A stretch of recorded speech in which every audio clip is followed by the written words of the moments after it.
Hi. Freaking 11 minutes has passed. And yeah, what's up, everybody? Welcome to the stream. It's showtime. Yo, Kato, how you doing? Holy crap. Yeah, I hope you're doing well. How are you? Happy Thursday? Yeah, happy Thursday to everybody. Hope everybody's having a wonderful day today. What is up, everyone? Welcome to the stream. Thank you guys so much for being here. I do appreciate it. Yeah, you can follow me on Gang. Let's go. I think I'm just gonna chill. I'm just gonna play Fortnite. I'm just gonna play Fall Guys. If anything, I want to play a bit of Fall Guys.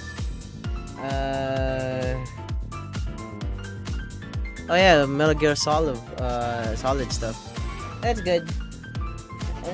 I think I'm gonna play Fall Guys and then Fortnite. You know, just for the heck of it. I don't know.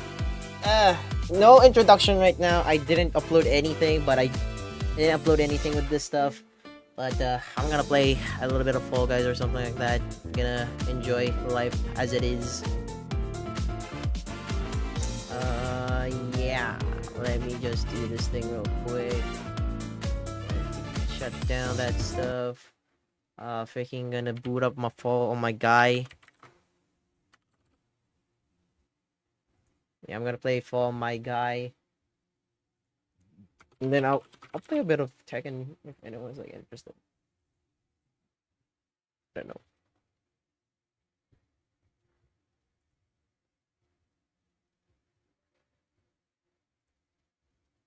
Oh yeah, freaking Fall Guys had an update. Yo, Johan, how you doing? Forgot about there's an update for that shit. What the fuck?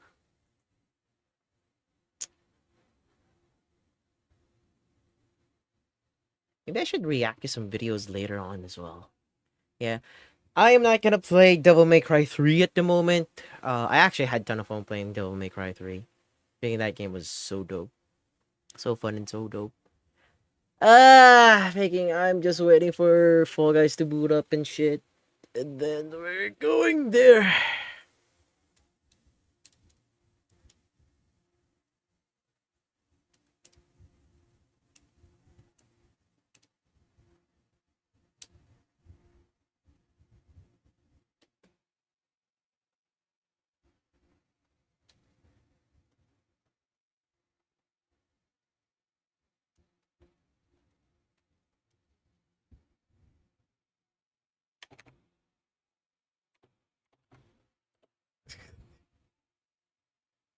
It's already in maximum capacity. Fuck. I was trying to stream side someone. Look, okay. Uh, well, you know what? While I wait, I'ma do. Where's my outfit?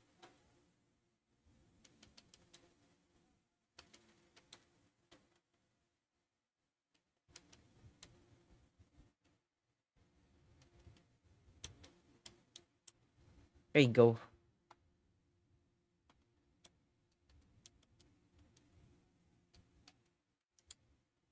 There you go. I'm gonna be a veggie dog right now.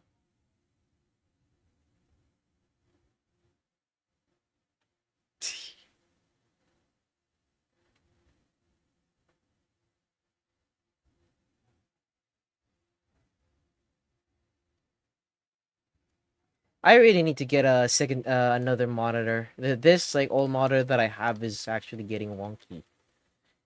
I really don't like it. Yeah, I do hope everybody's having a wonderful day today, and everybody's like being productive. Yeah, it's hot where I am. Uh, it's hot where I am. It's although it's like the start of the rainy season here in the Philippines, it's still hot. Like it's sunny. A while ago it did a while ago it rained for a bit. After that, you know.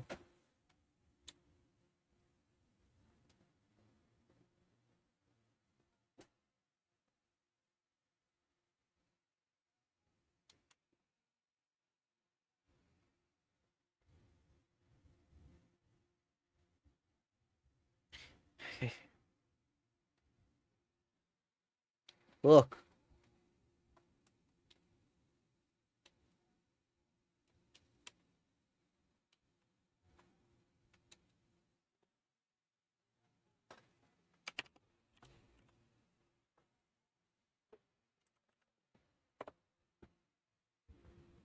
There you go. Woo! Okay. I managed to stream snipe somebody. Making I managed to stream snipe somebody. If so, chat. So I'm actually watching like a VTuber that I follow. Oh, hi Ratchet, how you doing? Thinking if you guys know Yuzu, she's actually doing like a 3-year debut anniversary, and she's playing like his viewers, and I'm like, yeah, I'm stream sniping. I'm stream sniping. I'm stream sniping. I don't know. Will I do the impossible again and stream snipe like someone win a crown and then dipped?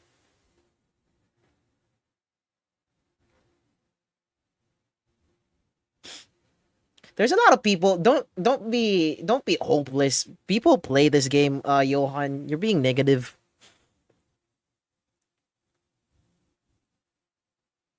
Okay. I got a room. I got a match.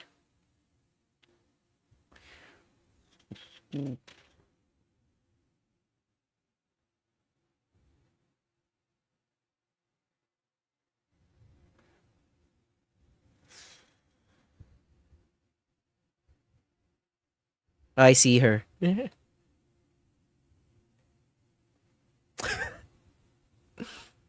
All right.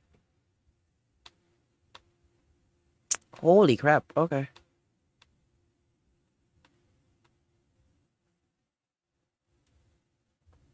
Ooh.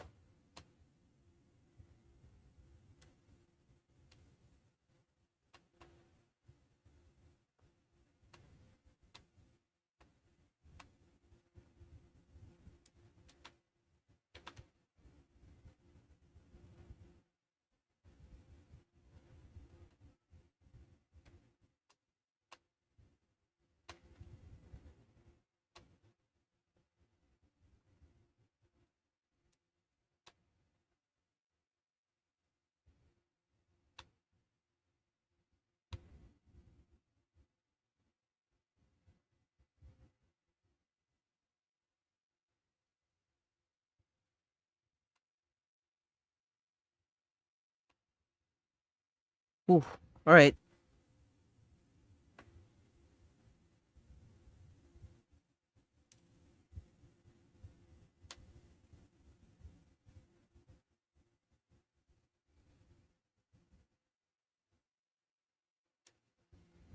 There you go.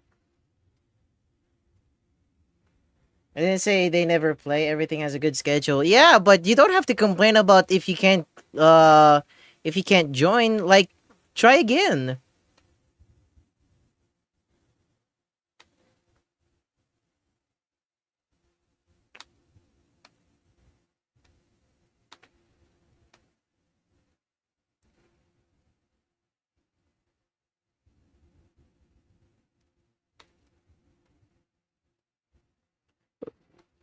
There you go. There's Yuzu, and she made it.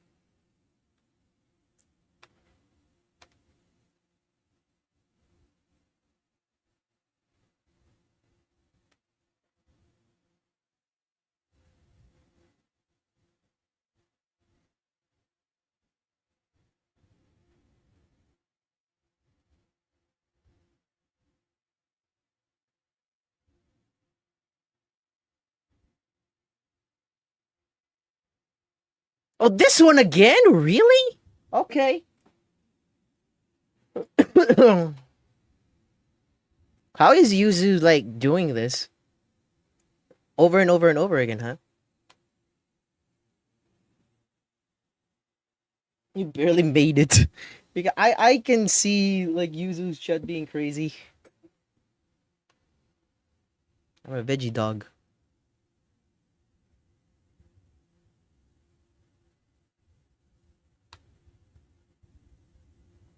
Oh God.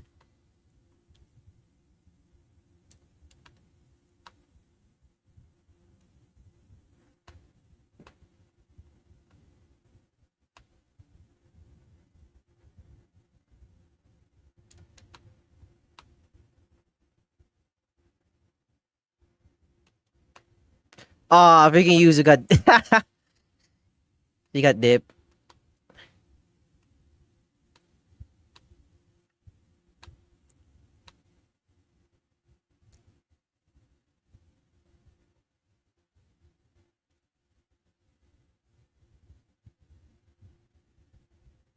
I'm a hot dog. Oh God.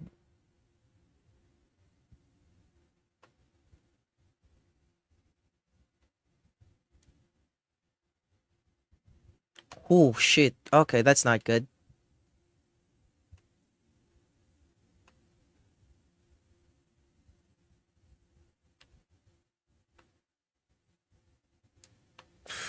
Seriously.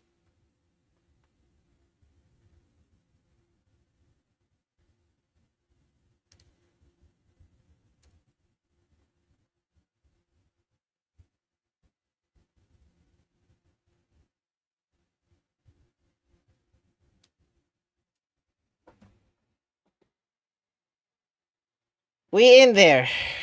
We in there.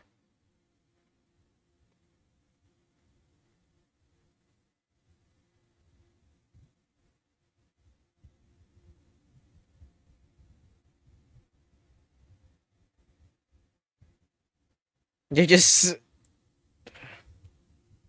they're just like playing shit.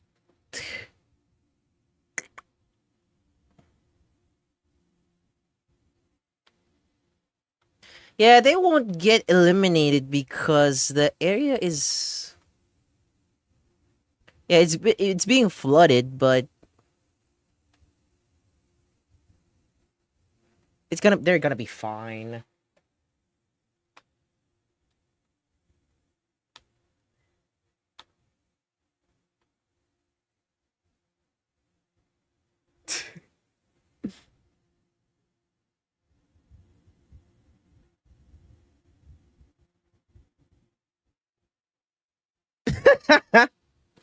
Yeah, she got eliminated. All right, like she legit got eliminated.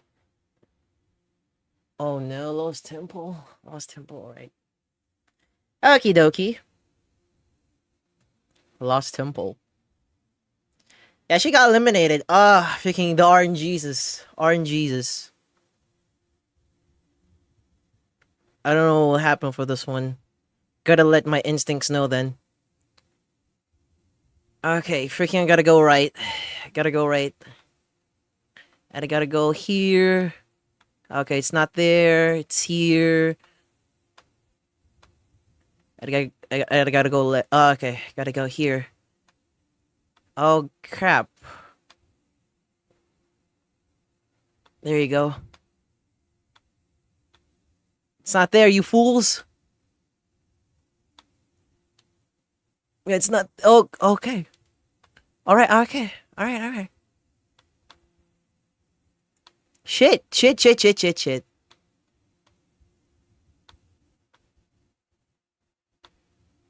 Yeah, I didn't make it. I barely made it. I barely made it, chat. Oh, God. Yeah, they're gonna gun it. Yeah, somebody already got it.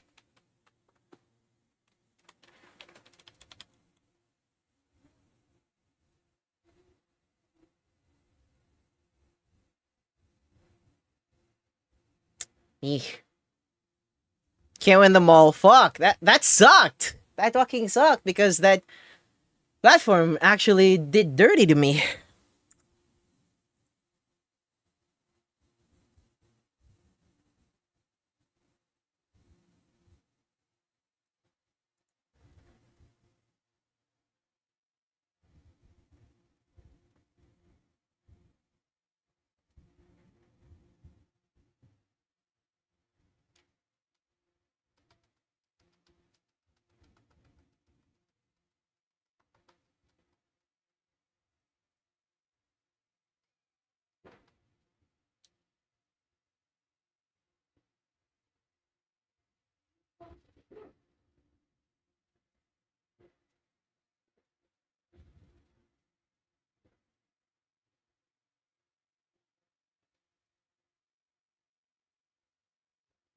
I freaking that platform was like, no, you're not gonna go anywhere. Fucking hate it.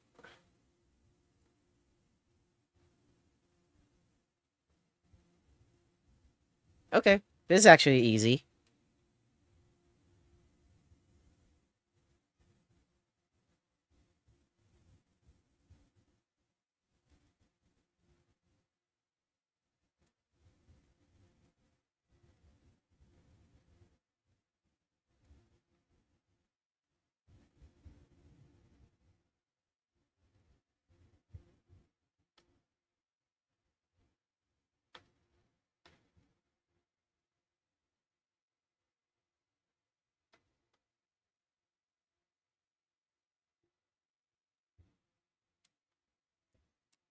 Oh, come on!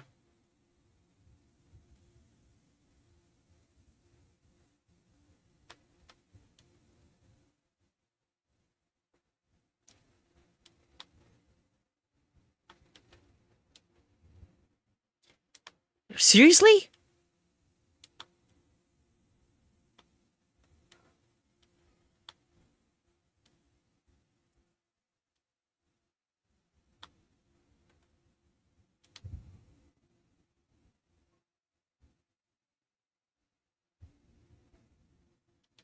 There you go.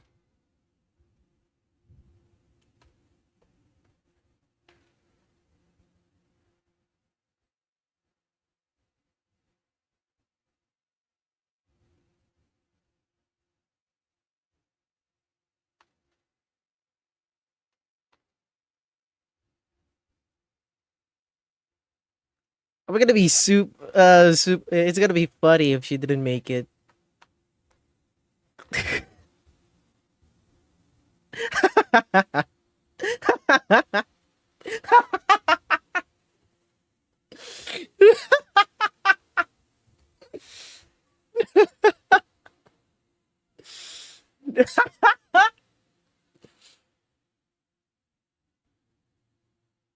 That's funny.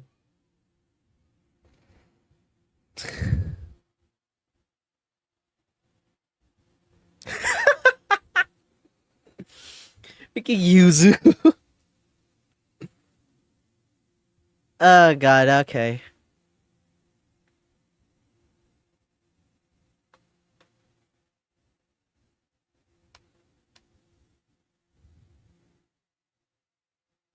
This is a silver glizzy.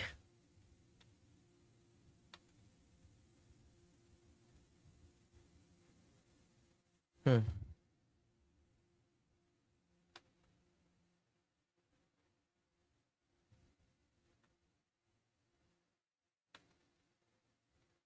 Oh yeah, this is actually getting faster and faster, if I recall. Yeah, it gets faster and faster.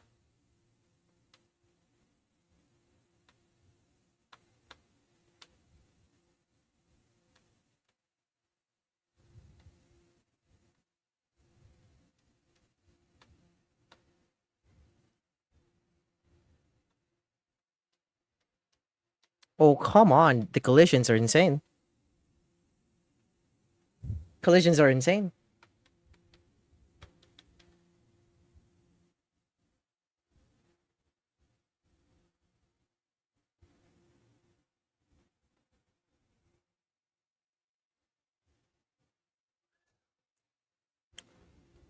Oh, okay, this one. This one's very weird.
I didn't get enough leverage on that one. That sucked. Mm. Oh lord. Oh lord. Okay.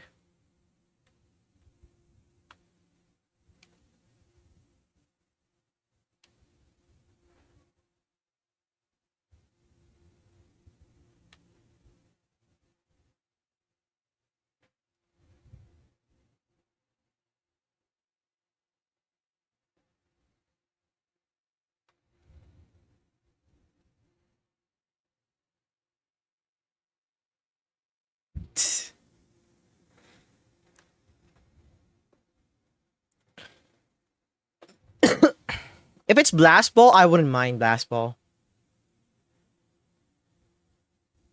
Oh my god, a swiveler, really?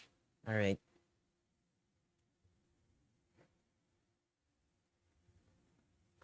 Okay.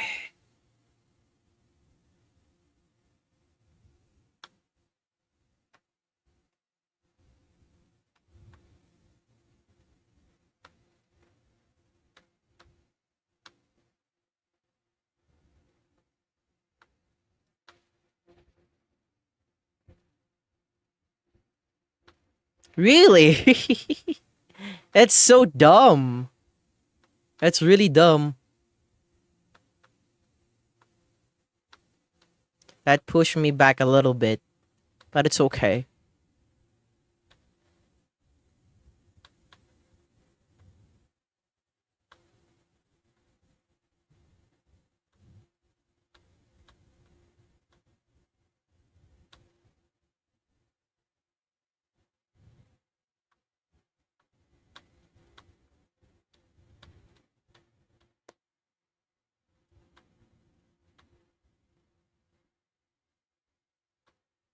Really?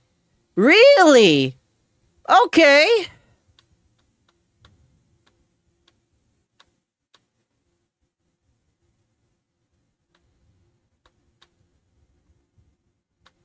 Like, bro, come on.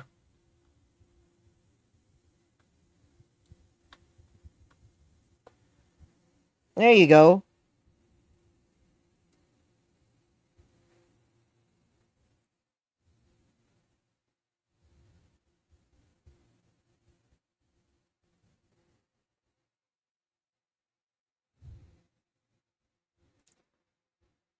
Okay, jump showdown. This is duh. All right. This is gonna be interesting to say the least. Oh god.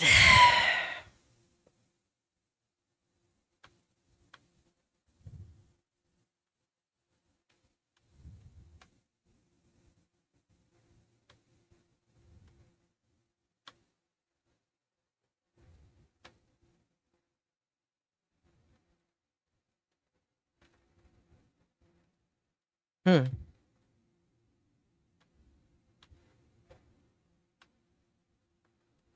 Okay, we're gonna separate it from here.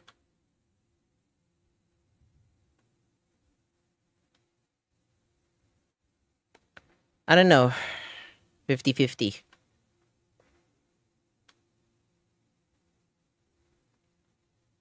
It is way scattered.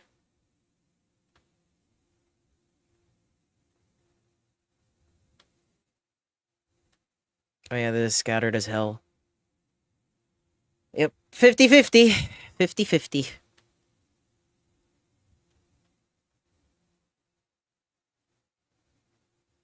Holy crap. Well, yep. Knew it.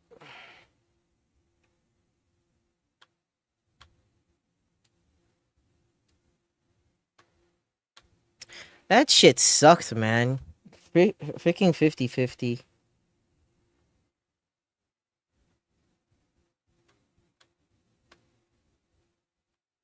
Freaking 50-50, man. 50-50.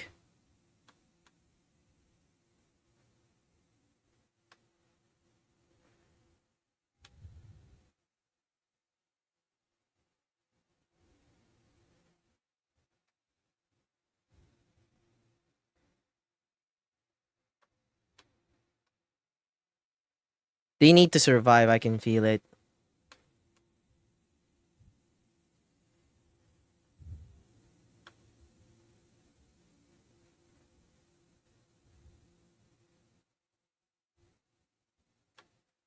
It's gonna take a while.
Yeah, they're going to survive. This is actually easy. Ricky 50-50 got Ricky got the best of me. Get ready for the next battle. Thank you for the reason for 42 months, Brando. I appreciate it. Buenas. Where's our set of Tekken? Freaking, are you done with Halo or freaking you still playing Halo?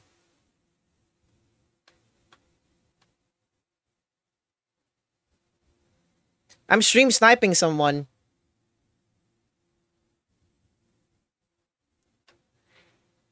Ugh. Yeah, I think they gotta bake it.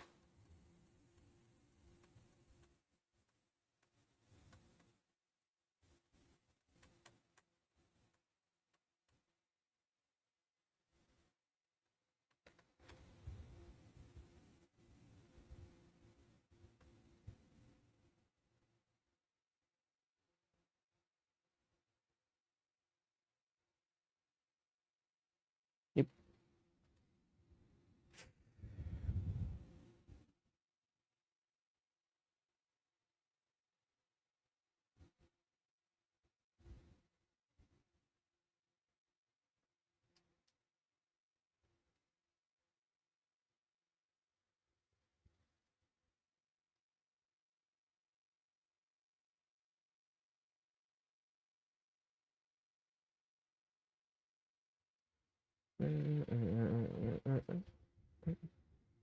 Okay. Try to warm up.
There you go.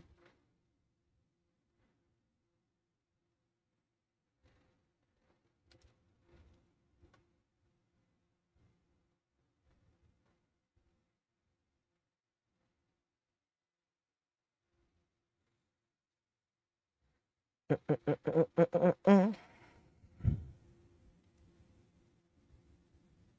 only you can change your costume while you're waiting on on the lobby. Oh, this one.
Oh shit! Ah!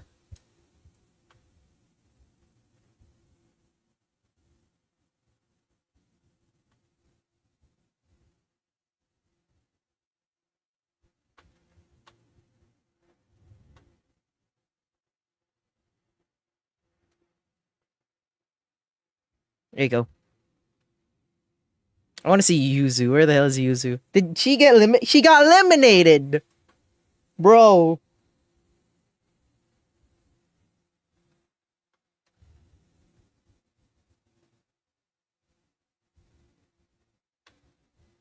He's trying to do the impossible burger. He failed. There you go.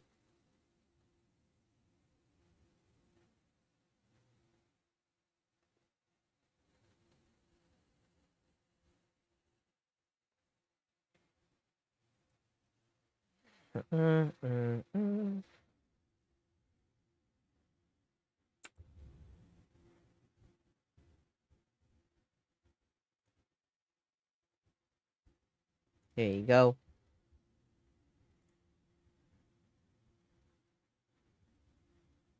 Chat, are we good? I think we're good, chat. I think we're good. Think we're good.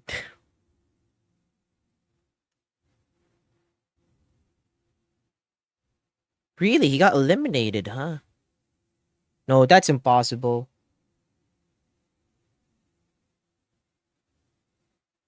But this one again.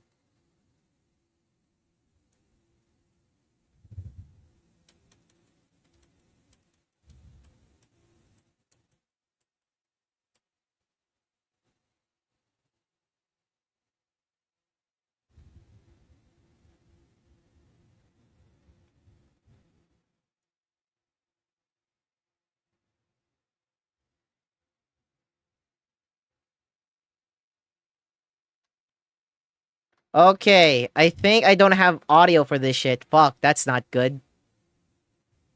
Uh, okay. I'll try to make music out of this.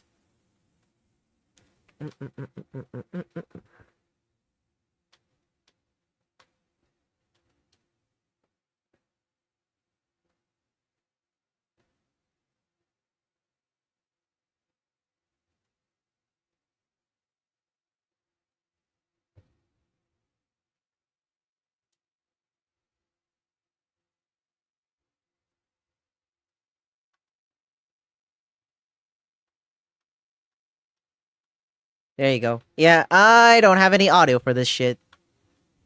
What the fuck is going on with my stream?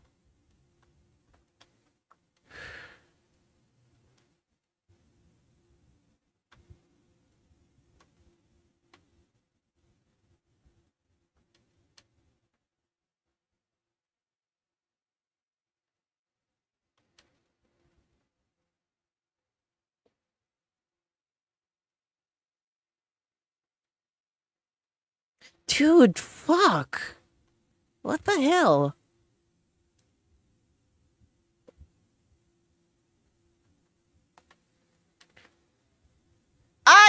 Really? Bro, really? Really?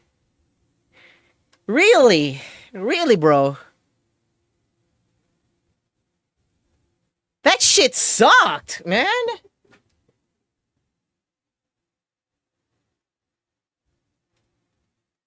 Fucking A. Oh my god, freaking Blast Ball is even the last. Oh, I wanna fucking play this game. I wanna fucking play this game. Okay, freaking A.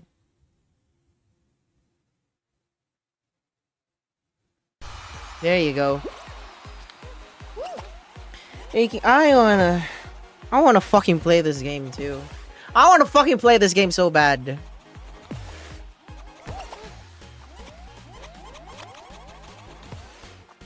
Like, god fucking damn it.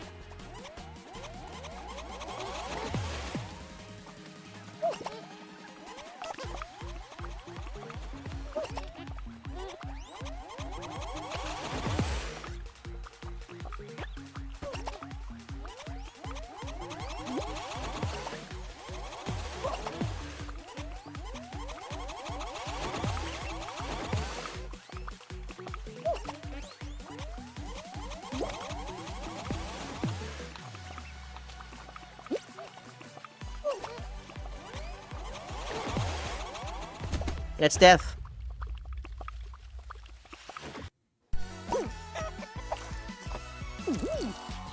I can't believe that shit. Like, everybody just freaking fell off. Fuck. Alright.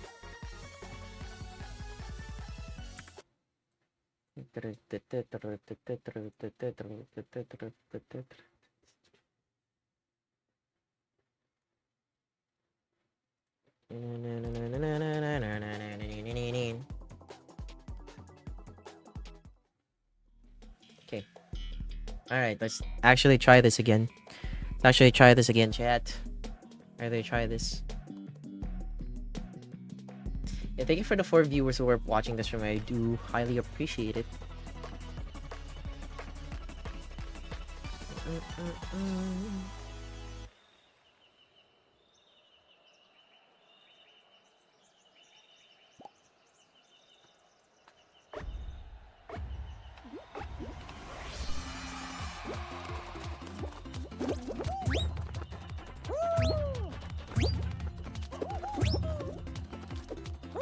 Oh my god! Oh shit, man. Alright.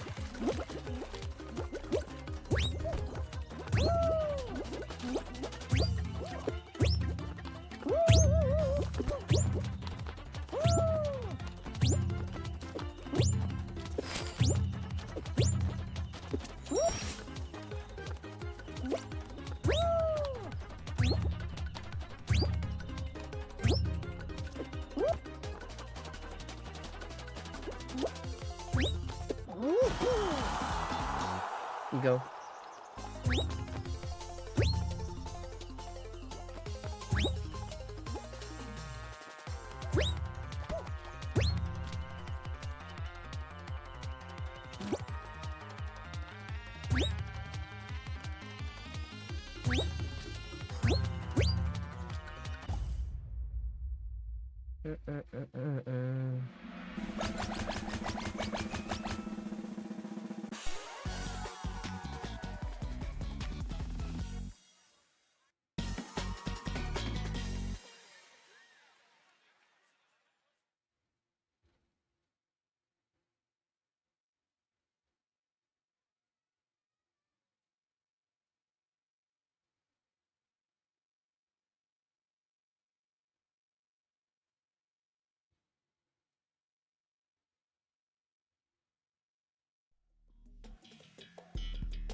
Oh, block party. Alright.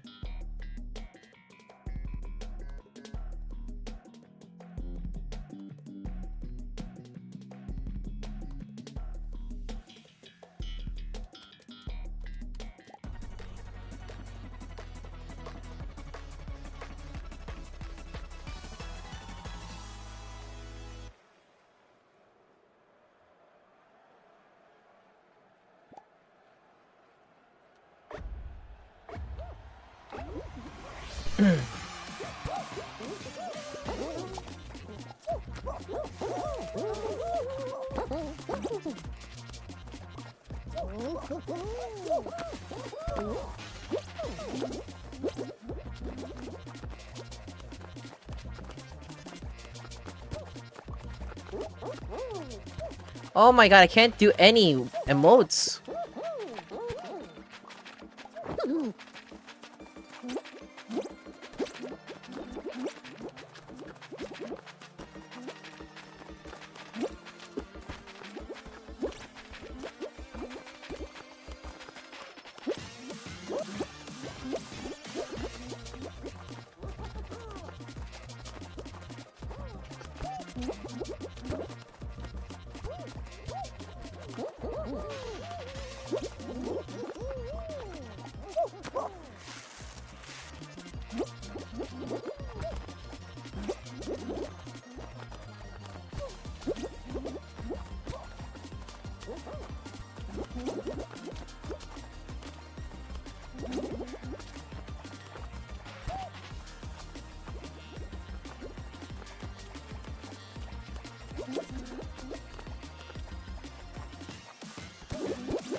Shit!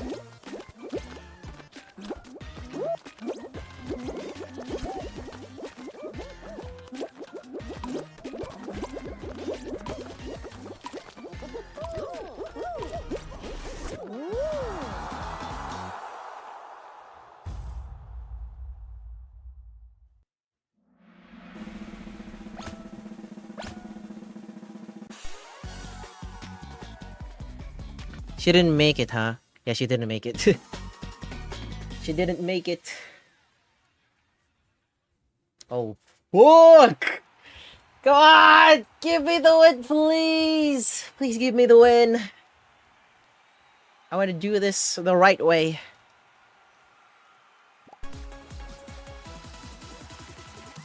It's gonna be a frenzy.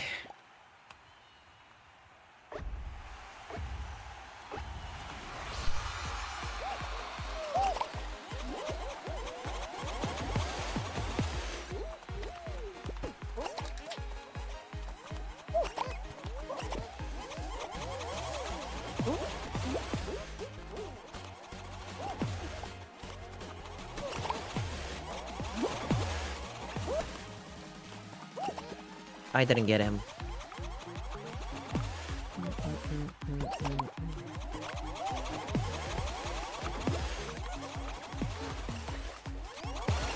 Oh.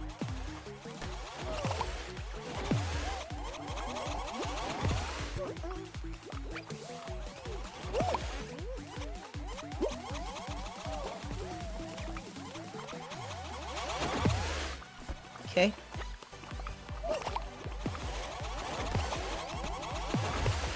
Oof.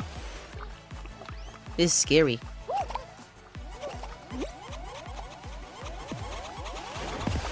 There you go.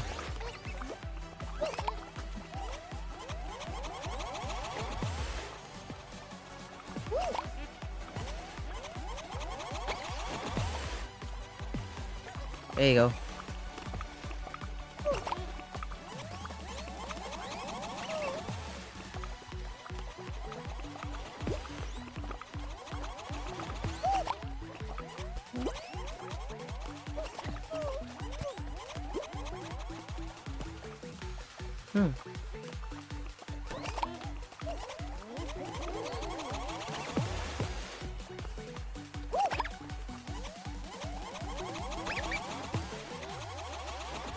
Alright.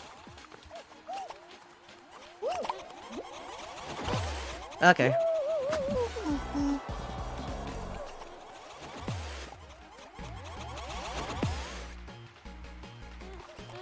That sucked.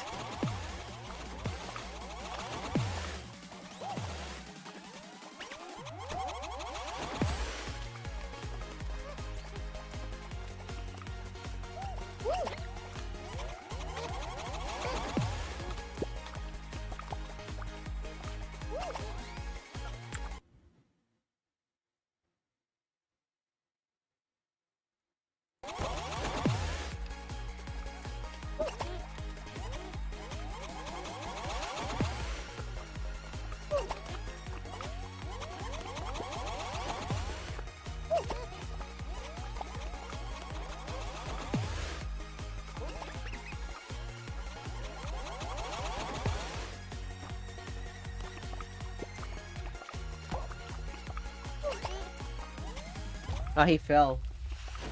Ah, right.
Oh, hard mode. Okay.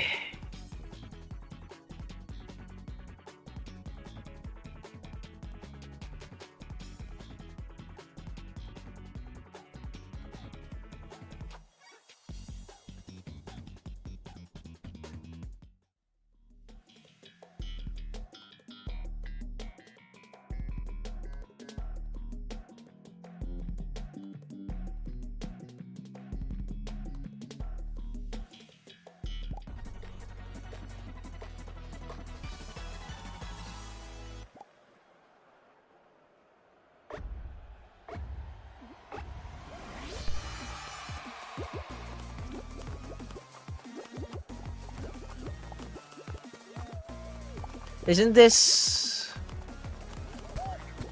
like what? No eliminations or something?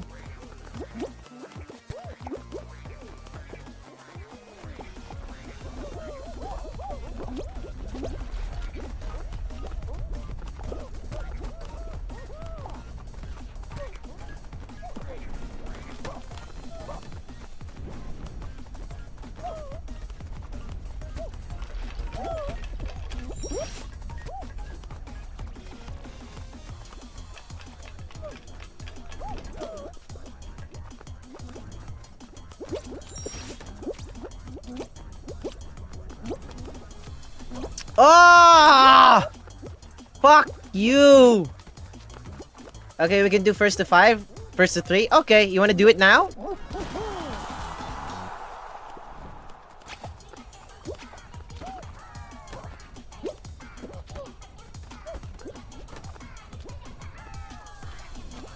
You want to do it now? Okay, I'll boot up Tekken then.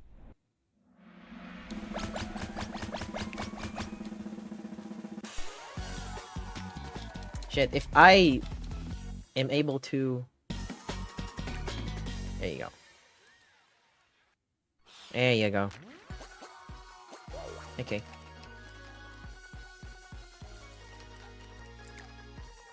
Alright.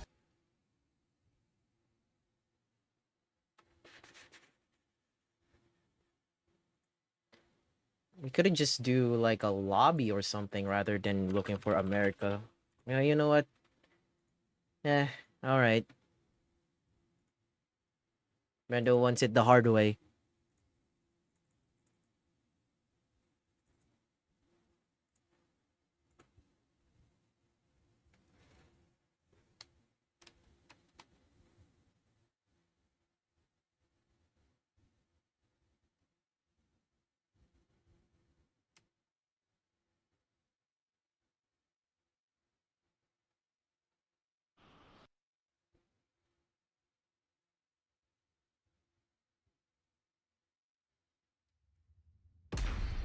Yo.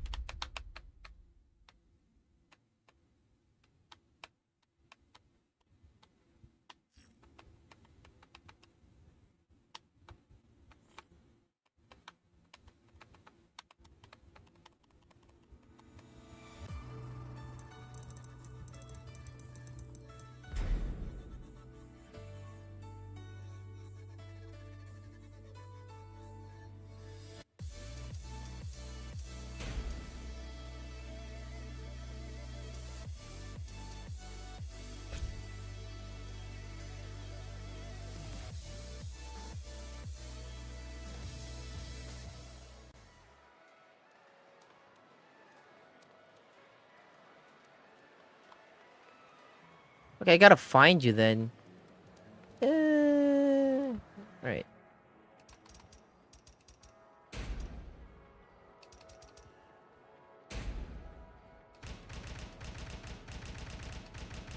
Where's Kazuya?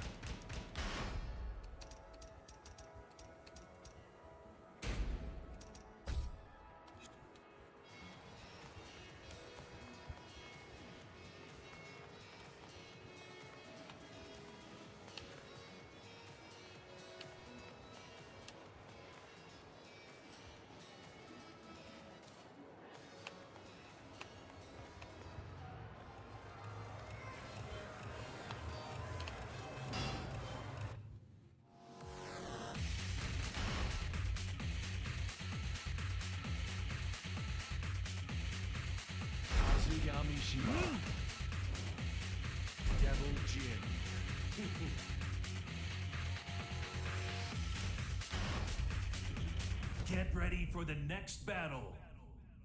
Get ready for the next battle.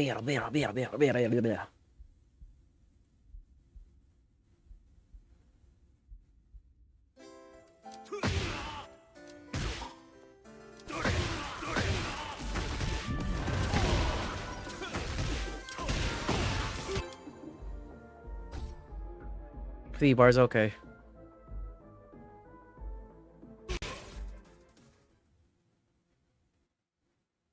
Get ready for the next battle.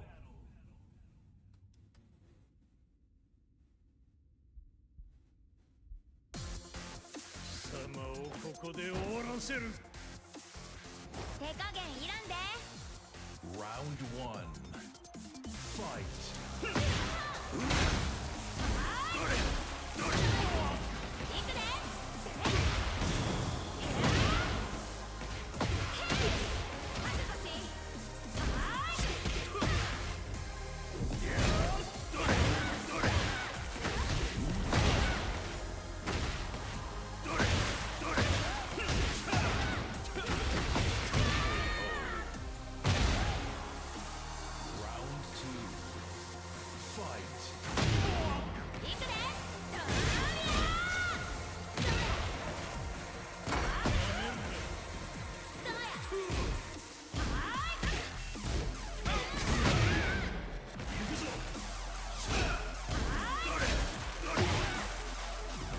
I lag so hard.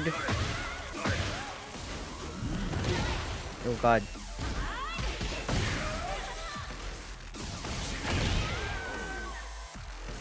Okay, I gotta change my settings then.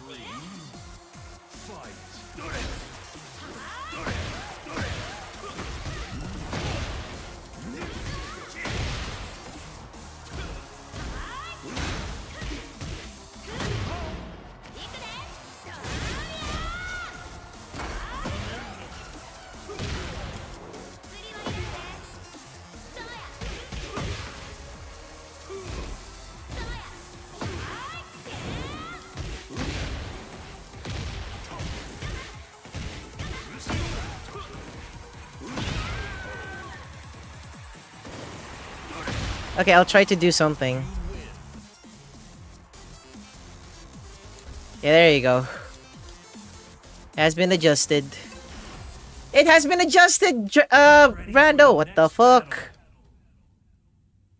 Freaking, I don't even know how to... Yeah, I'll probably gonna play Tekken on low settings because I can't do anything about it.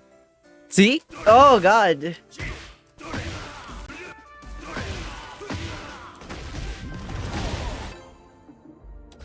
Yeah, I can't do anything about it.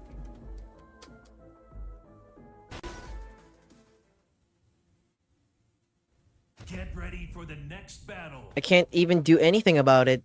I gotta turn off. I gotta turn it off on low settings then. Jesus Christ. Even the performance on the game is...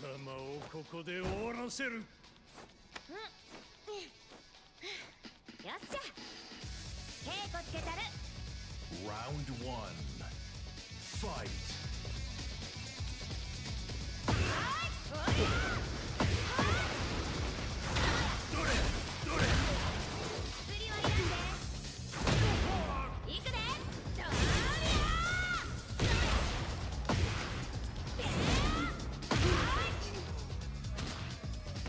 Round two. Fight.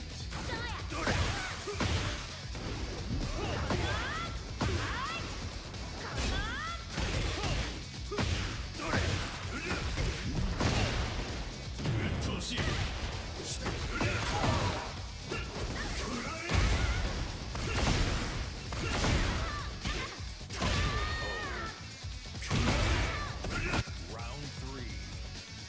Fight.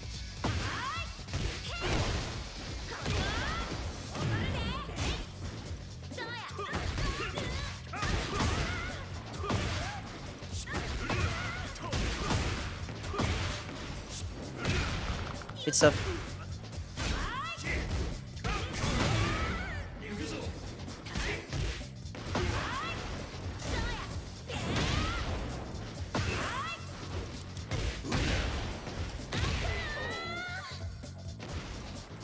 Round four.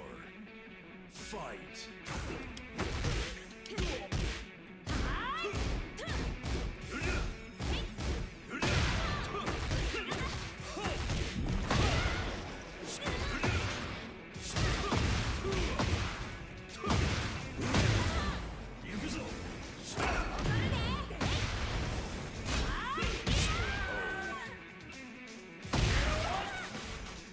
You win. Okay, I'm good. What? That was it? That was not even... That was not even freaking first to 3, bro. That was not even first to 3.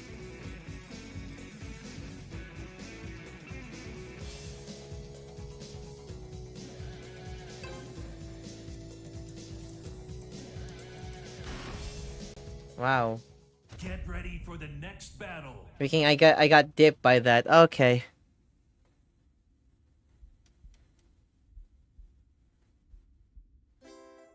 Yeah, freaking this setup is so weird.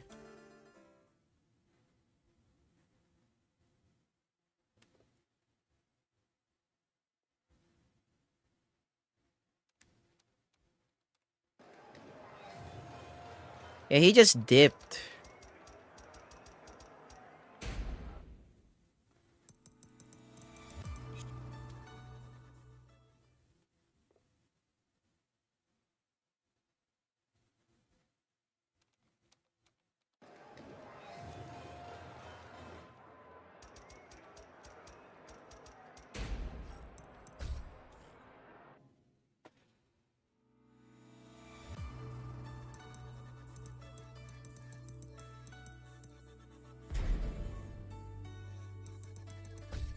Yeah, it turned into like...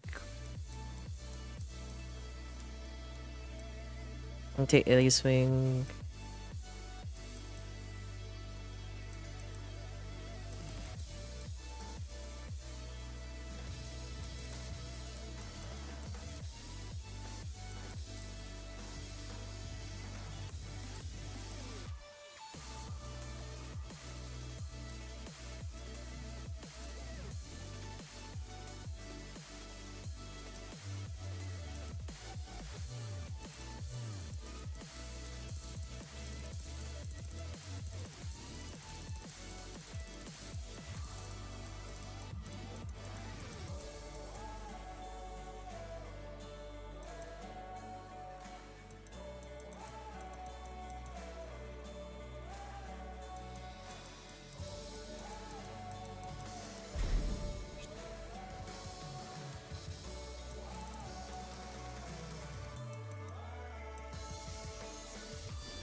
Oh, holy shit.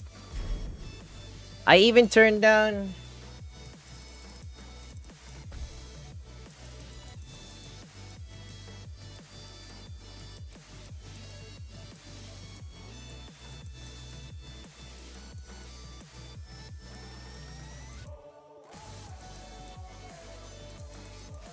I'll try medium.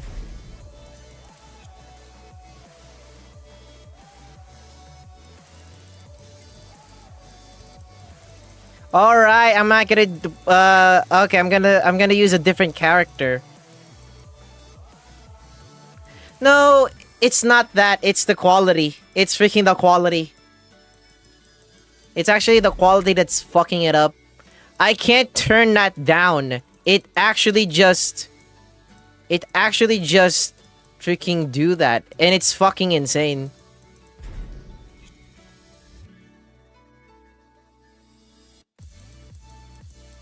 Like it just automatically does that, and I can't do anything to prevent that. It sucks, honestly.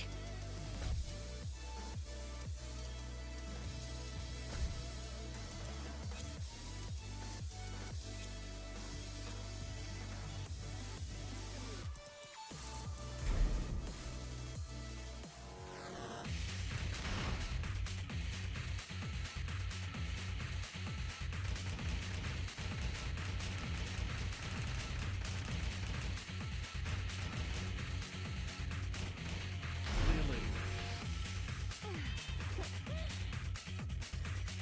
Kazuyami Shima.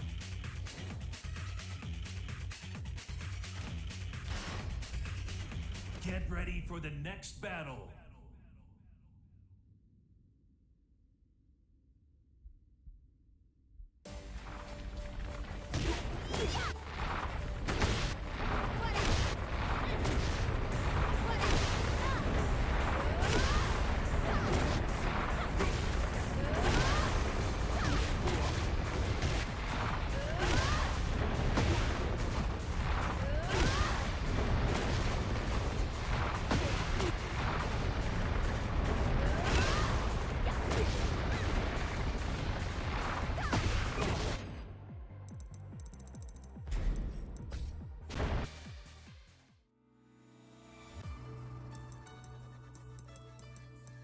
The Steam one or the Tekken one?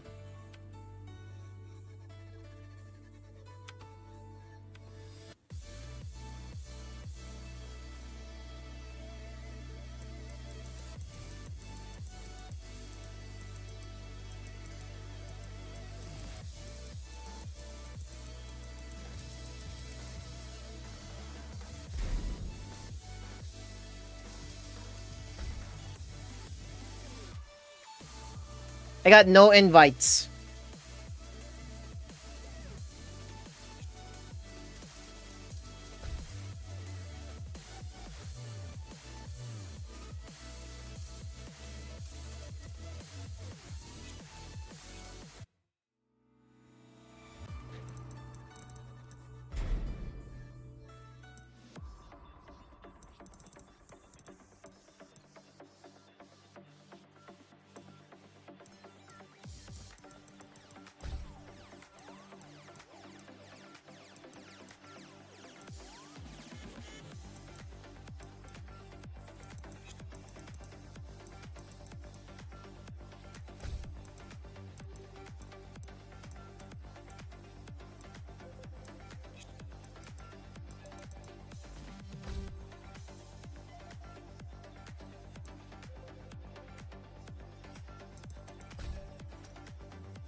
I sent you an invite.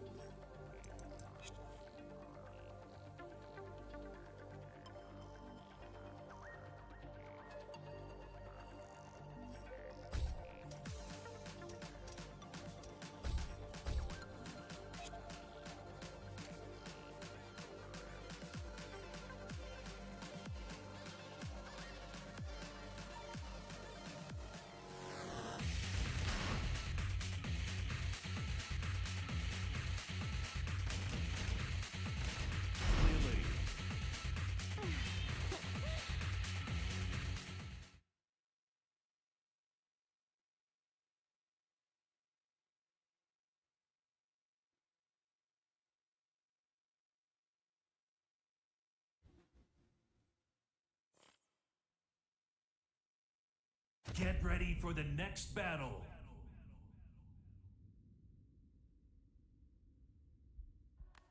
Salt! Attends! Bon, commençons.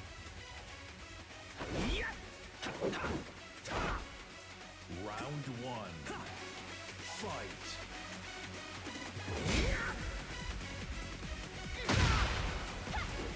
Oh, come on.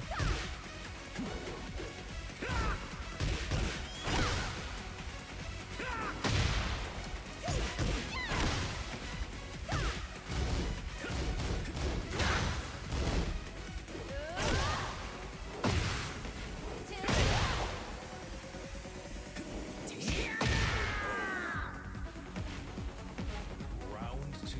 I have no idea what I'm doing with Lily.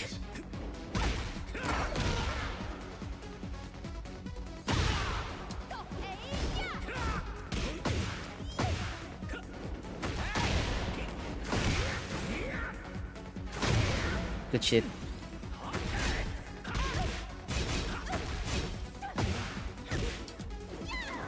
Ooh.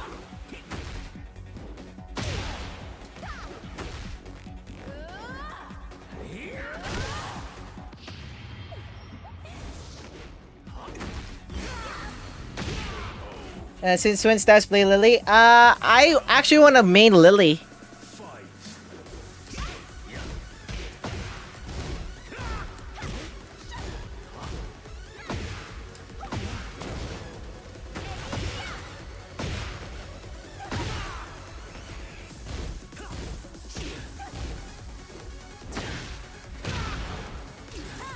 Because of the patch? Not really.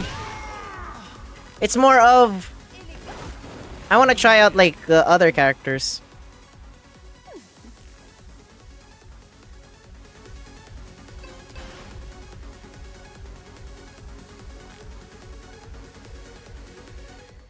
Salt!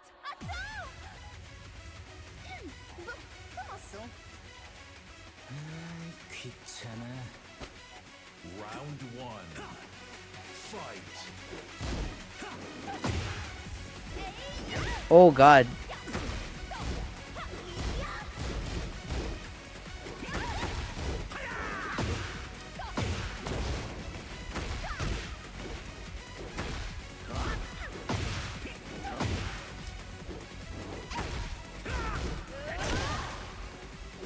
Oh my god, I don't know. I don't know what I'm doing.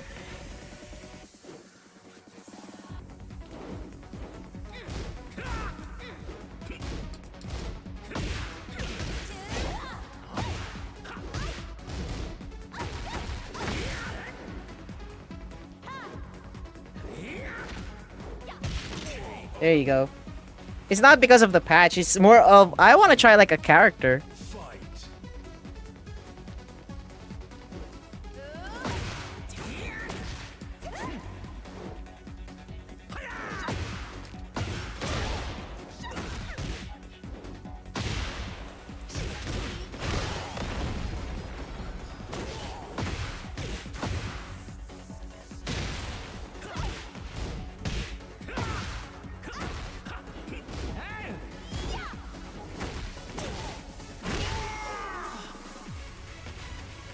Round three. Fight.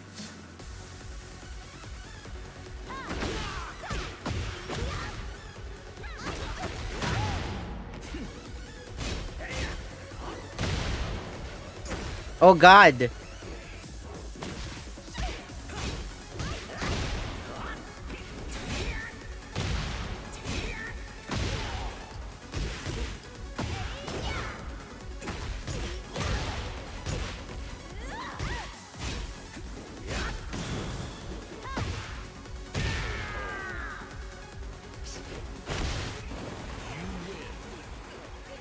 Tu es là pour fêter ma victoire.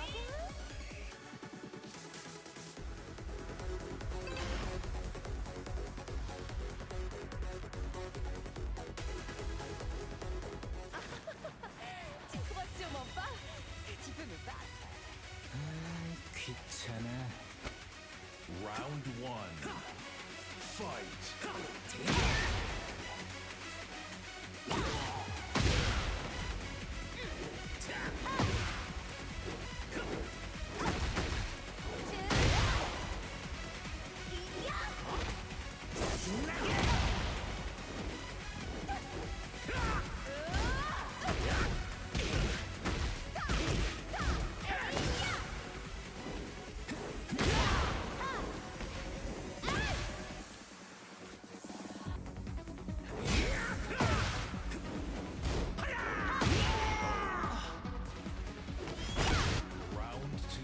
I have no idea. Fight.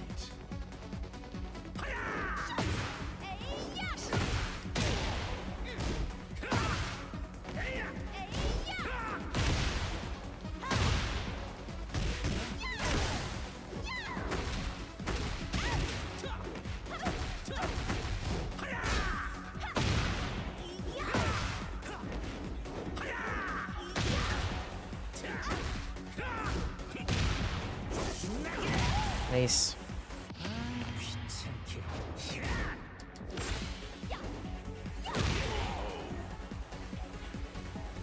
Round 3. Fight.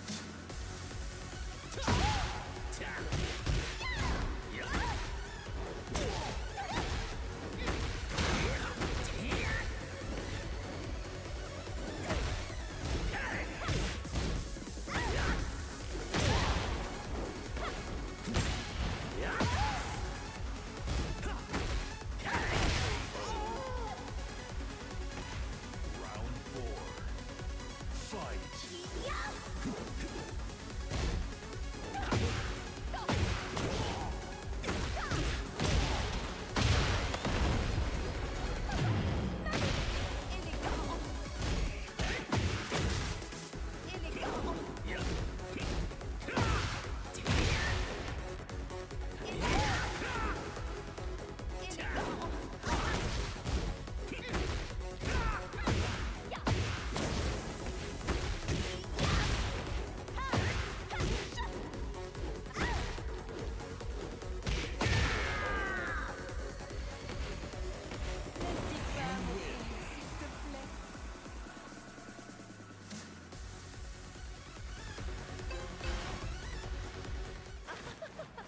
Tu ne crois sûrement pas que tu peux me battre.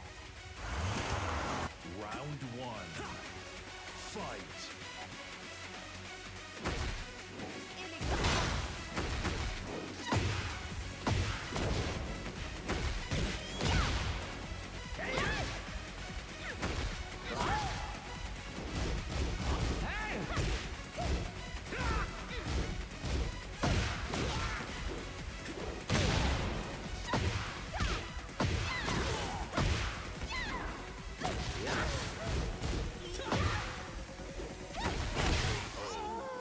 The f Round 2.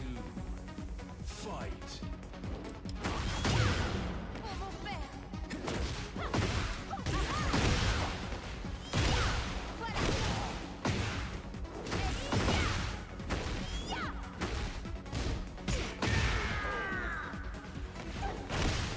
Round 3. Fight.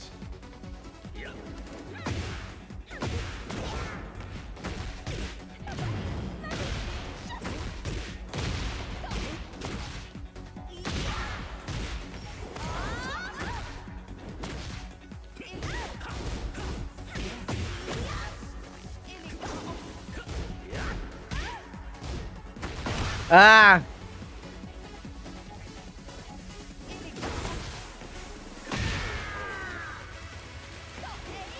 I have no idea what to do with Lily, but she's fun.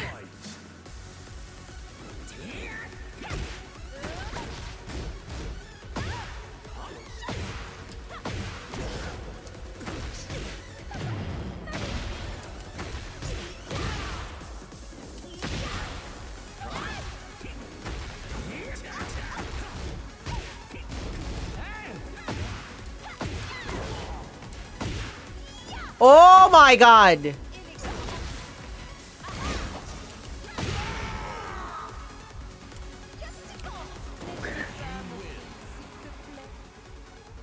How's the connection though? That's the question. Last one. Et qui es-tu au juste? Round 1. Fight.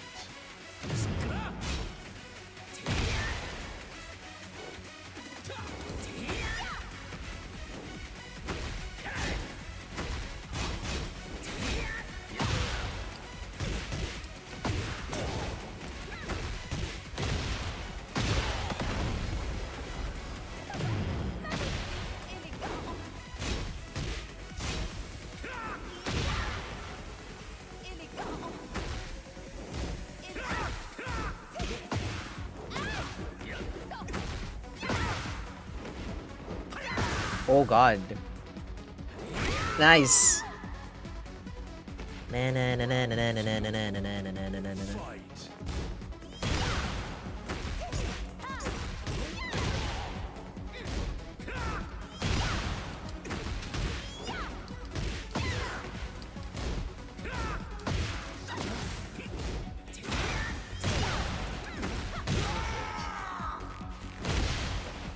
Round 3.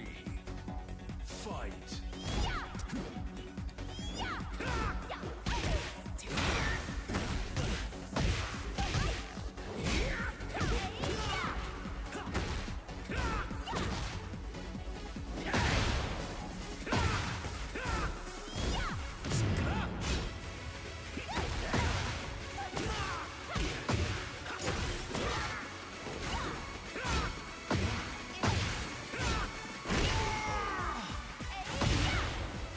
Round 4. Fight.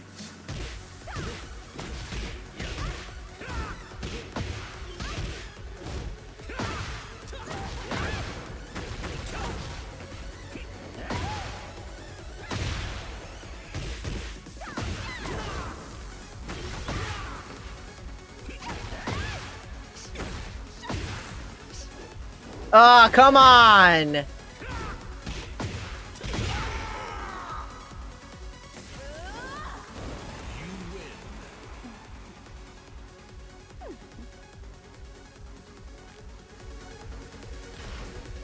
GG's, Brando. GG, good game. And, Draco, Ratchet, you guys want to do Fortnite? You guys want to do Fortnite? Don't know what you're doing, I don't know what I'm doing, bro! Freaking, all I know is, like, freaking sidestep shit. Like, I legit don't know. Freaking, all I know is, like, Devil Jin moves, and freaking Devil Jin is, like, You say that to feel good? No! Freaking, I legit don't know how to play as Lily. I really wanna try out Lily. I can't do it properly, though. Alright. I'm gonna play Fortnite, then.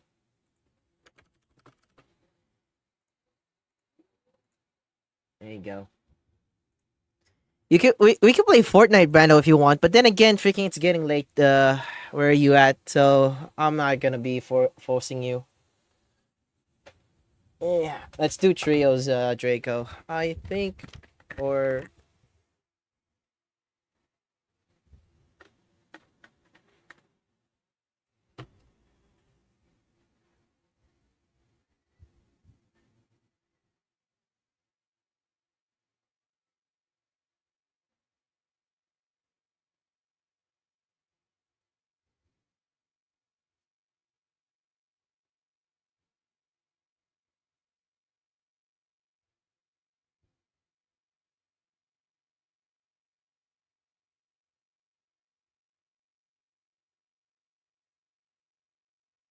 I really need to buy a new. I really need to buy a new. I really need to buy a new controller because the controller that I have right now is terrible.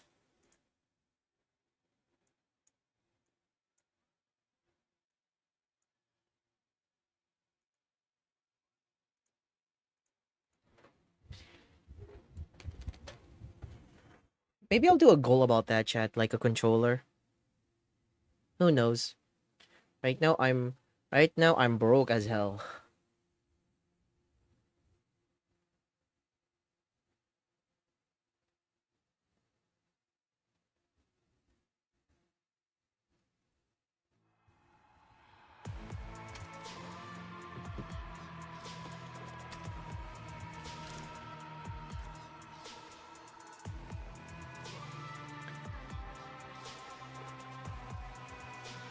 Oh, freaking the downtime for this is 4 p.m? Really?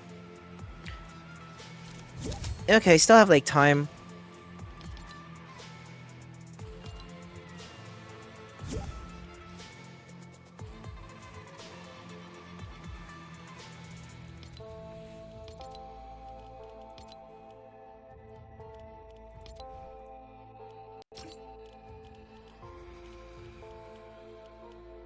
I think, yeah, I think, yeah.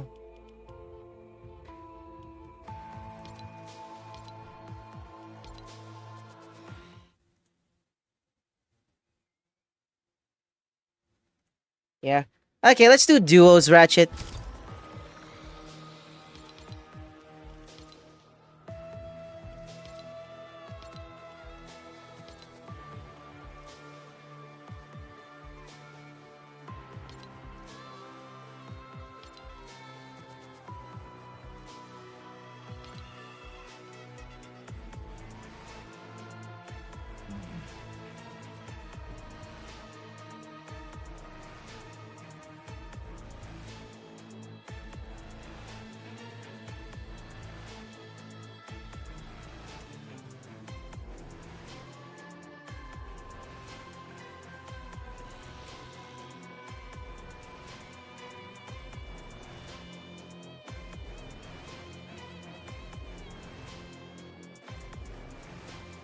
Metallica is coming tomorrow. Okay. Yeah, I need to have a brand new controller. The controller that I'm using right now, it's on its like last limbs.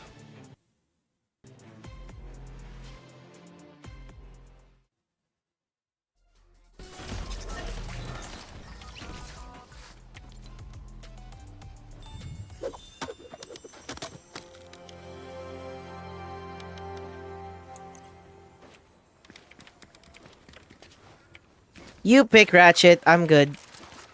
Whether I'm good where we're going.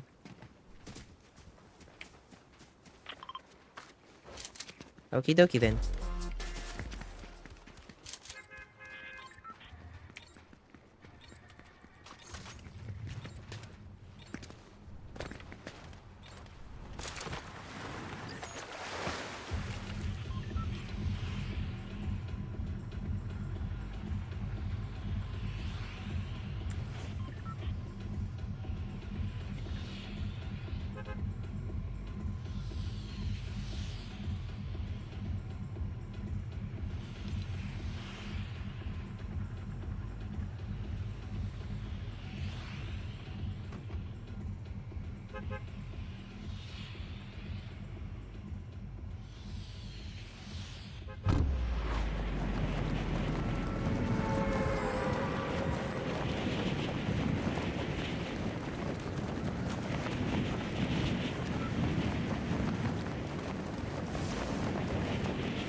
Really?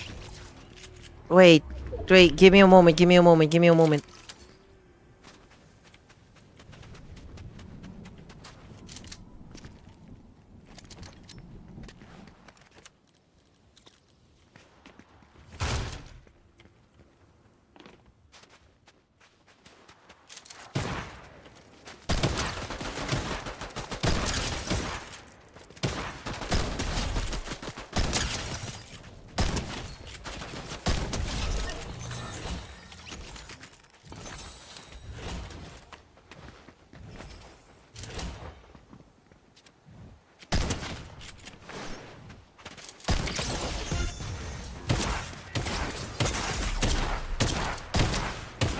Damn it! He had a freaking boogie bomb. He had a freaking boogie bomb. Fuck.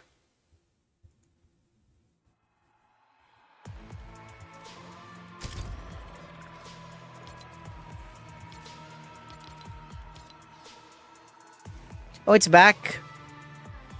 Avatar is back. Drama.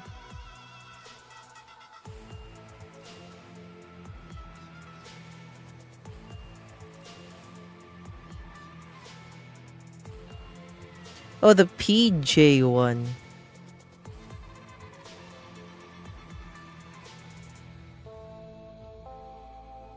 Okay. Alright.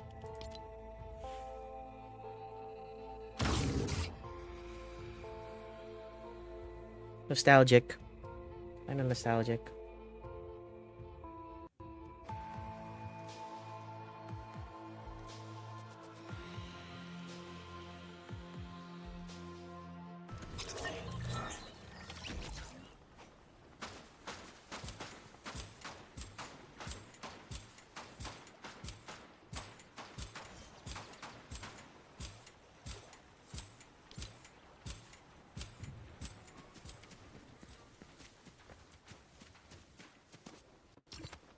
Chat, at this point, I think I may need like a new setup. A PC setup. What do you guys think? Or am I good? I've been thinking about it, chat. Maybe I need like a proper setup. I'm probably going to save up some stuff and then buy a setup.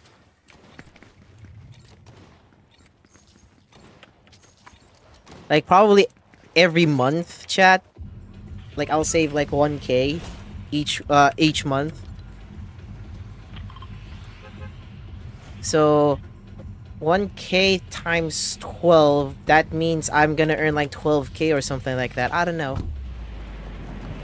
At this point, chat, I may try to get like a PC or something. Just for the sake of it. I don't know. There's a lot of projects that I want to do, but first things first. Freaking, we gotta pay the debts that we have right now, and I don't know what kind of money I'll get that, but you know, maybe down the road.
Ratchet, come here.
actually didn't do. You shouldn't. Yeah, English. I can't speak properly right now. You shouldn't do that.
I hear a car.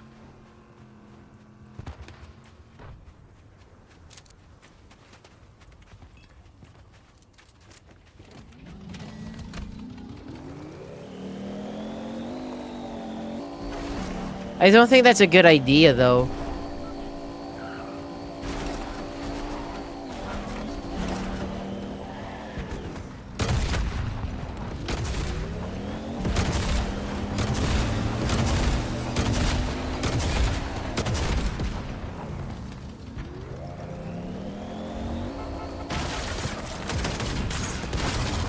Oh, shit.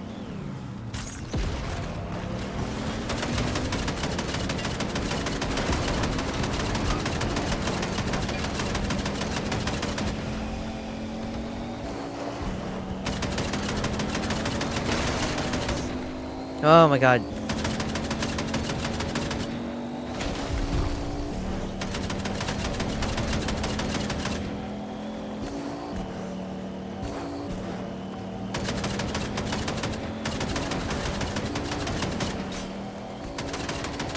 Oh my god, where are these aims, bro?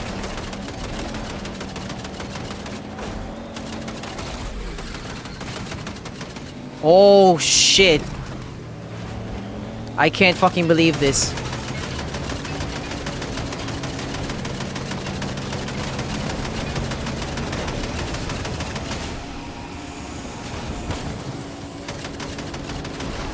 Oh my god, I don't like this meta at all.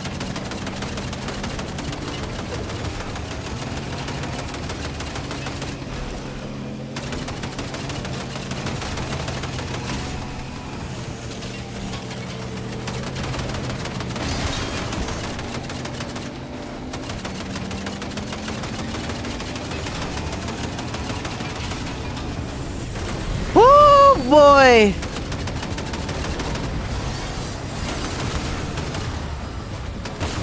Oh god. Oh lord. Ah god. Ah shit.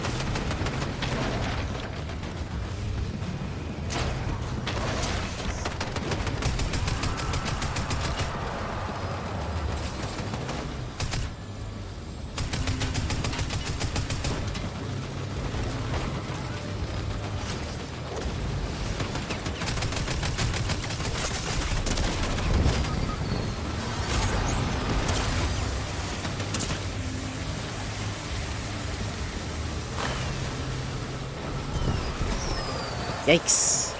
Yeah, I don't like the season at all. This is a weird season. Very weird season. Very weird season.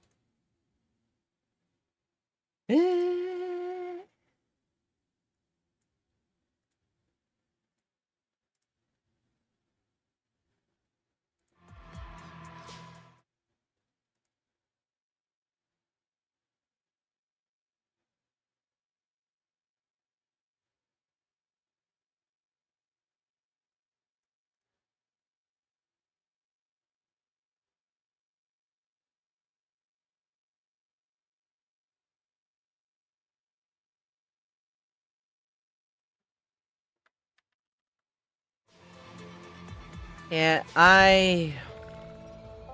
That's why I don't want to do that. It's okay, Draco. You're fine.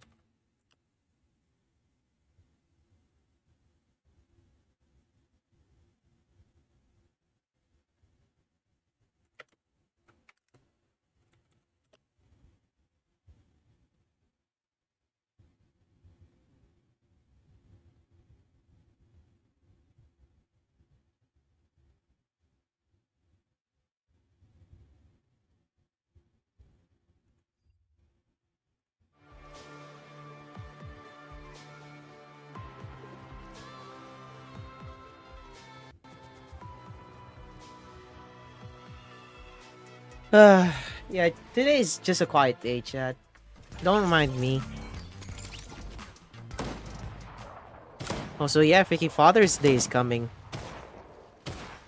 Forgot to mention that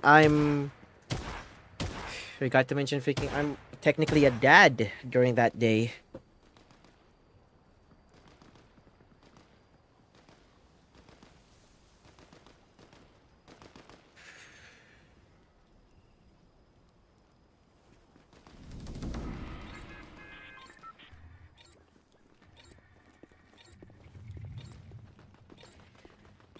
Okay, Ratchet, where do you want to go?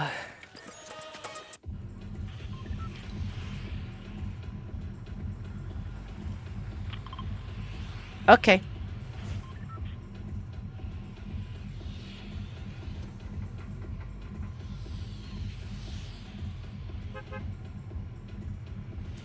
Not really, Draco. You can still join.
La la la la la la la la. Ah!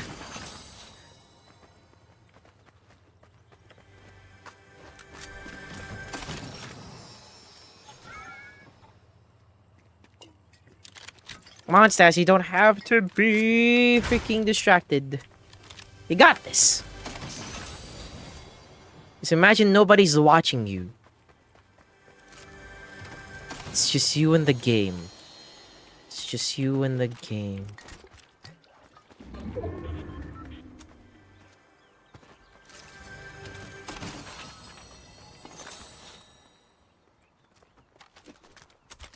Yeah, yes, Stas, it's just you and the game. Nobody's gonna bother you.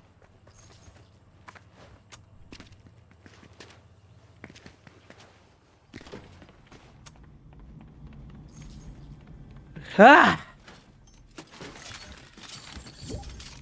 There you go, there, Draco.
I wouldn't. To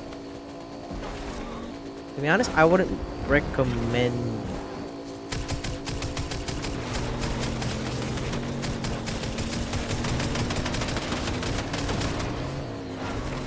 I told you not to. Oh my god.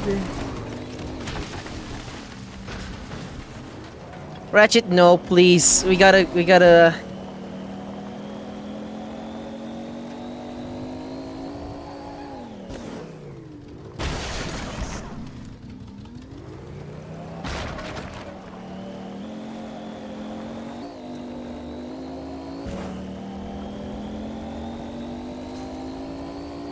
I don't like this season at all.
Okay.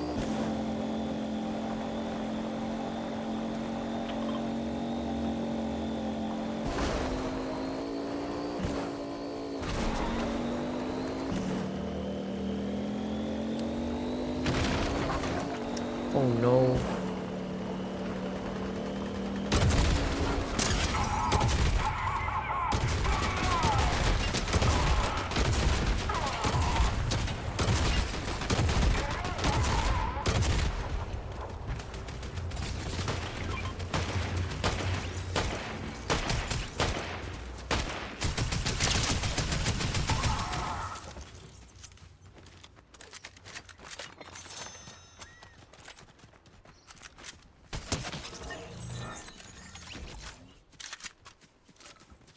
Nice one.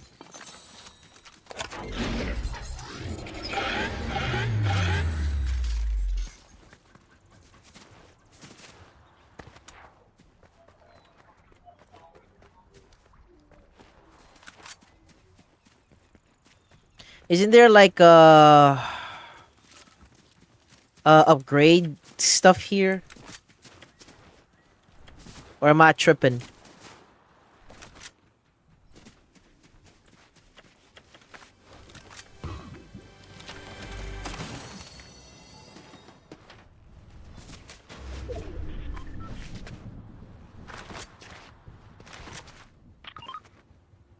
Oh no, it's not even here.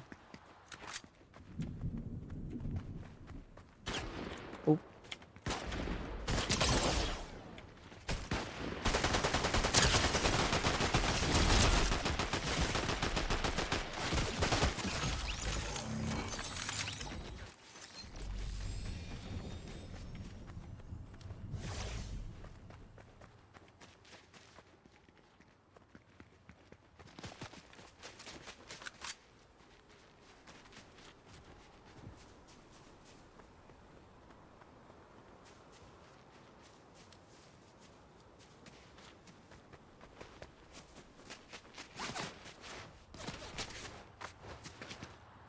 Who actually shoot?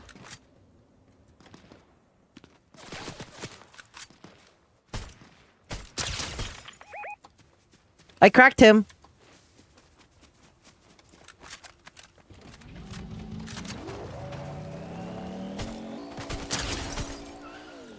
Nice. He's dead.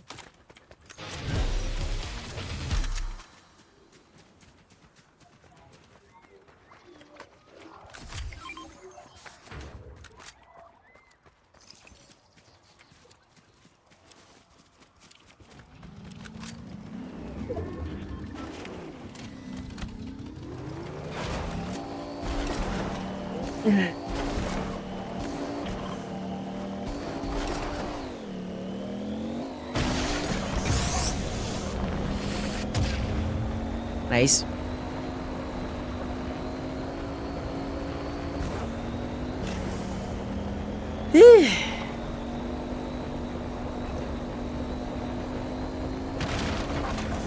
I'm gonna go to the voice chat. The guy's voice chat.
Ah.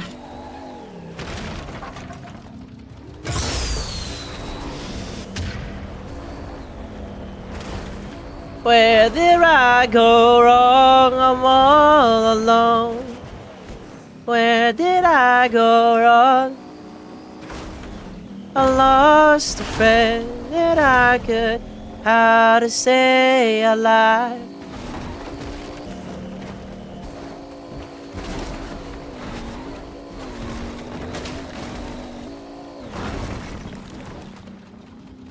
Okay. Where did I go wrong? I'm all afraid. Ratchet, I don't think this is like working out. This is like legit not working. Ratchet, come on.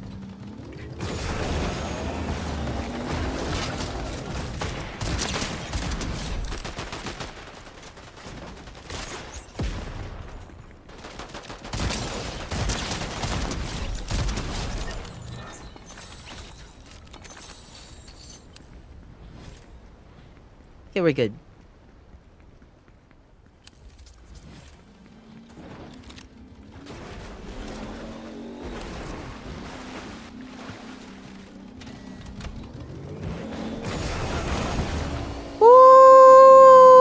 Ooh-wee. How to stay alive.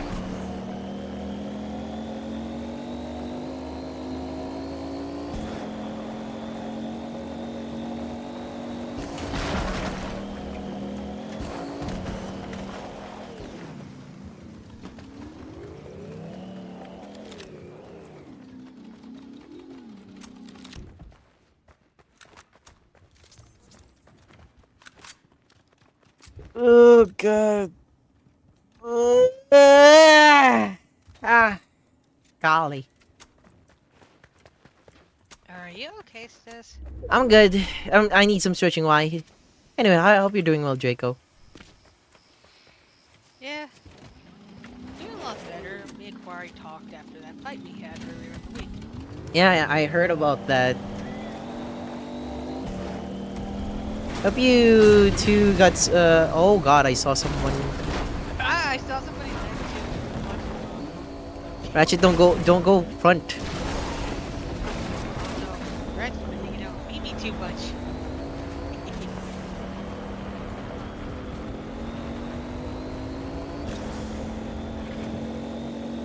Yeah, no, we had a good talk. We had a good conversation. It's all good. Nothing to worry about. That's good.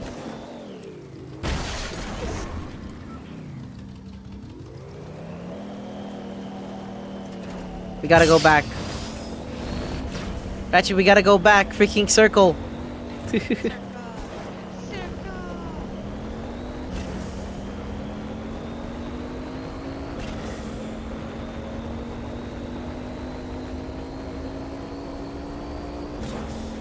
Oh. Okay. I thought maybe the cactus disappeared out of nowhere. Yeah.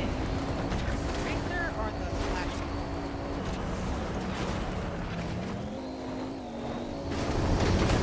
I'm really scared. Ah, god.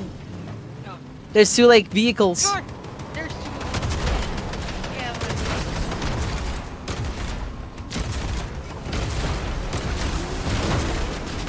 Oh my god! What the fuck is this? Ah! Oh lord! it happened. Have you not been to LA? Oh my god! Ah,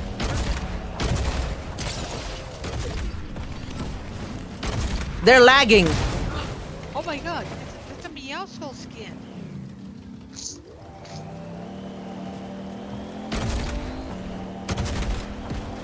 Those guys were just that was a Meowskull skin. Or it looked like it. Bitch. Oh my god.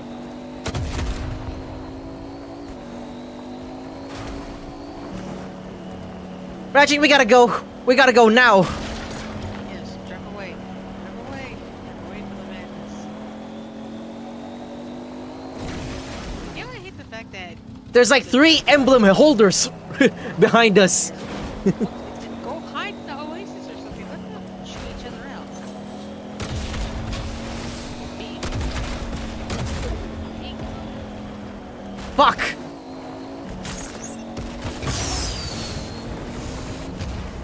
Good shit.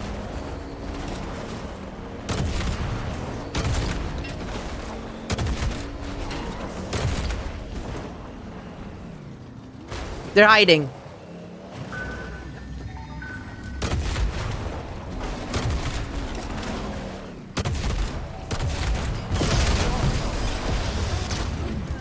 Stay Fuck you. safe. You're not gonna get that shit.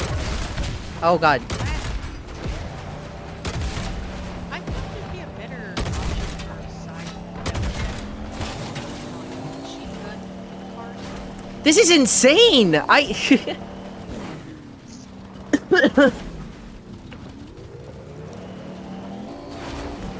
Ratchet, whatever happens, you're not at fault. I just don't like this meta at all. We have to rely on cars in order to win.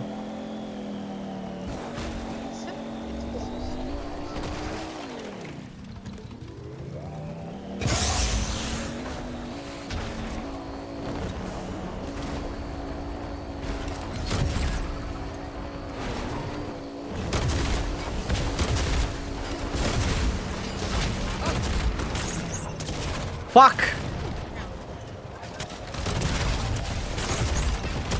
Oh my god, I got one! Oh, they killed the car. Oh, they got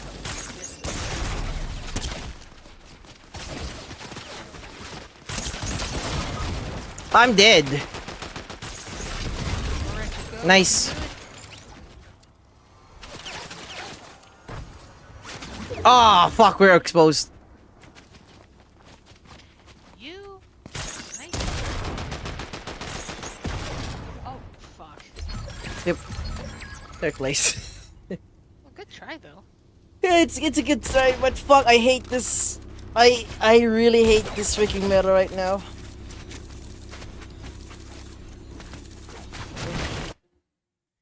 It's a good thing I didn't bought this.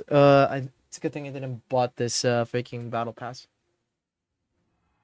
Even if I did, I don't have money for it. So who am I to fools?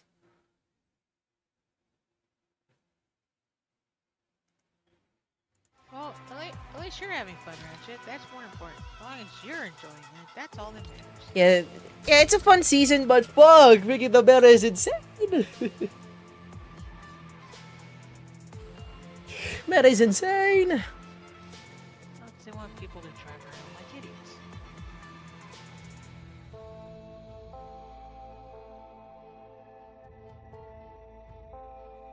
Yeah, one more hour till downtime. That's because of the music festival thing. Yep.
Hi Mimi, how you doing?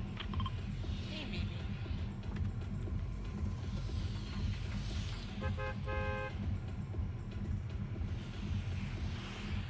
Going there. Alrighty.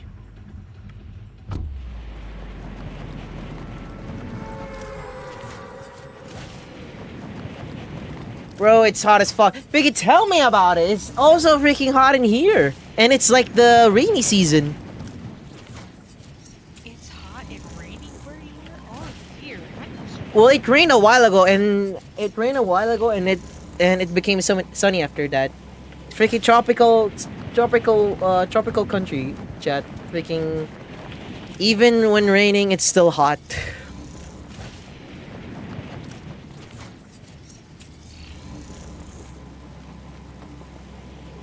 Like, it's June. It's actually the start of the rainy season where I'm at, but it's still sunny.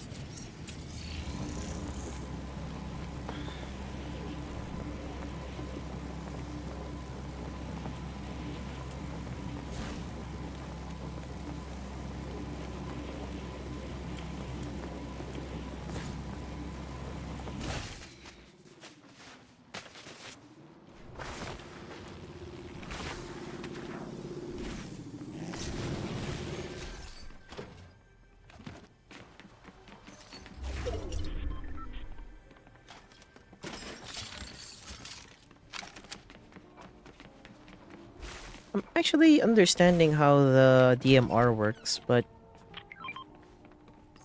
freaking it's so bad. It's still bad. I still prefer the Cobra DMR and the thermal. Those two like are my faves.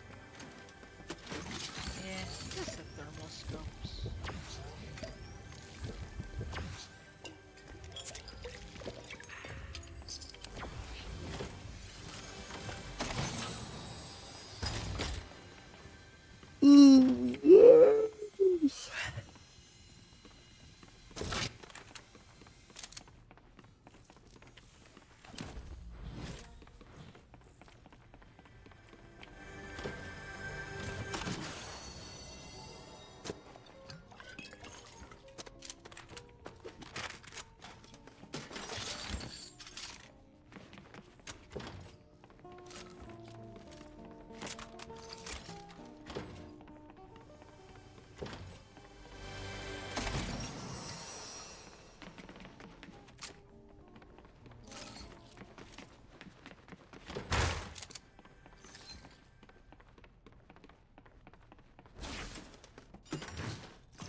Tan for me so I can look more Hispanic. Well, chat. I do have a question. It's a random thought. Are you guys interested of me upgrading my setup, or are you guys fine with my setup right now? Your setup's fine. You don't need to upgrade even more. Now, just a curiosity, because I mean, you do you. No, I mean, I do me, but freaking, are you guys like fully support about it? Yeah. Because I talked about this I talked about this during one of my stream. I uh I talked about this during my stream. So technically I went to like a repair shop. Uh I went to a repair shop and shit. And the idea for that is like my laptop got broken because of the motherboard and all that stuff. After like fixing after fixing that laptop, freaking, it cost me like $1,000, or not freaking not $1,000. Sorry, it freaking took me what, $200. Sorry, $200. It took me $200.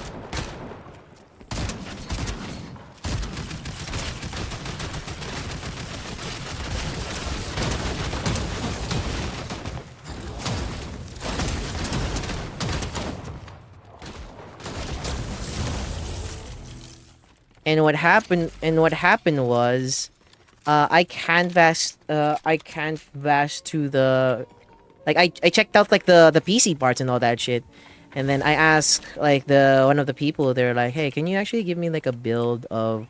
I want to use this PC for streaming, you know, for multitasking and all that stuff." And then he gave me, me the PC parts that I need. I don't have to go overkill at much, as long as it streams, and then provides like really good quality. I'll be set. So he gave me like a list. He gave me like a list of freaking a processor, and then a motherboard, and then like DDR5 RAM, a case, a cooling fan, and then graphics card, and it costs like what? Costs around It costs around 3K. I'm like, what? Yeah. What the fuck? What kind of parts is he using? Is it like the Wagyu A5 of computer parts or what? It's really good. It's actually really good computer parts too. Okay, I was just worried 'cause like inflation and everything. Like, It's inflation. Oops. What is it inflation? You know, computer parts, scalpers, and all that stuff. And I was like, 3K. I mean, would I actually need it? And given the fact that my laptop is like only 2 years old, and I'm like, Maybe in the future. Yeah, just save up a little bit each month for it. I wish I can do that. Yeah, you can do it. Just do like a small thing, like save up $5. Just like store away $5 a month. Nothing crazy. Usually But people do right more. now, what I feel is I want to save up for a controller. For a controller, I want to save up for a freaking SSD right now because my 1 terabyte hard drive, like my external hard drive chat, is actually full, and I need like a better one. Ooh, okay. And it's HDD. I got it like back in 2013. It's been a decade for me. I own that for a decade.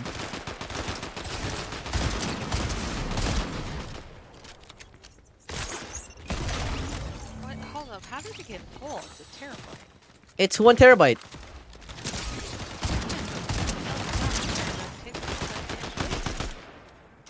I'm asking curiosity, not being smart. No, because those files contains like 10 years of stuff. Like 10 years of my college stuff, a little bit of my high school stuff. It's still there. Like it's there. I mean, do you want that stuff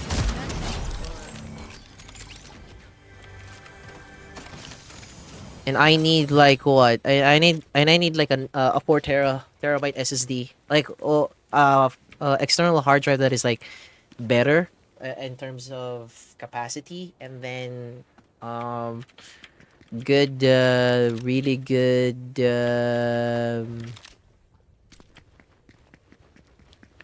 really good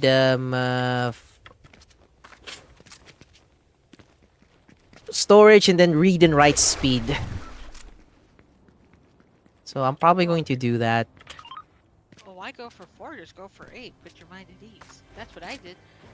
Well, actually, There's no 8. Sadly, there's none. There's no 8, but there's 4. It's SSD for terabyte.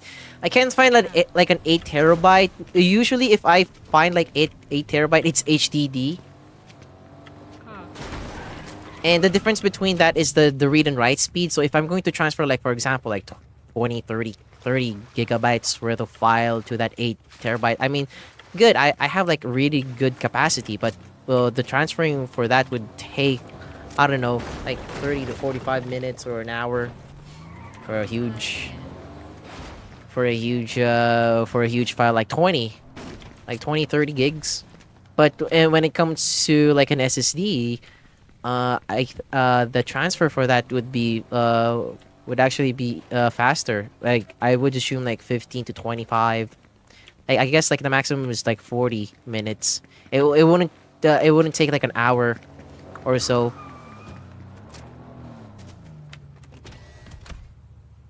So yeah.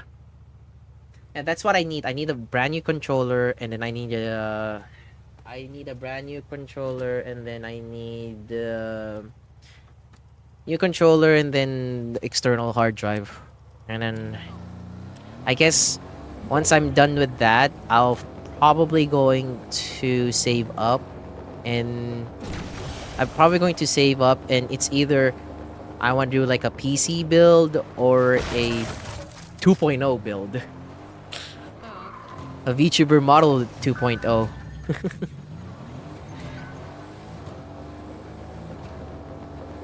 I gotcha. No, your setup's fine for now. Just save up for the future investment, you know? Because to be honest, chat, I want to save, but at the same time, I'm unemployed and I don't have anything right now. Oh God! What? Oh, fireworks. Scary.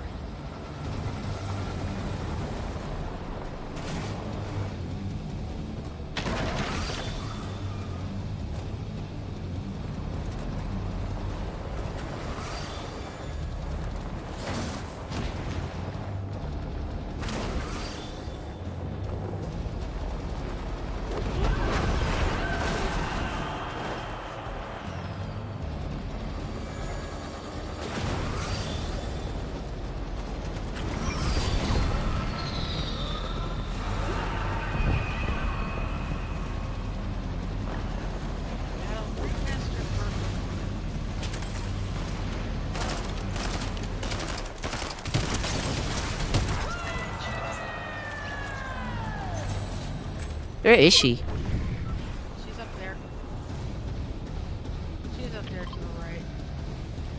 The hyena chick. Alright, good. Eat shotgun!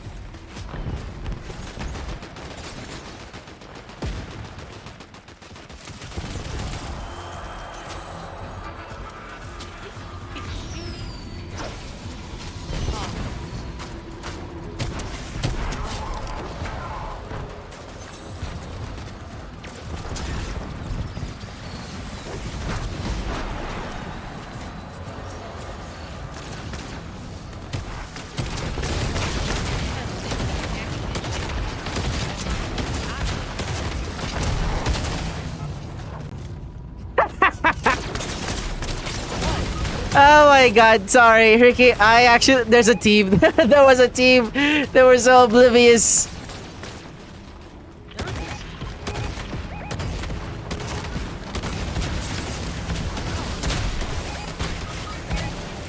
Same here. Yeah, there's a team, Draco. We need help. I didn't even realize that. Oh no, they got steps.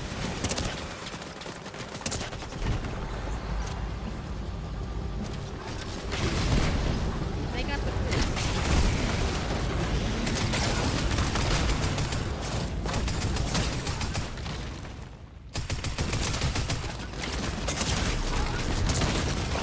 and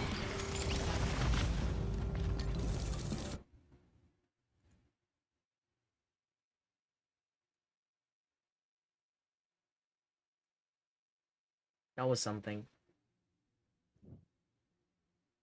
I didn't know there was a team there. I said there was a team. I thought it was bots. No, I said there was a team. What you didn't say if it was a real team or a bot. Like, There's a difference. like legit team. I didn't say bot team. I said team, not bot team. Like I even laughed because I went to their car and they didn't notice that I entered the car.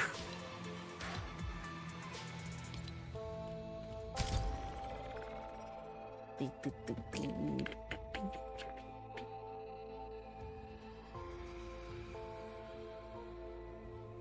know, your VTuber model has a scary smile. Yeah. No, I mean the little idle thing. You actually see how sharp his teeth is.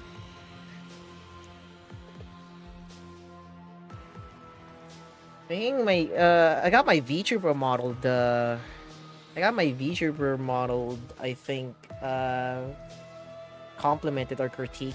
I saw like someone's like tweet, like okay, after what happened to this. Welcome back, Mimi. After what happened to this, I'm gonna do like a stream where I compliment your guys' OC or original character, and I actually got mine.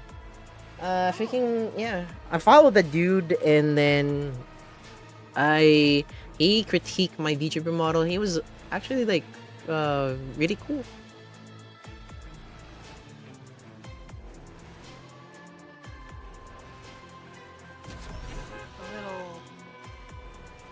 A little cool here.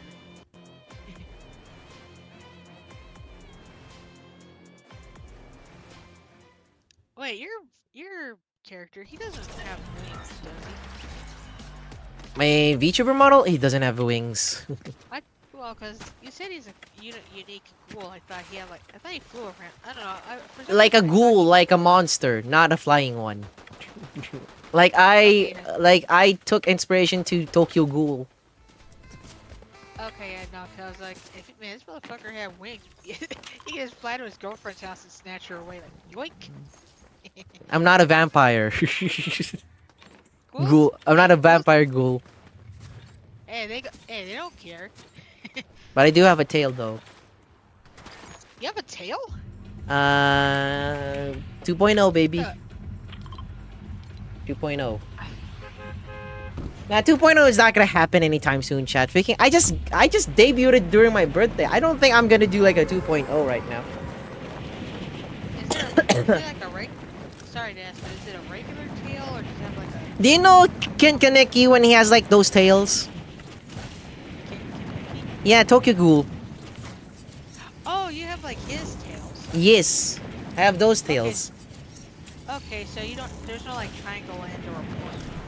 No, Okay. like I said, like my design is mainly reference to Ken's Tokyo Ghoul design. In a way, I'm Oh. not plagiarizing it. It's just like my own take. And at the same time, on my 2.0, my 2.0 has like a different. I have ideas on my 2.0, but I can't share them. Gotcha. The 2.0 is different, chat. I'm not gonna say it because it's too early, and I don't think I'm gonna do my 2.0 version just yet. Because that would take a lot of money and time. Yeah. And I'm not that rich at all. Oh, you'll be rich one day. Or you'll be financially stable when you don't have to worry. It'll happen. No, I'd rather be financially stable. I just the problem is that I don't want to rely so much on others because it's petty shit. It's petty. I don't want to be that kind of person to be petty. I'm really trying my best to help my family and all that stuff, but fuck, it's not enough. And I understand that it will never be enough. Yeah, just don't drive yourself crazy about it. You'll be fine. Trust me. Trust me. I almost went. I was like you years ago. I almost went mad.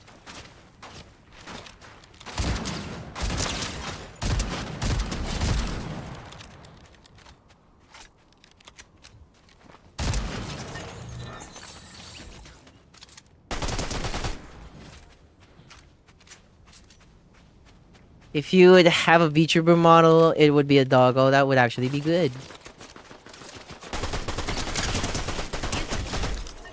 Like a puppy. It's a puppy that everybody wants to pet. Like that's what. Like the oh, of course you'd be like that Doge. Man, I got so bummed out when I found out the Doge passed away. I'm like, boy, this year sucks. I know this year sucked, but finding out the Doge passed away. Yeah, I've been this bummed. I wasn't this bummed out. I haven't been this bummed out since when I found out the Grumpy Cat passed away, and her original name was Fish Stick. Yeah, or no, Tartar Sauce. Her original name was Tartar Sauce.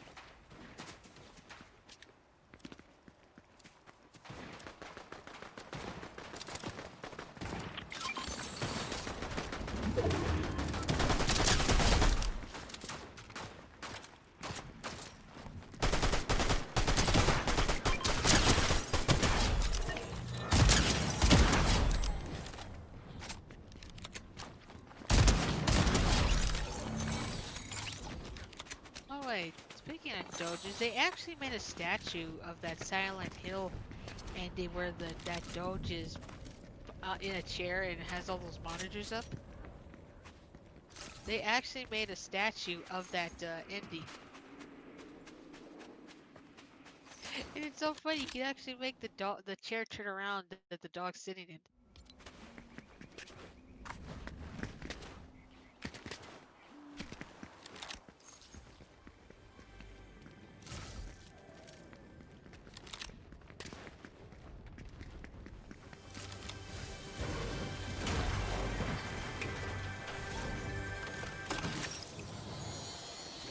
Well, at least you know what the hyena chick's medallion is. Infinite ammo. And higher weapon damage.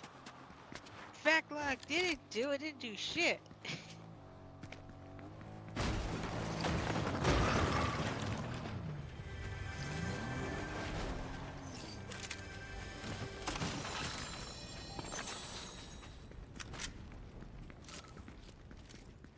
was dumb. I actually thought about getting a PNG model done for myself.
Hello? And still need to find a job. Oh, you cut out on me. Yeah, for some reason, I don't know why. Freaking my mic muted by itself. So like I said, chat, I have personal stuff that I want to buy. I want to buy a new controller. I want to buy like an external hard drive SSD. That's it for now. I'm really not planning on buying. I'm not really planning on buying. Well, wait. Like those three, I need to buy the three. So I need the controller, brand new controller. I need an SSD. I need to buy that season 2 Street Fighter 6, and I'm good for the meantime. Um, Wait, Street Fighter. Wait, did they announce the pricing for that? yes, it's $50 for the ultimate one. I think the one is like 30. 50? Get the fuck out of here with that overpaid cosmetic bullshit. It's like That's cosmetic. It's the $50 is worth like you get to have all the season 2 characters with no additional fee.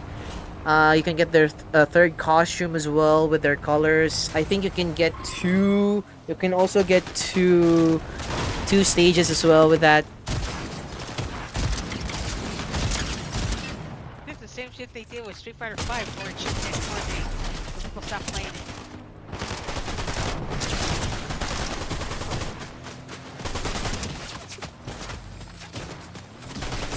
There, there. Wait, so you didn't hear what I said? What? No, I thought about getting a PNG model. Yeah, I heard about it. I was like, you should go for it. Nobody's you should go for it. Everybody. Yeah, but the thing of it is, I don't know what design to go with.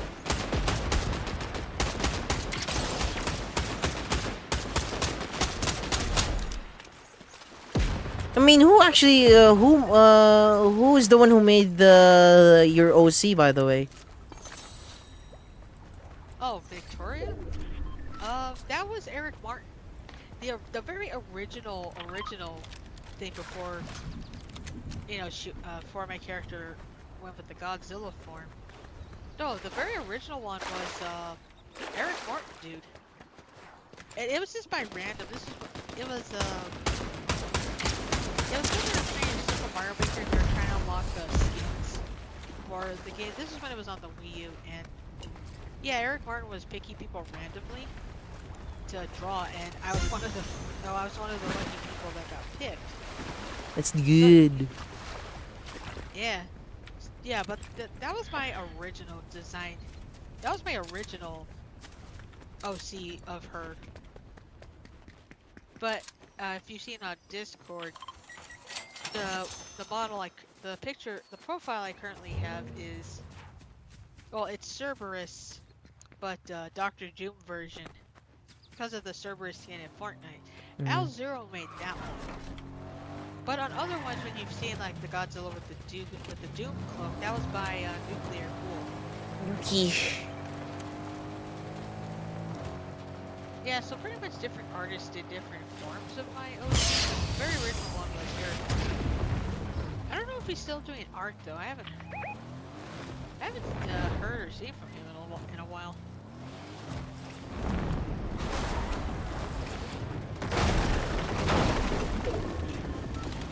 Okay, I'm gonna bounce out. Dude, come on. Why would you be like that, Ratchet?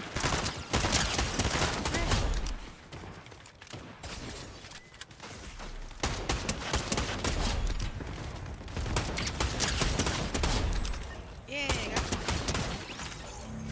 one. Oh, yeah, good job, Stans. I still hear gunshots. Hold on, Ratchet's shooting at something. What are you shooting? Down here!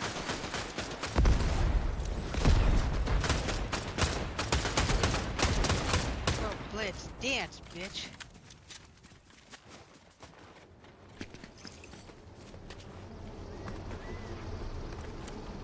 Some 22 north. Ooh, oh, that's a gold SMG. I got all excited.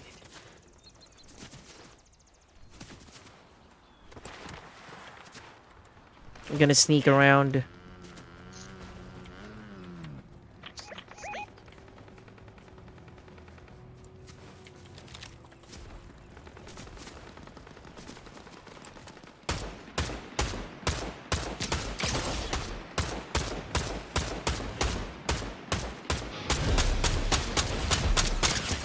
So yeah, now if I were to do a PNG model, I don't know what the design would be. Human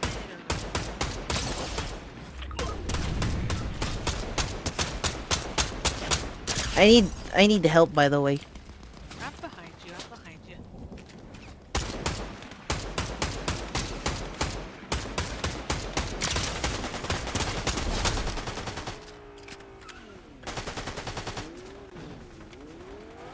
This is a weird ass freaking game. Well, it's definitely got weird with all these different collapsed modes in it.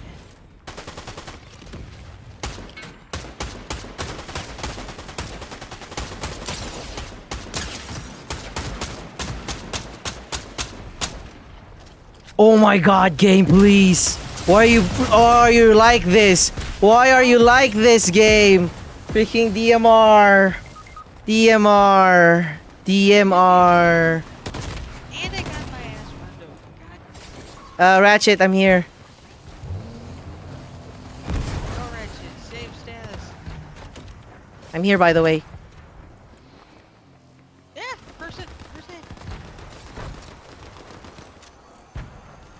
No, no, no, let them fight, let them fight. I'm good, I'm good, I'm good. Don't. Oh, that's good, the NPC helped you.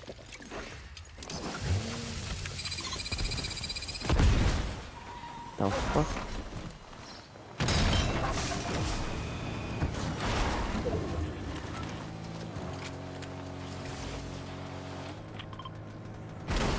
What's killing stuff?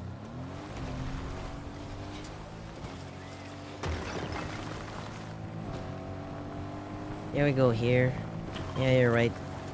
Uh-oh, armored bus, look out.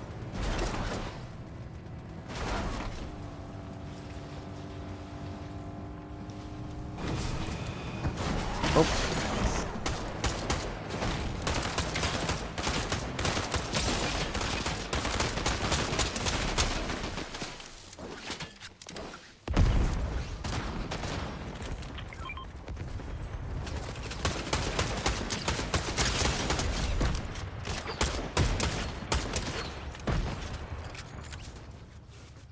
You have anything with you? Yeah, you have. You have a med kit. Not bad.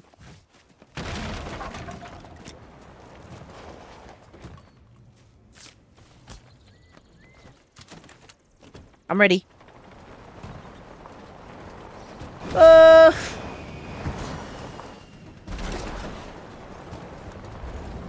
Oh, shit! Come on, we can do this!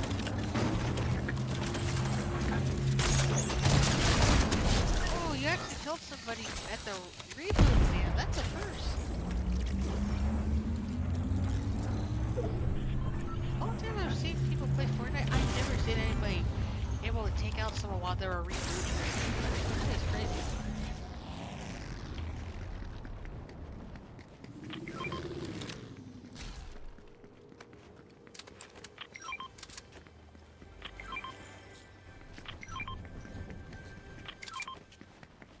Okay, so far so good. We're good. We're good. We're good.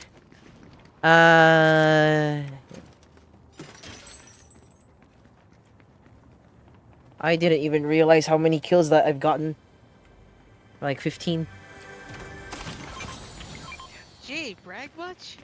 No, like I wasn't paying attention. I was like really focused on the game. Jaco, where are you? What? Here. Thank you. There's 3 people.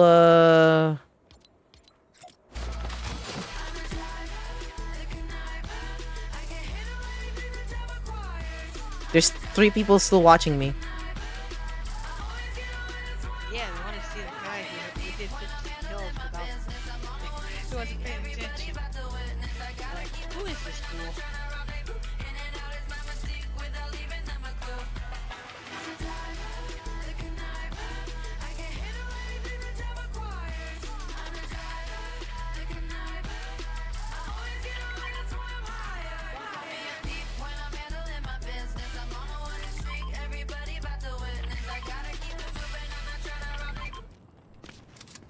Okay, they're still watching.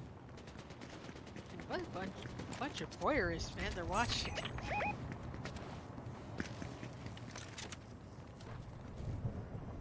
Yeah, I see them. They're here.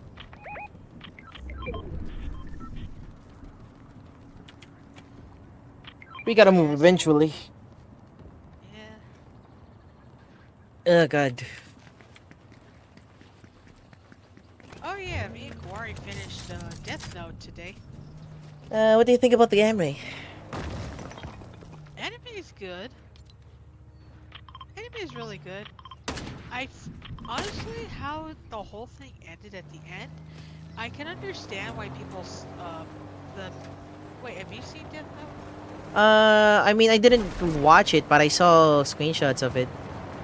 It's okay. Already know like the ending of it. Well, the thing of it is that you probably see pictures of the character L. He's all pale, black hair, Yes. doesn't wear shoes. Mhm. And I actually saw the scene that launched a bunch of yaoi between Light and L. The foot massage scene. Yes. Thinking there's a lot of yaoi fan arts about that. Yep. Yep. But I could see why when I saw them. Because when we got to see cards like, oh, this is the scene that launched the yaoi. I'm like, Go to the other side, Ratchet. Other side. the foot massage. There you Yeah, go. no, but the thing of it is that the anime is good. I felt like it should have ended when L died, because the fact that most of the anime you're watching is between that battle between L and Light, and the moment L dies, it's like can't really go from there. So it I gotta be gotta focus people. careful on this one. Oh yeah. Careful on that spot. Oh god, okay. Freaking Ratchet, this is actually a really good, this is a really good spot. It's 3v3v3? 3v3v3, I guess. Oh, this is gonna be intense. Okay, freaking 3v3. Freaking 3 people are lost in the storm. Yeah, no, don't get me wrong. Part 2 of part 2 is good, but the problem is that the build up for it, it feels like it's on fast forward. Like they don't give you enough time for a build up for the ending, which the ending was poetic. It was good. You know, it's a fitting ending. You actually want the person to die. You know, after all the shit he's pulled. But it's just like the whole build up of Oh, someone got rebooted? What the fuck? how? Oh, they must have rebooted. There the was character. someone, by the way, here. There was Wait a someone minute. here. Hold it. Yeah.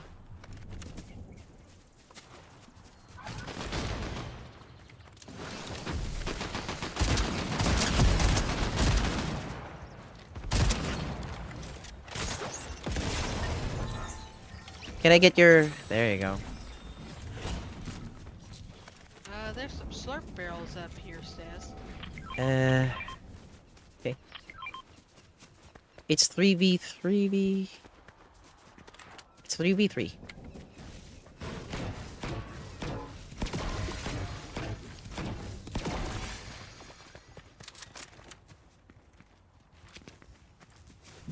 It's a team.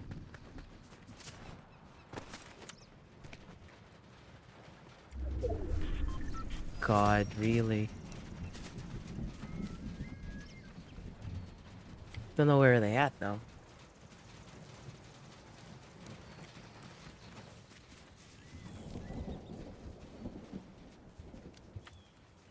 Yeah, I think this is a... Oh god, I see someone. They're here. Yeah, they're gonna be coming for the damn medallions. No, someone was here a while ago. I saw someone here. Ooh, Oh, gold assault rifle. here. I'll take that. I saw someone here. Don't shoot, don't shoot, wait. Okay. Draco, come on. Hey, where are you guys? I'm here. We're here. Car. Okay. 3v2. Go, go, go, go, go. Go, go, go, go. There's somebody behind me with a fist. Oh, freaking! I wouldn't recommend going here, to be honest. It's gonna suck. Oh shit! Knew it. Told you. Oh shit! I get shot. Where? They're above. Of course they are.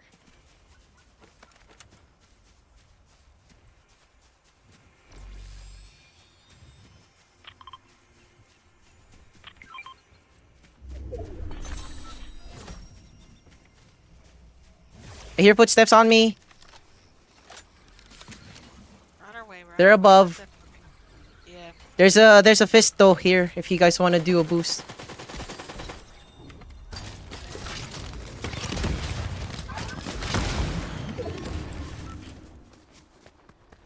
Yeah, he dipped. Again. Dipped. Yeah, he's here. Right behind you, Stas. Ow. That hurt. Yeah, I get this random.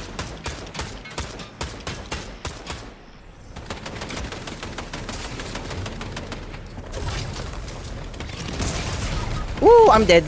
Oh god. That was idiot for me. I'm Oh, the hell? I'm dead. Oh, this He's the last dude too. He was almost dead. Come on. There you go.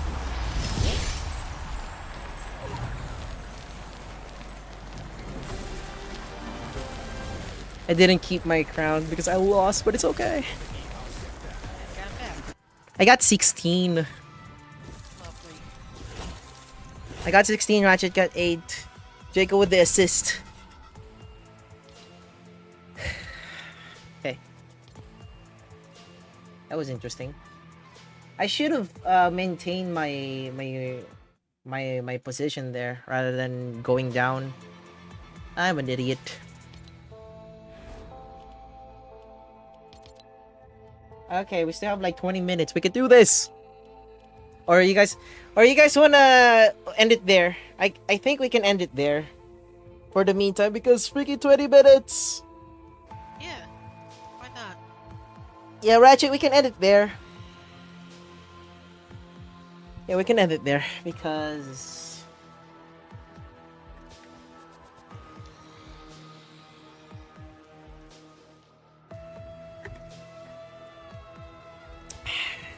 GG's. GG's.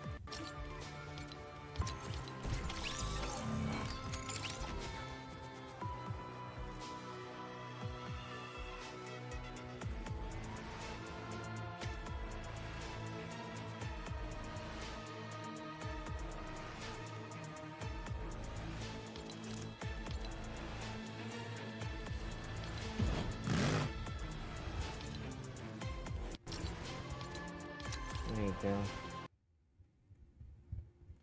I think I'm gonna do like a reaction video chat while I wait. I got Yeah. you on the chat, Jaco. Okay. Okay, chat. I am going to do some things. I'm gonna I'm gonna react to some stuff. Scary stuff again. Let's go. We're going to react to some scary stuff again, chat. Let's go.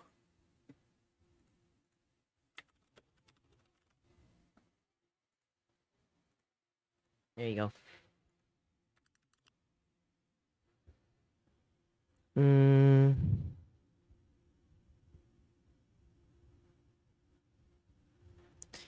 I'm actually like looking for yeah, scary time. Mm.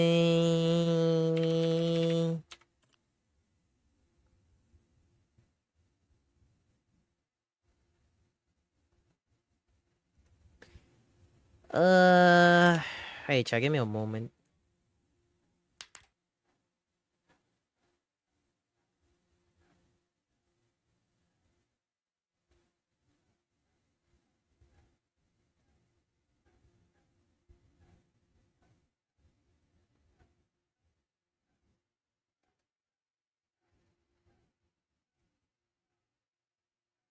Yeah, let's react to some Tov.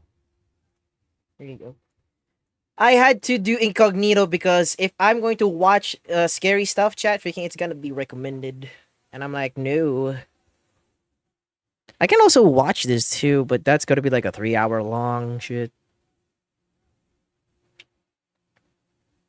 If anything, yeah, there's the creepy pasta. There's also the first volume of creepy pasta. I actually made that. It's really good. I'm gonna watch this one. Creepypasta is based on the true story. Ah, creepypastas. Stories that have been copy and pasted. Yeah. Yeah, chat. If you are scared, you can change the channel. You guys don't have to watch if you're scared. But reminding you. Ah, creepypastas. Stories that have been copy and pasted throughout the internet since as early as the 1990s. If you've never heard of creepypastas, well, they're just fictional horror stories written by people on the internet, with some notable ones spreading like wildfire. Now, today, I'm not going to be reading creepypastas. I do have a series dedicated to trying to read all the OG creepypastas, which is still going on. I still need to watch those. I still need to watch these. I still need to watch these, and I'm pretty sure there's gonna be a lot of creepypastas that I know or I've heard of. In case Faking this is Squidward suicide episode. Faking. I think this is like the Russian sleep experiment, which it's freaking fake. I think this is like the Happy Bear or Go Bear. This is like from the Simpsons episode 2. I don't even. Freaking the McDonald's creepypasta. The smiling dog. Yeah, that Bart. Smiling dog. Freaking. Killer clown or freaking the clown maniac type of thing. Slender Man is also there. Freaking, I got scared by freaking the chat the smiling dog photo. Yeah, Sonic EXE is actually on the bottom on the left corner. Yeah.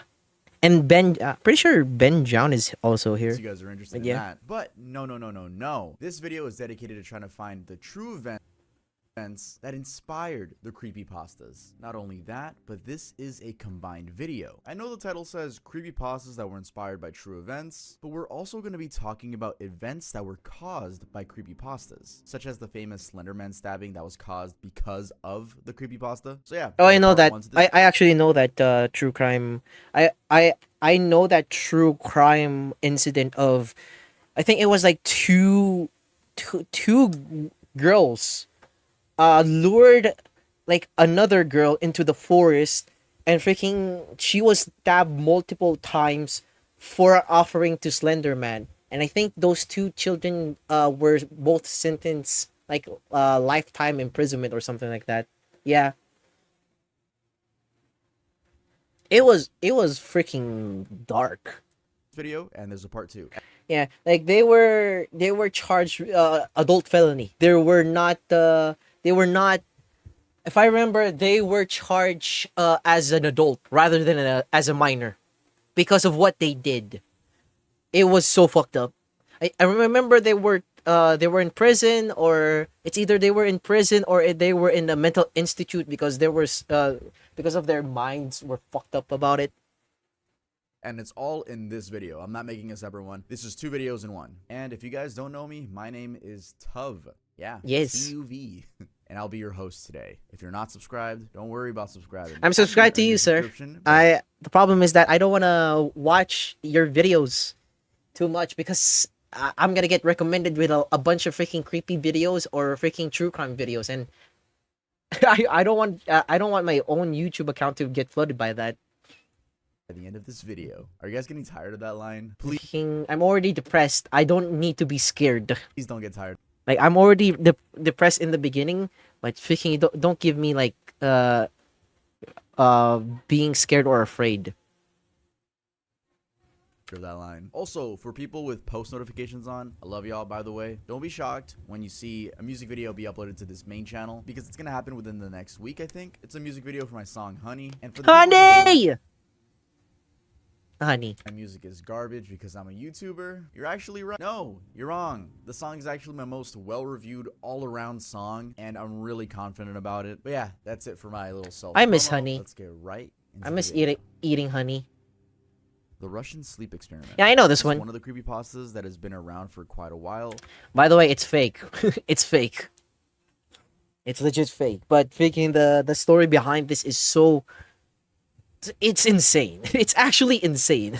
And you might already know about it. What you may not know, though, is that it could have been inspired by real events, specifically in the times of war. More on that in a bit, but first let's recap the Russian sleep experiment story. For a lot of these, I've already read them on other videos on this channel. You can check those out in your own time. But yeah, just want to make that clear. If you want to hear like a beautiful man narrate these stories, Beautiful I've done a lot man. of them already. So the story goes that during World War II, in the late 1940s, Russian researchers decided to experiment on 5 people, prisoners of war that had been deemed enemies. The goal was to use an experimental gas stimulant to keep them awake for 30 days, or maybe as long as they could, while being closely monitored, of course. To cooperate and not complain, the subjects had been lied to that they would be freed if they made it to the 30th day in the sealed chamber. They were given running water, a toilet, and dry food to last them all through. They also had books and cots to sleep in, but no bedding paraphernalia. To monitor them, the researchers created small windows. This is The glass fake. About 5 inches That thick shit is and fake. wired microphones on the inside. All went smoothly, but 5 days in, things took a rather dark turn because the subjects began experiencing paranoia, babbling about their past, and trying to trick the researchers into letting them out. This progressively got way worse since by day 9, 2 of the subjects screamed themselves silent. Yes, they screamed until they tore their vocal cords. This was followed by the smearing of feces and torn book pages on the windows as if to block the researchers out. And it gets even worse because after that, there was utter complete silence on the microphones. The only indicator that the 5 were alive was that they seemed to consume the same amount of oxygen that would be needed to keep 5 people alive. 3 days later, not knowing what else to do, the researchers opened the chamber, and saying what they discovered was horrific would be an understatement. The subjects had literally torn off body parts from themselves by hand. They had turned too wild to even be controlled, and even in the process of retrieving them, they killed 1 Russian soldier. 5 other soldiers died of suicide in the following weeks, based on what they had just witnessed. Anyway,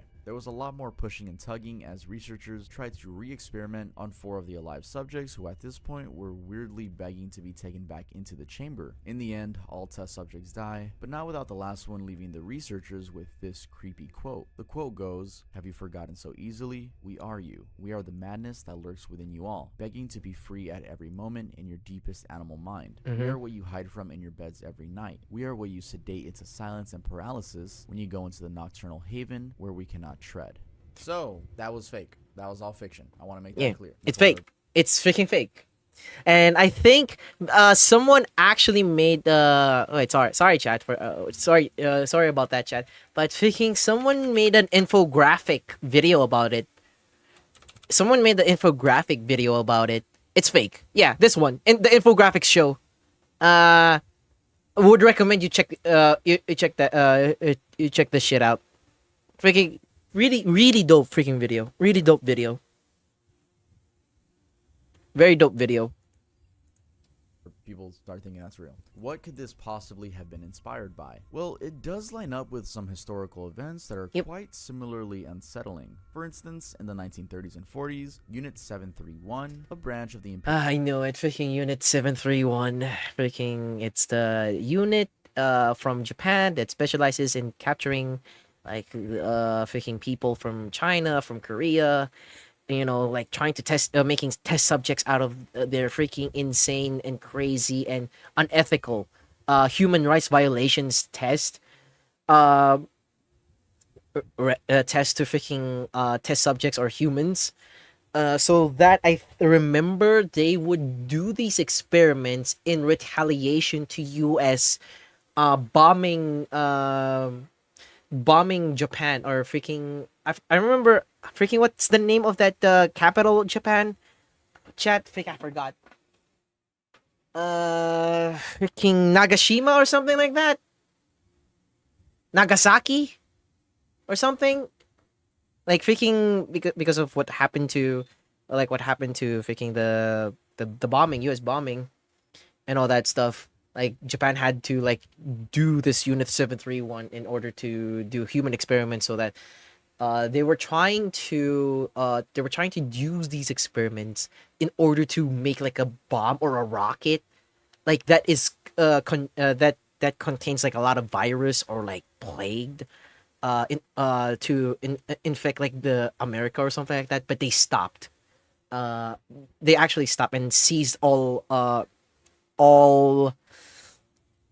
all operations, because how the war ended in freaking Japan, like actually surrendering to US and stopping invasions and whatnot. Imperial Japanese Army did illegal lethal experiments on as many as 3,000 Chinese civilians as a way to develop chemical and biological weapons. The US also did experiment with mustard gas, and they would experiment on minority soldiers as preparation for what was expected to be a chemical-dominated Second World War. It was a painful, horrifying, and secret part of America's history during World War II.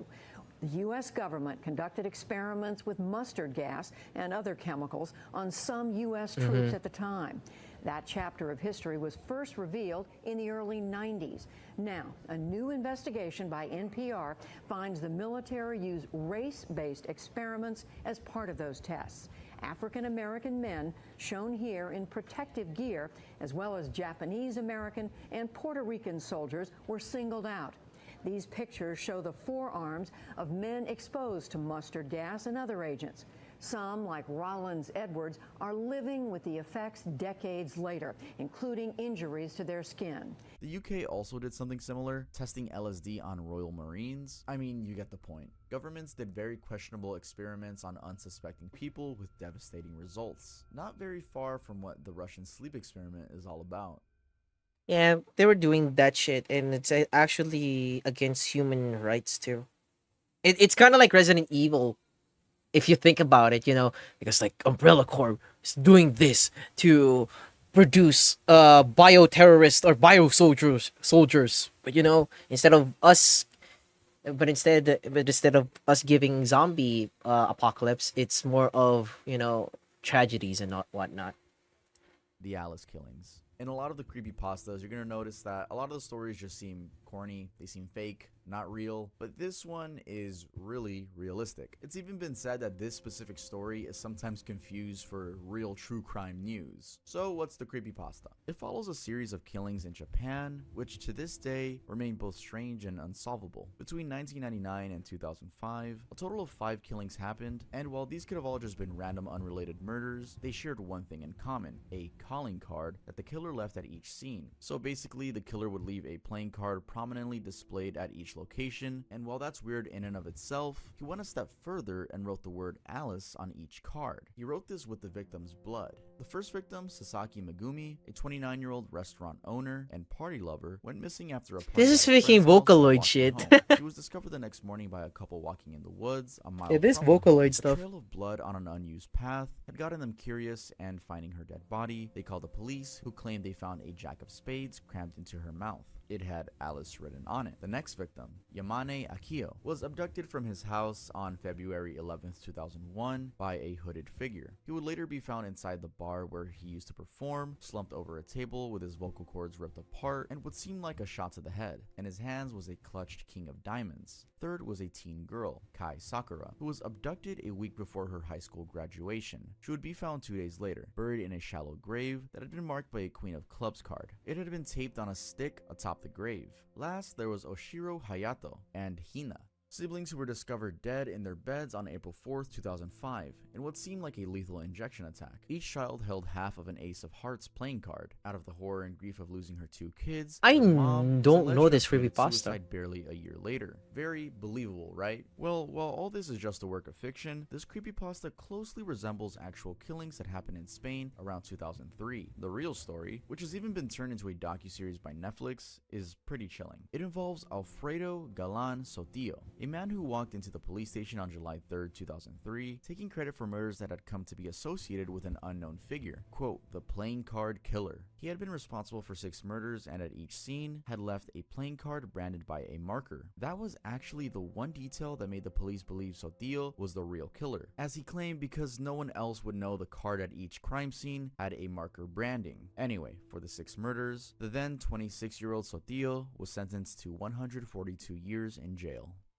Yeah, just life in prison. Doppelganger creepypastas. This is a pretty short one on the list, as it's not really a specific creepypasta, but still a topic I found rather interesting. So, like I said, I'm talking about doppelganger creepypastas. Oh, I know this The one. ones where someone will get an eerie feeling and even be convinced that a relative, partner, or friend is no longer who they were and has been replaced by someone else, or worse, something else. A commonly used example is from the 1956 film Invasion of the Body Snatchers, where residents in a California town, fictional of course, got that same feeling, and it turns out they were not deluded at all. Their friends and family were indeed being replaced by imposters, aliens to be specific. This is the same idea with creepypastas that talk about an evil twin. For example, a mother sensing that their child had been replaced by something unholy or sinister, like some sort of darkness had awakened in them. In fact, that is a scenario in one of the shortest creepypastas around, just 2 sentences long. And yes, I'm about to read the creepypasta to you guys in full. It's only 2 sentences, so here you go. I begin tucking him into bed and he tells me, "Daddy,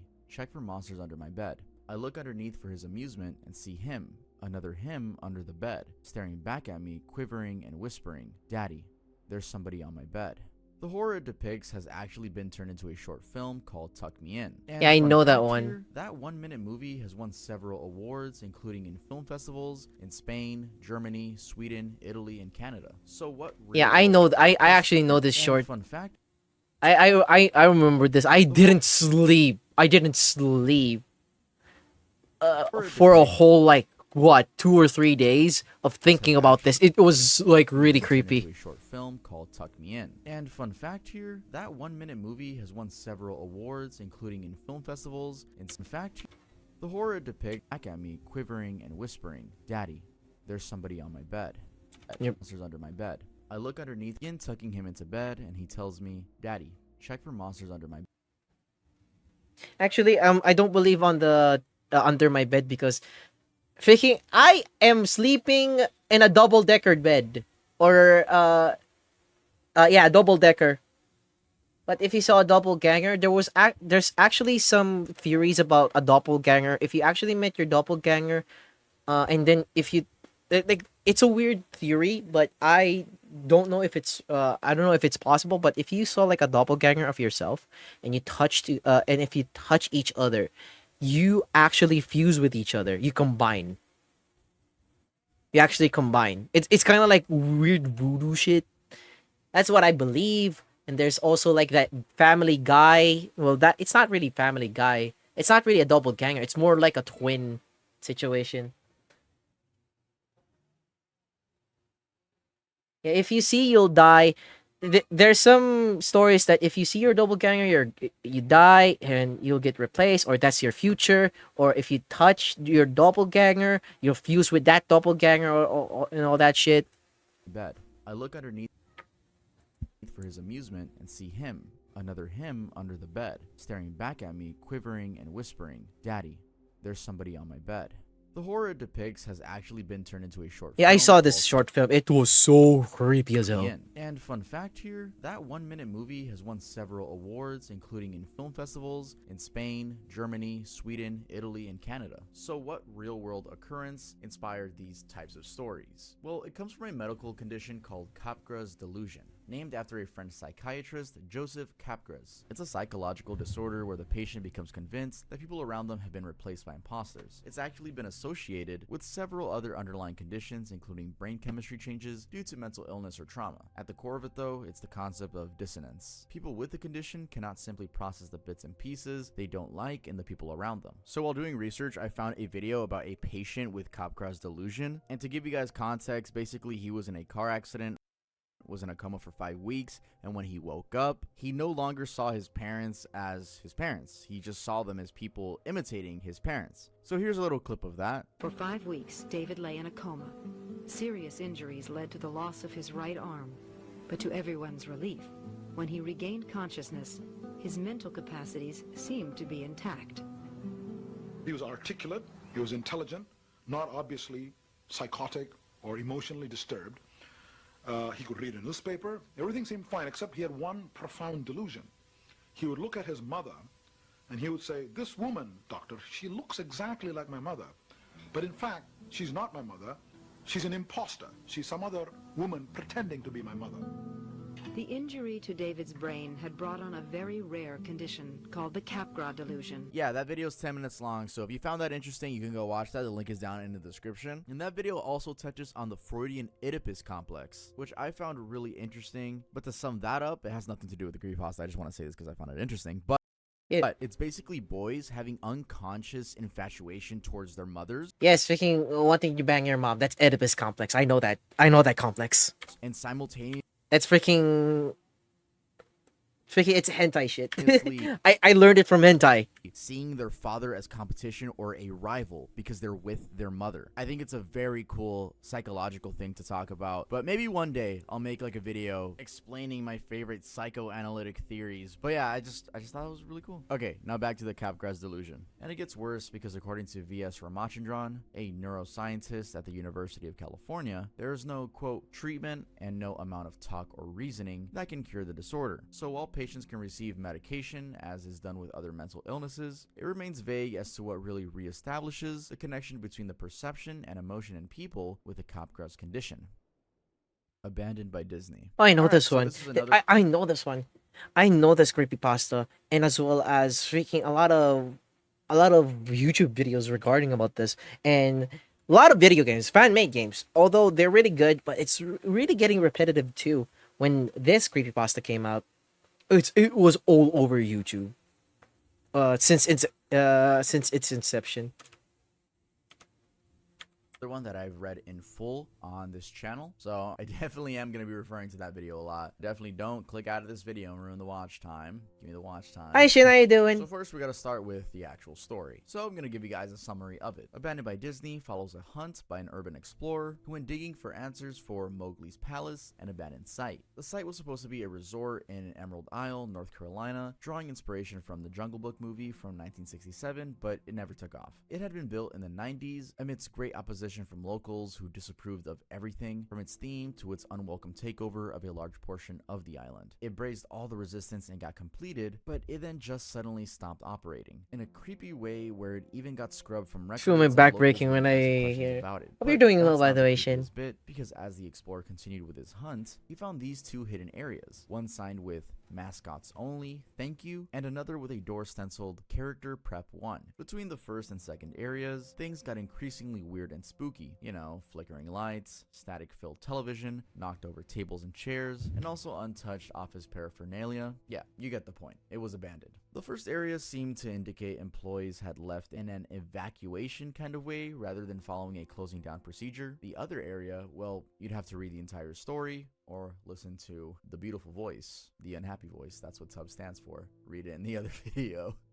Anyway, let's get to the very end of it. It had everything from a Mickey Mouse costume that got up from the floor on its own to human skulls falling from costumes hanging by the wall. Stuff that if you witnessed would definitely keep you up at night. So, How was this inspired by true events? First, for clarity, Disney never opened a park in Emerald Isle, North Carolina, nor did it do any of the stuff described in the story, including releasing animals into the wild. What is true though, and thus might have formed the basis for this creepypasta, is that Disney has opened and closed theme parks in the past. For instance, in 1974 in Bay Lake, Florida, it opened a zoo called Treasure Island, later renamed Discovery Island. It ran until 1999, when it was abruptly shut down for unknown reasons. Interestingly, there is a guy named Shane Perez, an urban explorer, who is claimed to have been the last known visitor to the island, having gone there in 2009 with friends. He apparently discovered odd things over there, like reptiles in jars, old photos of employees, and get this, the park still turns on at night, or at least it did by the time he visited. Actually, I'm pretty sure Matt Sansois, if that's how you pronounce the name, is actually the last person who at least documented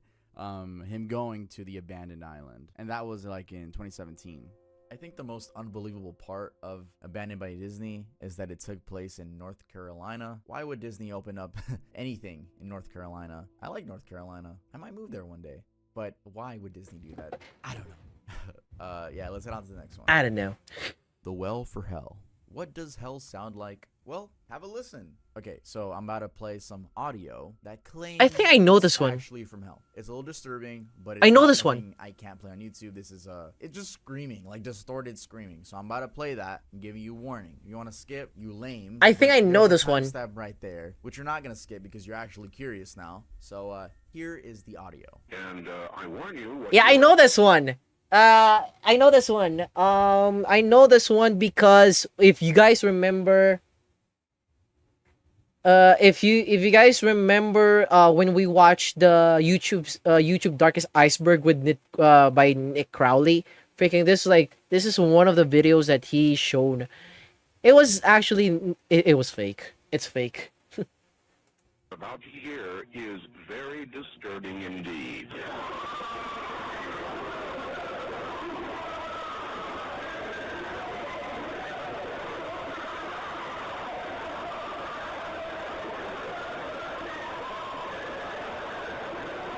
So this clip is alleged to have been It's fake.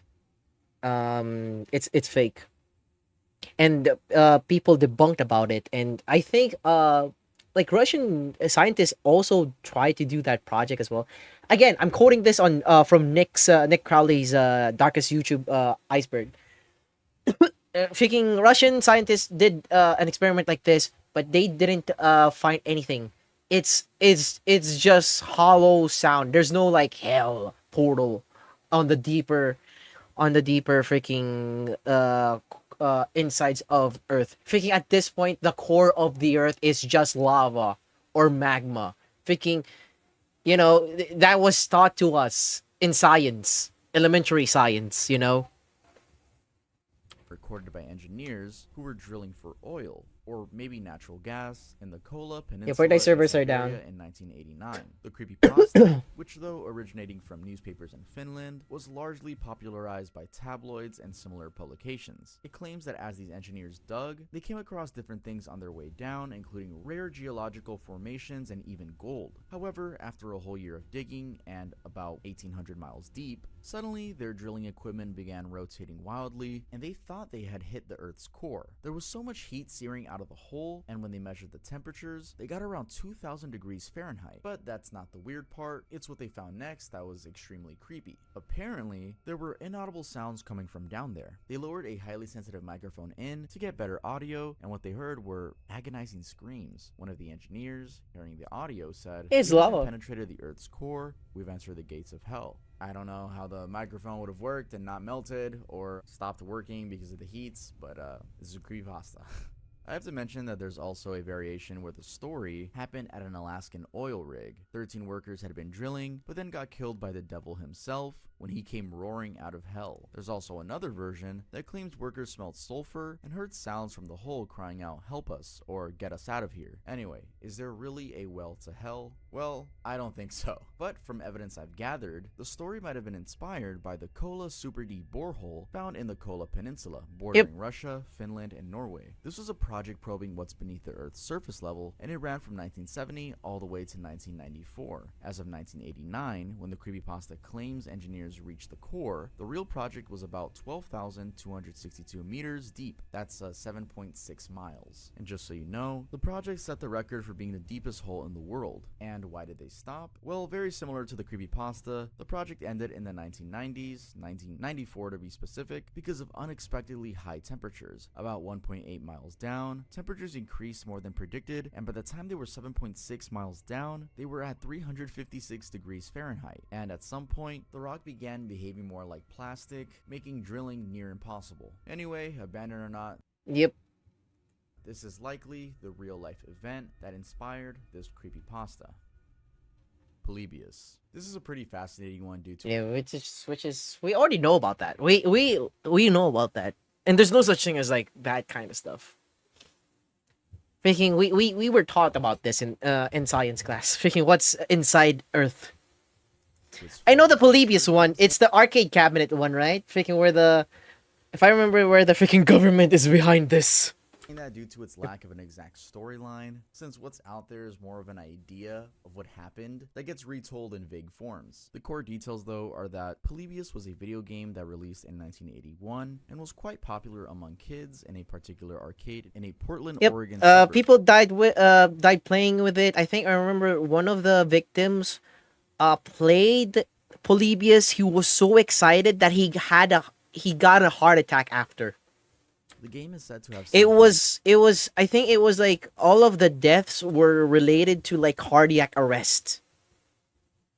sinister going on, like being a government experiment or something like that, and this is because anyone who played it apparently got anything from epilepsy to nightmares to forgetting where they lived. Again, the emphasis here is that it claimed to have had some sort of government meddling going on, including a quote-unquote proprietary behavior modification algorithm developed for the CIA by a military offshoot group. It's claimed that an operator of the arcade once said that men in black coats would come and collect records from the machine and leave behind the quarters that it had earned. They just cared about the information or how the game was played. Also, additional claims make this even creepier, saying that the game was not only weird looking, but that any kid who played it stopped playing video games altogether. Sort of like it was an anti-video game campaign. The game is also said to have disappeared after a month of being released with no trace. Oh, and the developer of the game was alleged to be a German company. Here it is on the screen. I'm gonna try to say it. Sinneslotion. Sinneslotion. I have no idea. Chato. You guys there's always a word I mispronounce in every single video. I'm trying to like pronounce these words correctly. I'm trying. Sinneslotion. Sorry, chat. Freaking my is how I will say this one. my camera. A name that loosely translates to sense deletion. Now, is there any truth to that at all? No. However, real-life events have occurred that are similar to the story. For instance, in 1981, Atari had a game called Tempest with a gameplay description very similar to Polybius. The suspicion, thus, is that Polybius might have been a location testing unit for Tempest or a faulty Tempest unit. I also remember there was like an arcade cabinet or arcade game where it actually pops up like missing children posts at the end of the game or something like that. I know about that too. There was like, I think there was also something like that. Like there was a particular game, and it actually shows like, it's an arcade game, which it shows like missing children reports. Like, hey, if you, on some breaks of the game or at the end or something like that. I remember there was something like that too, which is very creepy.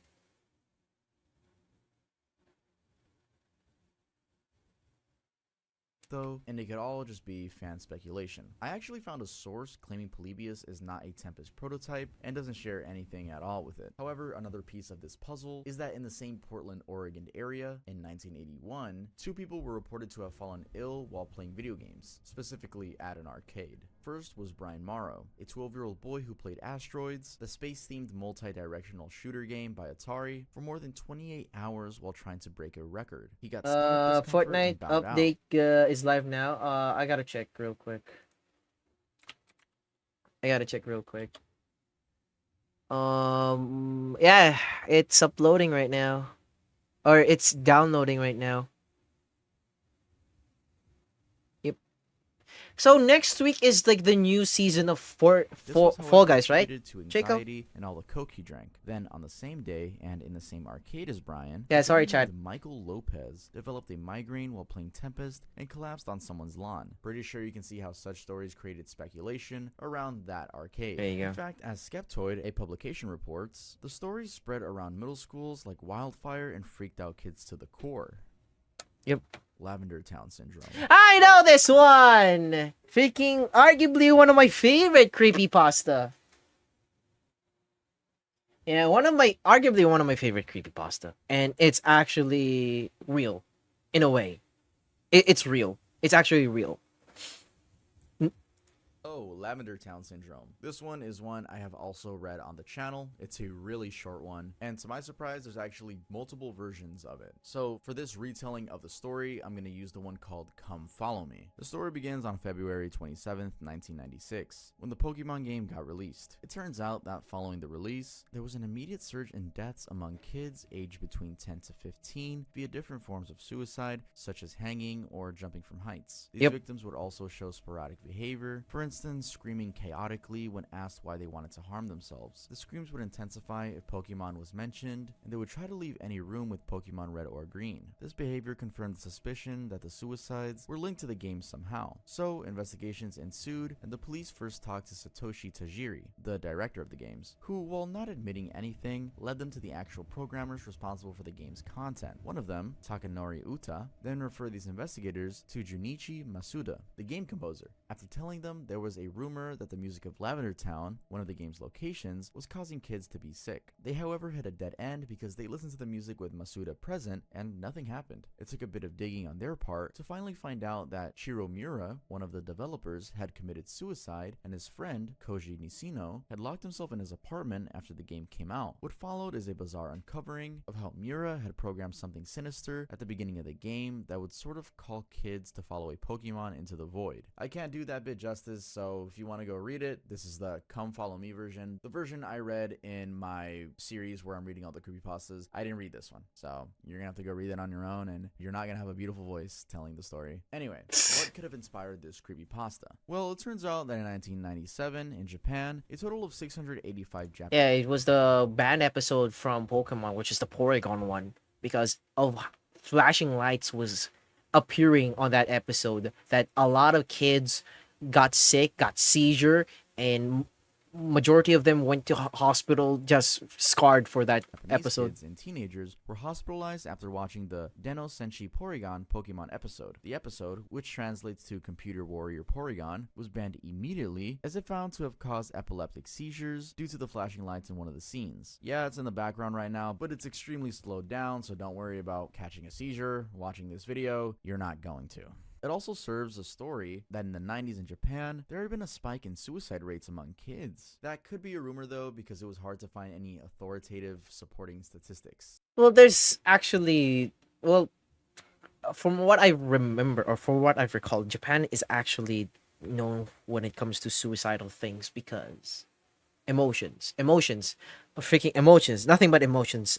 Japanese people are affected by emotions, and with a lot of depression, a lot of negative emotions, a lot of emotions in general would actually make someone crazy. You know, it's an emotional mental health situation when it comes to Japan. From what I've heard from the Lavender Town Syndrome,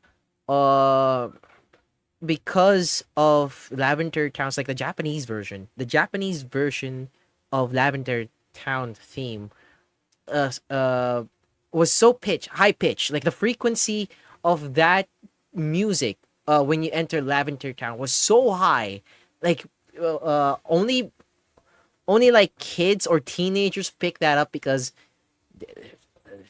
they said that kids and teenagers has like sensitive hearing. That's what I've heard from the creepypasta. Because of that, and adults aren't affected because they have like weird like eardrums or something like that. Weird eardrums or weird hearing.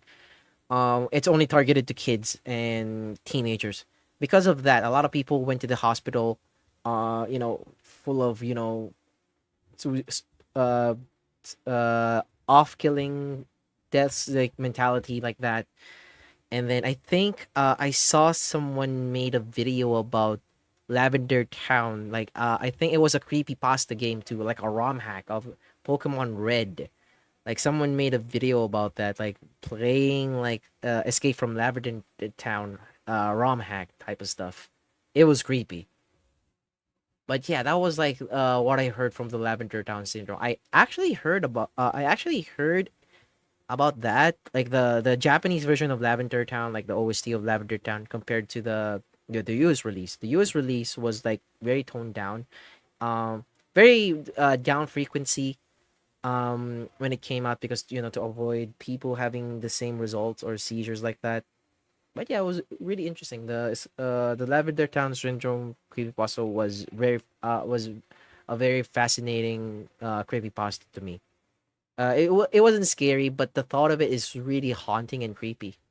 The Green Man. Okay, so this one is a mix between an urban legend and a creepypasta. But nonetheless, it's a pretty horrifying story and it's accompanied with a very scary image. So, also known as Charlie No Face, this story takes place in western Pennsylvania, where the Green Man, a horribly deformed man, is seen at night lurking by the roadside, blowing cigarette smoke via holes in his cheek, and trying to stay hidden from prying eyes. Charlie is said to have been in an accident that melted his face together and turned him green. What accident? Well, no one knows for sure, as some say he was working for a power company when he got shocked by a downed power line or struck by lightning, while others claim he was a factory worker splashed with acid. Then, following the accident, depending on who you asked, he either died, making his subsequent sightings that of his ghost, or he ended up in isolation, boarded up in a house. One of the rumored locations where he went after the accident is South Park Township, somewhere just off Snowden Road, a site where the town stored rock salt for warm days. Now, as unnerving as it is, this story has a very similar true version that inspired it. Apparently, in August 1919, an 8-year-old boy,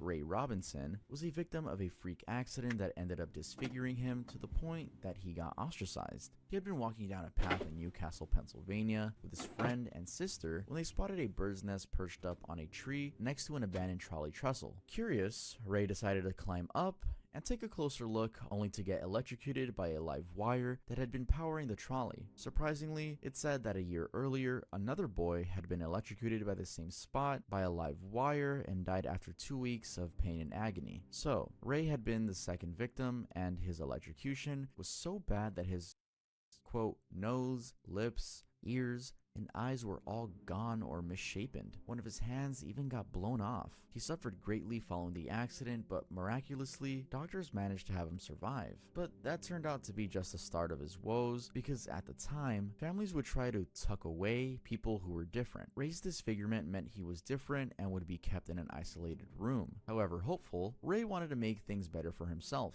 refusing the isolation. So he kept up his favorite activities like listening to baseball games on the radio. He also learned to read Braille and make wallets and doormats from old tires. Soon enough, he was a man living in a small apartment in the family garage. Sometimes he would get fresh air, and he would take walks along local highways, especially Route 351 near Piney Fork Tunnel, known locally as Green Man Tunnel. He would do so alone and always at night, just because he didn't want to interact with anyone. Apparently, this is where the legend began, as people kept seeing him at night, and as rumors start and legends go on, I guess. Basically, that's where it started. Oh, and why Green Man? This is a pretty gross detail, but since his nose was an open wound, it would get infected so often that it would turn green. And also, why Charlie No Face? Nobody knows. That was probably just another rumor that randomly started. But yeah, that's actually the end for creepypastas inspired by true events. Now let's head on to part 2 of the video, where we're going to talk about events that were inspired by creepypastas. Yep. Part And I already 2, knew. Events inspired by creepypastas. Slenderman stabbing. Sometime before 2014, two 12-year-old girls, Morgan Gazier and Anissa Weyer, bumped into the Slenderman creepypasta. By their own admission, they found his story on the Creepypasta Wiki website, and what happened next was nothing less than horrific. But before we get into that, I must give you a quick summary of the Slenderman story. Again, there's a lot of versions of a lot of these stories, but I did read the most popular one on this channel. Just wanted to make that clear in case you want to go watch those after this one. So the story goes that there's this black suited faceless man or creature with extremely slender and long arms and legs, and even more bizarrely, about 4 to 8 tentacles protruding from his back, and that he can contract at will. He can extend these tentacles unimaginably far in a way that induces fear in his victims, who it remains unknown as to whether he absorbs, kills, or takes to a different dimension. He dons the strength similar to Mr. Fantastic and walks on tendrils on his fingers like Dr. Octopus does. Again, there's different versions of it. Sometimes he just doesn't have tentacles and he's just a like 7 or 8 foot man, white man. There's different versions. Now, in terms of activity, Slender Man lurks in suburban woods with groups of children and preys on children from these isolated locations. There are claimed sightings of him around, and his intentions are often to be kidnapping. Interestingly, he has been associated with historical references such as cave paintings in Brazil, Thief of the Gods in Egyptian tales, German woodcut stories, and even the Roman and English mythologies. Anyway, back to the story of the 12-year-olds. Once they found the story, they became excessively obsessed with him and decided that he was indeed real. And even more unnerving is that they believed in order to please him, they had to kill for him. This would apparently keep them and their families safe from his attacks. And when I say obsessed, I mean they were all about this guy. In Morgan Gager's bedroom, for instance, police found what was termed as dozens of disturbing drawings of Slender Man, and get this, numerous disfigured dolls with the Slender Man symbol on them. Again, they completely truly forgot about believed that. Slender Man was real. He's not. He's not real. So, who did they kill, or at least attempt to kill? Well, their classmate and friend, 12-year-old Peyton Leutner, who they lured into the Wisconsin woods and stabbed a total of 19 times with a kitchen. But I remember she managed to survive. After the stabbing, they claimed and told her that they were gonna go get help. But during a police interrogation, they admitted that no, they were just gonna leave her to die. They just lied to her, claiming they were gonna get help. Unknown to them, Leutner found the strength to crawl out of the woods to a nearby path where a bicyclist found her and took her to the hospital. Medics said it was a miracle she had survived, as apparently one of the stabbings had missed her heart by a few millimeters. Anyway, she of course identified the 2 girls and they were immediately arrested. And for their crime, they were charged with attempted first-degree intentional homicide. They were actually planning this for a total of 6 months. Gager pled guilty and got 40 years in a psychiatric institute. Weir also pled guilty, though, to attempted second-degree intentional homicide, and also got sent to a psychiatric facility. She got conditional release in 2021, being ordered to wear a GPS monitor, which was then removed in September of 2023. Gager also recently, in April of 2024, tried appealing for a release at the Waukesha County Circuit, but got denied the request after doctors stated there were still some red flags with her. Judge Michael O. Boren ruled that the now 21-year-old is still a significant risk to herself and others. Ben drowned. Yep. So Ben That was drowned. that was the situation. I didn't even know about that, but still, freaking creepy. A menace to society, to be honest.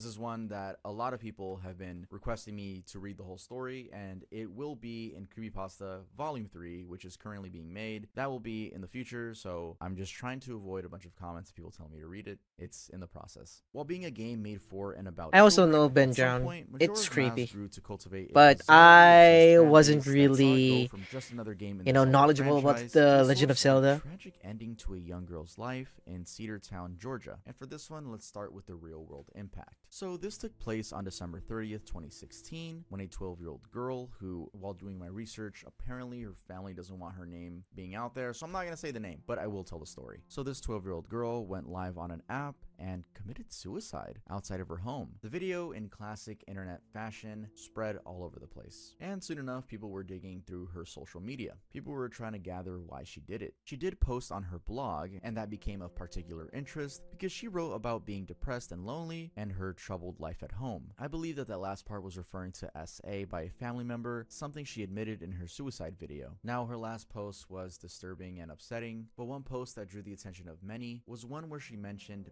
Ben Drowned, who catfished her. Obviously, she was not talking to Ben Drowned because that's not a real person. Rather, it was someone impersonating Ben Drowned and catfishing her. So this person had catfished her into a false online relationship. She had written in her blog about how she couldn't live without him and accompanied the post with a picture. And not just any picture, but a fan art of this Ben Drowned, a well-known character from a creepypasta about Majora's Mask. Started by Alexander D. Hall, this creepypasta revolved around a haunted version of the game's cartridge that ends up causing unexplainable in-game events and horrifyingly in the player's own real life. He had posted the story on 4chan's board, claiming that his version of the game, which he got from a creepy old man, had weird glitches like Link, the main character, bursting into flames as the Song of Healing, which reversed time, played backwards. So where does Ben feature? Well, the old man told Hall that the game belonged to a kid named Ben who, quote, didn't live here anymore. Ben was saved as a file in there, and while Hall created a new one called Link, he found it weird that NPCs would sometimes call him Link, and other times they'd call him Ben. He deleted Ben, and that's where things went downhill. From the game randomly freezing to popping up messages like Ben is getting lonely, and even files rewriting themselves. In one of the scenes dubbed Ben Drowned, there's also a message that repeatedly pops up. You shouldn't have done that. It comes in just before the Ben is lonely one. Again, just like the others, it would be best to go read the creepypasta or wait for me to read it in one of my future videos. So obviously, I think we could all agree it is rather odd for this girl, who was just so young, to have done that, to have mentioned Ben Drowned. And even creepier, she also mentioned Slender Man in the same post. Her death was quite one of a kind as it relates to creepypastas and even got Hall, the creator of the story, questioning his responsibility for the negative consequences of such a work of fiction. Walking Sam. So we've already talked about Slenderman, and this next character isn't really that far off from the character's description. Known as Walking Sam, and likened to Slenderman, Boogeyman, and Tallman, this Pine Ridge Reservation figure has been described as 7 feet tall, lean, with long arms, no facial features, having bodies of Lakota men and women hanging from his arms, and here on Earth as either punishment or just for companionship. Now, just so we're on the same page, Pine Ridge Reservation is a region in South Dakota hosting about 19,779 people of the Oglala Sioux Lakota tribe. Anyway, back to the descriptions. It is said that, just like those of Slenderman, they have historical roots both in mythology and folklore. Local tribes, Dakota and Lakota, for instance, have claimed sightings of him, referring to him as a big man that blesses. Now, what's weird, and hence a true event linked to this creepypasta, is that his sightings have been associated with a string of suicides among teens. This is especially true during a claimed sighting in 2009, where a blogger named Mike Crowley shows an account where during a tribal council session, an elderly woman asked the government for help with the issue of Walking Man, as it related to suicides among young people. And for perspective, we're not talking about just a handful of suicides. No. According to a New York Times article, there had been at least 103 attempts by people aged anywhere from 12 to 24, 9 of those attempts being successful. Chris Carey, a local minister working with the youth, attributed the issue to the tall man spirit, where he was appearing to these kids and telling them to kill themselves. It didn't help that people were sharing videos on Facebook, encouraging each other to commit suicide, and even teaching how to tie a hangman's noose. Even more bizarre is that in the woods outside town, there were spots with ropes just hanging off the trees waiting for people to use them, and at one such spot, teenagers were found by John Two Bowles, a local pastor, just moments before they took action. I could go on, but I believe you get the picture. It just seemed to have been a really depressing area. And it's important to mention that since the Lakota and the other Sioux dialects are deeply spiritual, this phenomenon took different directions and interpretation, from being regarded as generational spiritual trauma to being seen as the gods protecting the forest, especially from Peter Matheson's descriptions in his 1983 book, In the Spirit of Crazy Horse. But regardless of how you view it, this is a totally disturbing tale of a creepypasta influencing real life. Pope Lick Monster. This one is a fairly common urban legend. Thank you still and for that lurk, creepypasta, appreciate but it. what may be unknown is that it's always had a real life impact since it was created. Or at least I should say since it existed. So let me just quickly summarize the horror story of Pope Lick Monster. It revolves around Pope Lick Creek, an area in the Fisherville neighborhood of Louisville, Kentucky. Over the creek, there is a railroad trestle bridge, and underneath it, it has been rumored that a creature, half man, half goat, not only lives, but lurks around, trying to hypnotize those who come close. It would trick passersby into crossing the tracks, and they'd often get caught in between the bridge and get hit by the passing train. Now, sometime in April of 2016, 26-year-old Raquel Bain of Dayton, Ohio, together with her boyfriend, having heard of the Pope Lick Monster legend, decided to go and check the place out for themselves. An important note here is that the said bridge is about 80 to 100 feet high, and due to the way it was built, there's really nowhere to run if a train catches you going across. That is indeed what happened to this couple, with Bain's boyfriend managing to quickly hang off the side of the trestle, while Bain herself being too slow and getting knocked off by the Norfolk Southern Railway train. She fell down more than 80 feet and died of blunt force injury. Her boyfriend surprisingly Making my ass survived hurts. unscathed. This was a rather unsettling death when considering that the two had not originally planned to visit the trestle, as the main reason for being around the place was their tour of Waverly Hill, where they intended to visit an abandoned sanatorium from the 20th century that was said to have housed tuberculosis patients. That would have still been a fun activity on its own, as visitors are treated to the use of detection equipment to try to spot paranormal activity. Also, an interesting detail about the trestle is that while many assume it's abandoned, a resident, Michelle Burns, told news reporters that it remains quite active, with a train going by every half an hour. Overall, a pretty tragic ending to a young nurse, all because of an urban legend slash creepypasta that got her too curious. Squidward suicide. So this is a I know little, I this guess, one. bonus one. I mean, it's actually an event that was caused due to the story being so popular, but this is a lighthearted one, which is why it's at the very end. But if you haven't heard about Squidward suicide, this is yet another one that I've read on the channel, but I'll summarize it. So basically, the story is told from the perspective of a Nickelodeon Studios intern from back in 2005. And while in the editing room with the lead animator and sound editors, they open an unseen episode titled Fear of a Krabby Patty, where they were supposed to go through the final cut. As an inside joke, it had been named Squidward Suicide, with no expectation that the contents would be a literal reflection of the title. However, in a very unexpected turn, the episode was nothing short of horror. It was like they were being taunted, because whenever they would rewind, for instance, there was a particular frame where something new would show up each time. The episode starts with Squidward practicing his clarinet, then he gets booed, including by SpongeBob. Weird things begin to happen, and eventually, sitting at the edge of his bed, he takes a gun and blows his brains out. Now, one key detail is that towards the end, he had hyper-realistic eyes that were bleeding, bloodshot, and pulsating. The edited image of the real Squidward, which accompanied the story, was kind of creepy and came to be known as Red Mist. Of course, I've left out some details, but you can go watch me narrate, which I've been promoting that video this whole time, but I'm sure you get the idea. Now, this creepypasta actually made its way into the actual SpongeBob show. Yeah, the real one that kids watch. It's pretty cool. It's like an Easter egg. It's in season 12 in an episode titled SpongeBob and Random Land. And it's about SpongeBob and Squidward visiting a mysterious town called Random Land. There, they do weird stuff, including walking into a lot of doors. Squidward opens 2 doors, and behind each, he finds a version of him. Then, the 3rd door opens, and voila, it's him with those hyper-realistic red eyes, just like in Red Mist. So yeah, the creepypasta made it into the real show. However, I have to clarify, in some countries, the Red Mist was censored by a young version of Squidward being shown instead. Alright guys, that's Because it for it's this still video. creepy. It's actually still creepy, and a lot of people would actually be curious about that stuff. And SpongeBob is still a classic show, even though freaking they fucked up on a few seasons and all that stuff. But at the same time, it's also a children's show. But yeah, it's actually a very interesting one too. Yeah, very interesting. Anyway, I'm not gonna do these chat freaking like creepypasta stuff. It's a 2-hour long video, and I don't want to do that.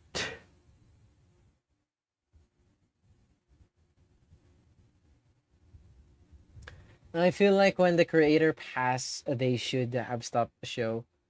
That too, but then again, it's actually one of the very successful cartoons. And not to mention, it's like, what, 24 years old or 25 years old at this point? Because it came out 1999. So it's technically young, in a way. YouTubers who ruined their lives. I know this one. I don't wanna. I already read about. I already watched about this. It's not important, to be honest.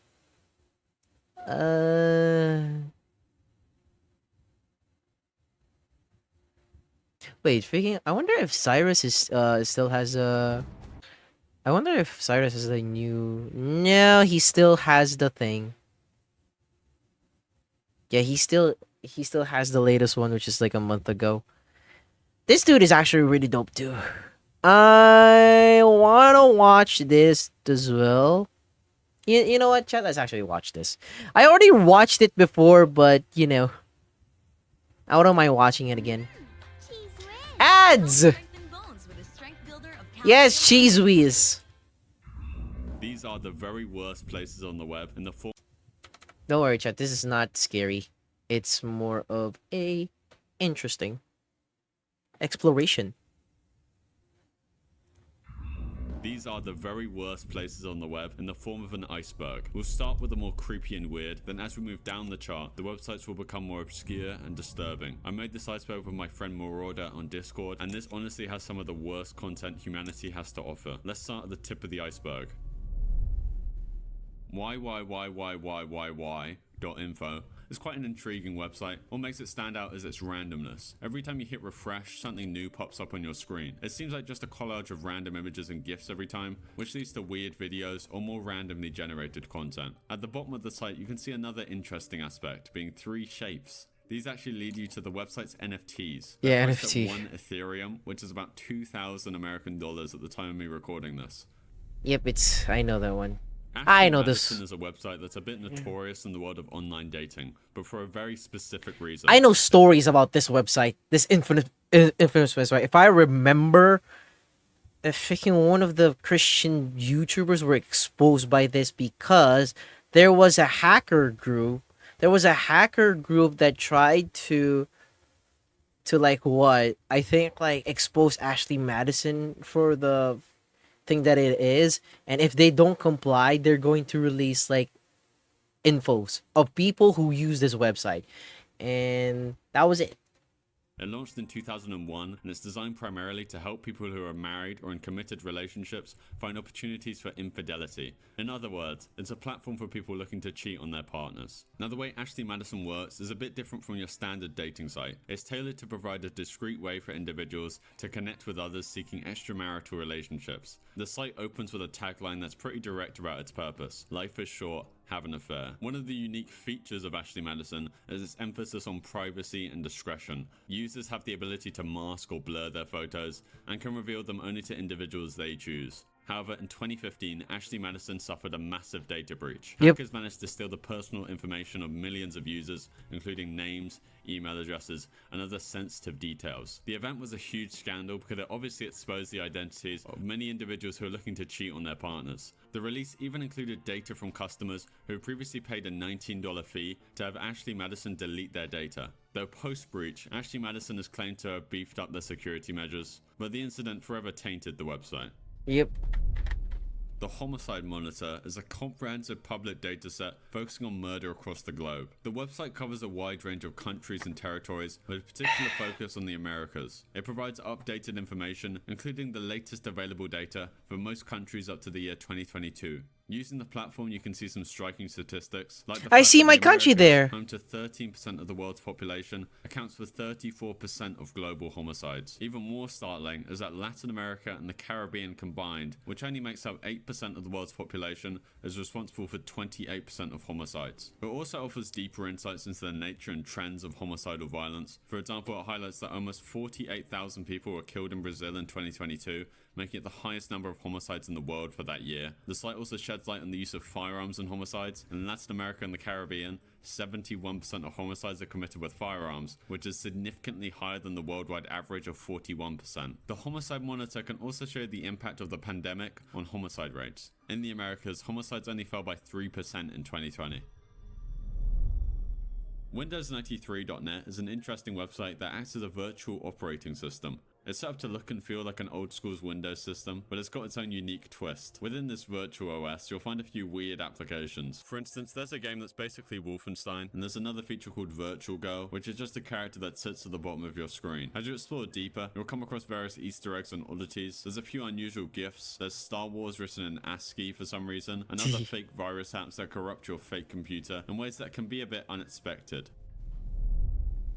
The Library of Babel is a digital homage to a concept from a story by Jorge Luis Borges. The site and its companion, the Babel Image Archives, dives deep into the idea of infinity through text and images. It's basically the monkey typewriter theory in image form. If you sat a monkey down in front of a typewriter for all of infinity, that monkey would, given enough time, type out the full works of Shakespeare, the Bible, the script of this video, literally anything and everything. The Babel Image Archives in particular plays with the concept of creating every possible pixelated. image Sorry in a about that. 640 by 400 416 pixel canvas using a palette of 4096 different colors. The numbers do get quite mind-boggling quickly, as this website basically holds every image that could ever be, from extremely mundane collages of random pixels to works of fine art. You can search for images by uploading your own, which then gets matched with a similar, though slightly altered image from the archive, complete with a unique identifier number. The vast collection is part of a larger website inspired by Borges' story, where the Library of Babel contains every book that could possibly be written, filled with both the profound and nonsensical. Despite the overwhelming odds against finding anything meaningful in the sea of random pixels, I just think it's a really interesting concept, as somewhere in this archive, there is every image you could possibly ever imagine.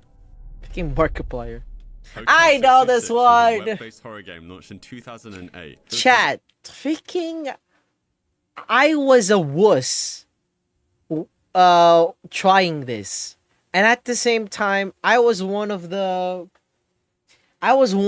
people like get to watch like one of my friends played Hotel 626 and Asylum 626. And the reason behind this became a thing, or this exists, because it was a Mountain Dew ad. It was an ad. It was an ad for Doritos. It was either Doritos or Mountain Dew. It was an ad. I'm like, what the fuck? Yeah, you get to play this game around like 6 p.m. until 6 a.m. Like after 6 a.m. afterwards, you can't play this. It was a really interesting concept too. Designed to immerse players into a spooky, interactive experience without needing a download. The game first stood out because it can only be played from 6 p.m. to 6 a.m., adding to its eerie atmosphere. To start the game, players are asked to enter their personal details like their phone number and enable their webcam and microphone, setting the stage for a series of challenges that blended the virtual and real worlds. The game's graphics were impressive for its time, and it included various tasks that increased in intensity. The game starts with you and a camera, and you have to go about an extremely dark room taking photos to light up your surroundings. Until you eventually stumble upon and take a photo of a girl sitting in the dark. The challenges were designed to be more engaging by breaking the fourth wall, like in one of the puzzle rooms filled with photos of people where you have to find a specific photo. What you don't initially realize is that the photo you're trying to find was secretly taken with your webcam to be displayed within the game. One of the more unsettling features was the game's ability to call your phone in real life with instructions to escape the hotel. And keep in mind that the game can only be played from 6 to 6 p.m. to 6 a.m., so you'd likely be called in the middle of the night. Now, strangely enough, Hotel 626 was revealed to be an advertisement for Doritos. Yes. Yep. Freaking, it was an ad for Doritos. You know, you can't see anything that is Dorito related from this game. Not at all. Doritos, with no direct product placement, no references, and yeah, no references, no product placements. It's just Doritos. This is an ad for Doritos. Not really anything suggesting it had to do with Doritos. Its success led to a sequel, Asylum 626, yeah, 626, which pushed the interactive elements further by integrating players' Facebook friends into the experience by posting on your Facebook about the game without you knowing. However, this sequel faced criticism for lacking the original's creativity and for a promotion that required you purchasing a bag of Doritos to progress in the game. Yep. Yeah, freaking Doritos. There's no product placement. There was no referencing. There was just no like a hint of Doritos. It was a marketing campaign for Doritos. Despite its brief from Doritos, existence, Hotel 626 still stands out for how unique it was for the time. The actual advertisement campaign was intended to revive discontinued Doritos flavors, yet the game itself left a much larger impact. Yeah, whoever was in charge during that time, whoever was in charge in the marketing department of making this, freaking that dude or that person should get a raise of how this project that they made, all because they want to have a survey if people would be interested on discontinued Doritos chips. You know, this is like this is actually one of the smartest, at the same time greatest marketing campaign a product has ever done. Like you didn't even know when you played this game, you didn't even know that it was correlated to Doritos. Nobody knows during that time. I didn't know. My friends didn't know. It was a word of mouth. It was actually a word of mouth that my friends knew about this, and I knew about this from my friends. And we didn't know that it was from Doritos. And even the Asylum 626 one, it was like a Facebook thing. I remember that too. I remember that one. I remember that one so much. And I also remember that can you still play it? It's nah, you can't anymore. This was powered by Adobe Flash, but I think you can look it up on a Wayback Machine and probably check it out. It's dead. It's actually dead because this was powered by Adobe Flash, Mimi. This was powered by Adobe Flash. This was powered by Adobe Flash Player. And you can't like do it anymore. I think this came out like 2000 in the early 2000s. Early 2000s. It was really dope. Goggle.com is an example of a practice known as typo squatting, which is essentially what it sounds like, squatting on the misspelling or typo of a popular website's domain name. In this case, the typo is obviously for Google.com, one of the most visited websites in the world. Typo squatting is when someone registers a domain that's just a misspelled version of a popular website, hoping to catch people who make a typo when entering the website address. When you mistakenly visit Goggle, instead of finding what you are looking for, your device will be infected by the malware-laden website, where you're spammed with error messages and random pop-ups. Thisman.org is quite a fascinating website. It's all about a mysterious figure that, believe it or not, a bunch of people just listen about the story. seen in their dreams. The story goes that there was a sketch of a guy that was supposedly I'm eating right now, chat. who kept seeing them in their But I'll dreams. give you Once they my posted the 2 image cents to the about internet, this man. Loads of other people started saying the same thing, that they'd also seen the man in their dreams. The website's main goal is to connect all these people. It's like a hub for sharing their experiences and trying to figure out who this guy is and why he's popping up in so many different people's dreams in all sorts of different scenarios. Now here's what I found more intriguing. When you actually read the dream descriptions on the website, the man doesn't come off as some nightmarish figure. A lot of people describe him as a comforting presence and someone who makes them feel safe. This has obviously sparked all sorts of theories, with some people thinking that he might be some sort of divine being, while others reckon his face is just so average that it's the brain's default version of a man, which I think is most likely. The website is interactive too. There's even a contact page where you can send in your own dream experiences. Whether this man is a product of our collective subconscious or something more, thisman.org is definitely one of those websites that makes you think about the mysterious way our brains work. But the real story behind that, it was a marketing campaign. It was actually from the people who are known for doing like absurd and insane marketing campaign that thisman.org was like a phenomenon. It was a myth. It wasn't real.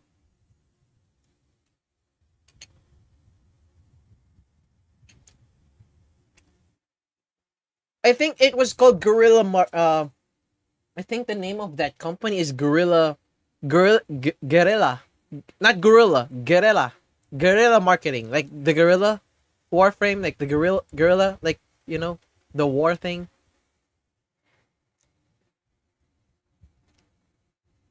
Like the guerrilla war, guerrilla arms type of stuff in Counter Strike. Freaking the terrorist part, the guerrilla. Yeah, guerrilla. Yeah, there we go. It's called guerrilla marketing, and they are known for making absurd or really like reasonable ads that are not real. If I remember correctly, they actually made an ad about a pregnant guy. Like there's a real life dude who is pregnant. They made an ad about that. It was debunked. It was actually debunked. The people who made that who this man got debunked. It's not real. It's a marketing campaign that they did. It was an interesting. It was actually an interesting story as well. Lastmealproject.com is a website that focuses on the last meals of people who are executed. It's kind of straightforward. You get to see a photo of the person with their last meal choice displayed over their mugshot. Though the website isn't just about what these people ate last, it's more about the broader topic of the death penalty, which shows a variety of cases, from those who might not have actually deserved the death penalty to those who are actually found innocent after their execution. Staggering Beauty is a unique website where you agree to buy a simple worm. Oh, I know this one. Don't go to this website. Don't go to this website. Trust me. I was a victim by this. It wasn't scary. It was surprisingly like annoying. Light figure that follows your mouse movements. There's a very important heads up to know about this site. It contains extreme flashing lights that can trigger those with light sensitive epilepsy. The site even has its own warning, so it's best to be cautious. Yep. Like, imagine like the Porygon episodes from Pokemon chat. Yeah, that's the website. And you can hear like loud noises as well. It's not scary noises, but loud noises. It's loud noises rather than scary noises. It's loud. It's loud and epileptic. The basic idea is simple. You move your mouse, and the figure on the screen follows along. However, when it comes to moving your mouse faster, as you increase the speed of your mouse movements, the website transforms from a calm flow. Yeah, no, please. I'm gonna no. I don't want to make freaking my chat go to a epileptic. burst of flashing lights and loud heavy metal-like music. It's actually one of the Yeah, freaking no. sites that you might randomly land on if you use something like uselessweb.com. Yeah, sorry, chat. I'm sorry, chat. If you had to experience that, that epileptic. Yeah, no, don't go to that site.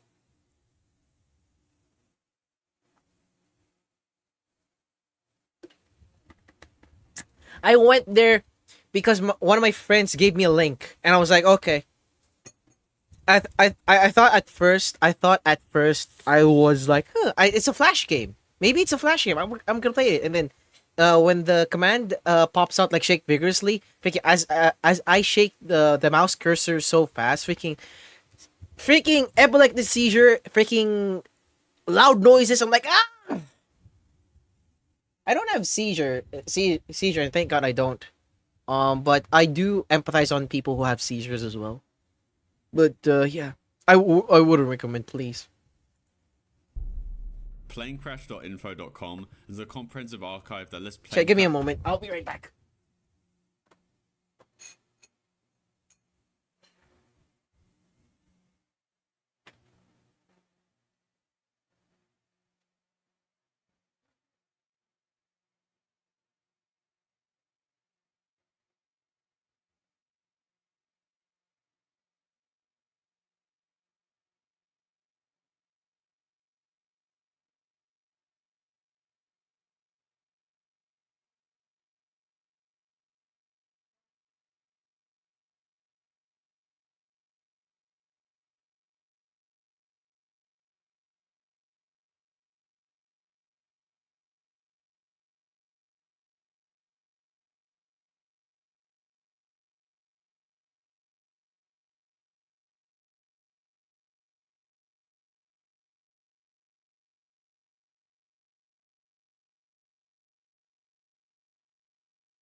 Alright, chat, I'm back. I'm back with some oatmeal cookies. And thank you for the 9 viewers who are watching the stream. I do appreciate it. I'm just doing some reaction videos right now. But thank you. Crashes from all over I have the world. oatmeal cookies. It's quite detailed, cataloging crashes with information like the number of fatalities, the location. I know this the website flight too. number, and the airline involved. It's structured It's in a not way safe that for makes it easy to not. understand the various It's aspects not safe for work and not safe for life because it's actually a document for plane crashes, which is disturbing. of each crash. One of the more somber features of the site is a section that includes the last recorded words from flights, usually from the cockpit voice recorder. These recordings capture the final moments before the crash and can be quite heavy to listen to. The website covers unusual and rare causes of plane crashes. For example, there's an incident mentioned where on an Indian Airlines flight, a vulture crashes through the cockpit window and kills the co-pilot, causing the plane to crash. HouseGroup.com is a rather unique website that documents houses with a history of various incidents. These include confirmed homicides, involvement in drug-related activities, and even reports of paranormal activities. It's kind of like a database for houses with intriguing or troubled pasts. One of the features of the site is that it allows you to search for houses in your own area, which can give you insights into the events that might have taken place in properties near you, which you might pass by every day without realizing their history. Like this house in Ontario, Canada, that was the home of Corporal Marie France Como, who was murdered by the extremely infamous Colonel Russell Williams. The paranormal section of the website is particularly interesting as it contains stories of some alleged hauntings or other explained phenomena. So HouseGroup.com basically offers a unique window into the lesser known histories of properties, blending the factual with the slightly more mysterious. It's too bad it's not it's only fucking I know this website. I know it from word of mouth and freaking YouTube videos. I would dare not to go here. is an online horror puzzle game created by a developer known as Nahito. It's set in a haunted amusement park called Fancy Island. In the game, you play as an unnamed protagonist referred to as you or the visitor. The game cleverly masks its sinister nature with an exterior that seems cute and innocent, luring visitors in. However, once inside, the player discovers a transformed park filled with puzzles, cryptic codes, and of course, ghosts. The gameplay is a mix of exploration and RPG-style battles. Also, solving puzzles and navigating through the maze-like park are key aspects. Battling against various enemies are crucial to progress, It's and scary obtaining as hell. codes that are essential for further advancement in the game. Salamander.com offers a unique gaming experience, blending classic Japanese horror elements with puzzle-solving RPG battles. You don't want to go there. Well, I feel like this could apply I fucking hate it. I fucking hate that website so much. It's a fucking jump scare territory. to all the websites, but it's very unique. To access it, you merely type 160 times on your keyboard and then .com. It's definitely not your I know this. I know this. This is a janky website. This is a janky website. everyday website. Once you're there, what you'll find is a collection of images where Arnold Schwarzenegger is photoshopped into various characters from Sailor Moon. Though as you move your cursor around the page, you'll notice images and pictures. Yep. Whoever made this, it's actually still up. It's still up. This website is still up, and I don't even know how this person is paying the domain for this. Pop up momentarily. The only clickable thing on the page is the enter button at the bottom, which takes you to another similar page where Photoshop pictures of Tony Blair's face on Margaret Thatcher's body. You click enter again on this page and it takes you to another Photoshop masterpiece with American politicians as characters from Lord of the Rings. This goes on for dozens and dozens of pages, including Photoshops of North Korean leaders and a few of George Bush. Now we need a little bit of backstory for this one. Margaret Lillian Adams, better known by her YouTube alias Maggie Bon, began her online journey in 2006. Her videos were simple yet certainly unique, as she would just stare at the camera. Yeah, chat. Freaking early days of internet where you get a lot of people watching you by just looking at the camera and just stare at that for like 2 or 3 minutes. And you have a pretty face. Yep, those were the days. Though she would start every one of her videos by introducing herself, as well as saying goodbye at the end of her brilliant video. The reply girls on YouTube. I remember she was also scouted by Japanese. She was scouted by a Japanese agency to model for her, and she actually became a model. This minimalist approach surprisingly caught the attention of quite a wide audience, with her channel today sitting at well over 100,000 subscribers. By 2010, she was a well-recognized figure on YouTube, though her rise in popularity led to opportunities beyond YouTube. In 2008, she was involved with various projects in Japan, including a TV deal with a Japanese streaming company, and an appearance in a TV show called Midtown TV. Yeah, she's not from Asia. She is from US. She only has that kind of stuff because of her makeup. She even appeared at the Tokyo Film Festival and did voice acting in the film Blue Symphony. However, alongside her growing fame, Maggie Bon attracted some unwelcome attention, notably from an individual who created MaggieBon.com. Initially thought to be named Frank, this person posted videos and messages that displayed an unsettling obsession with Maggie Bon. The content on the site was obviously made to disturb Maggie Bon and those who watched. In one of Frank's videos, he directly references Shakespeare's Twelfth Night, which is a romantic comedy. Though later, it was revealed that Frank was actually Joachim Dunung, a digital art student conducting a social experiment. He exploited Maggie Bon's internet fame to explore different online behaviors and reactions. In his eyes, his project... It's an ARG. This was creepy, but it was an ARG. But the downside of this is like, freaking who knows what may lurks in the shadows of people doing this. You know, maybe I have a crazed fan that is watching my stream right now and has multiple monitors. Nah, I'm not that important, chat. I don't think I would have that kind of following. Successful in terms of attracting attention and stirring debate, highlighting the curious dynamics of internet fame and the impact it can have on people. Maggie Bond ceased uploading to her YouTube channel in 2014, though despite the unnerving experience with her pretend stalker, she's maintained a presence on social media platforms like Instagram and Twitter, indicating that she's more than moved past this strange chapter in her life.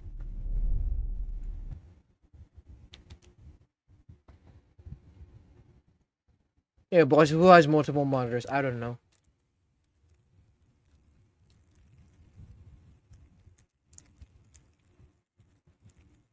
I don't think people would actually stoop to that level. I'm just a nobody. I'm just a VTuber.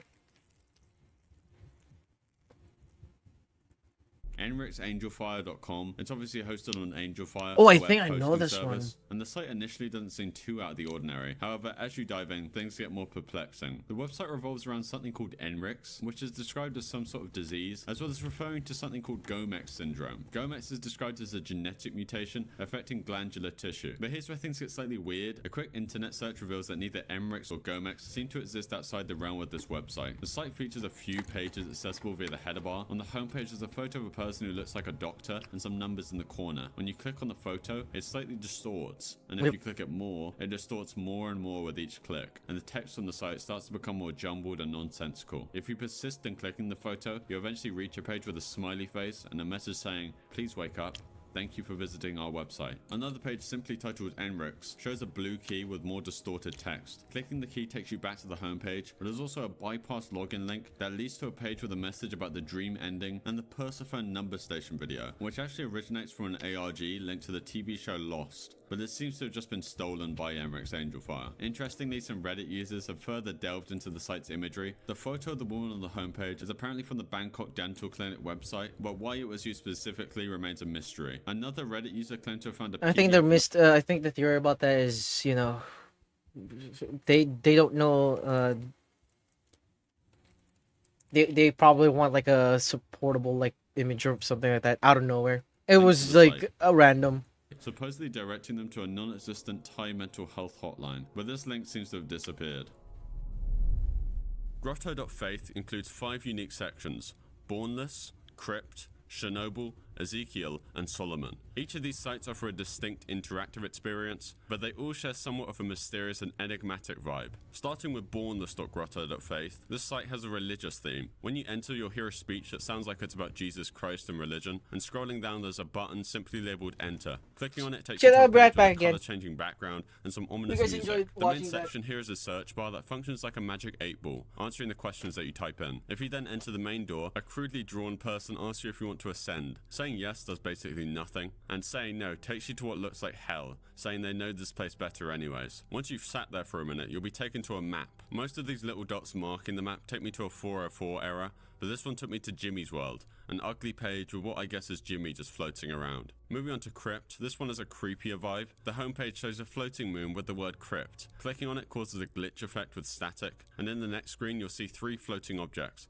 a question mark, a train, and a glass of milk. Clicking on the train offers a choice between heaven and hell. Choosing hell brings you to a page with an inverted cross cursor, and then redirects you back to the distorted homepage. Clicking on any of the options from here takes you further down into hell, until you reach this maggot-infested page with a heart. Clicking on the heart adds it to your inventory, which I didn't even realize was a thing until I got it, though the heaven option doesn't lead anywhere significant. The milk and question mark options present different scenarios, like interacting with a milkman or wise old man, with pre-programmed questions and responses. Talking with the milkman didn't do anything for me, but talking with the old man eventually led him to offer me some tea. Drinking the tea takes you to a page with Alcazar Uk the Impenetrable. I imagine you have to solve a small puzzle to get through him, but I honestly couldn't figure it out. The Chernobyl page of the site doesn't really seem to have anything on the page, apart from a little passage from the Bible and 2 torches. And Ezekiel.grotto.faith is strange to say the least. This little creature encourages you to walk with him. If you click walk, he says he's God, and he'll prove it by slaughtering all that you know. Finally, Solomon.grotto.faith is more straightforward. The main clickable element is a link to an 8-page PDF about masculine and feminine symbolism in the Kabbalah. The website also features various symbols, numbers, and names, but I couldn't figure out any of their meanings. I know this one. Is a detailed archive dedicated to the tragic events that occurred at Columbine High School in 1999. The website serves as a comprehensive resource for those looking to understand more about what happened on that day. The site provides a vast array of information, including profiles on the victims, as well as the perpetrators, Eric Harris and Dylan Klebold. It offers a factual and straightforward account of the events, including photos, videos, and news clips from the time. You know, we can't have any weapons on school grounds. Get suspended, expelled, all that stuff. But off school grounds, we can use our computers. It offers factual and straightforward accounts of the events. The website houses various documents related to the incident that includes the transcripts from the videotapes made by Harris and Klebold, known commonly as the basement tapes, that were never fully released by the FBI, as well as their diaries, online profiles, and other personal writings. There's also an extensive collection of official records like autopsy reports and crime scene photos. The purpose of a ColumbineSite.com is to ensure that the events of the massacre are never forgotten. Though if you are going to visit the website, you should be aware. It's like a memento. This was like a memento website that this happened. A tragic history that happens in the world. And for generations to understand that, hey, this happened. It shaped the whole entire gun control system or something like that. In US, I don't know. I'm not a US citizen, but I heard about this. I heard about this documentary. It was not good. It was not really good. I mean, in terms of like the casualties, it was not good. But the story behind it, it's sad. Where that a lot of the content is naturally very disturbing. 50/50 is a subreddit you probably heard of. It works kind of like a coin toss. I know this one.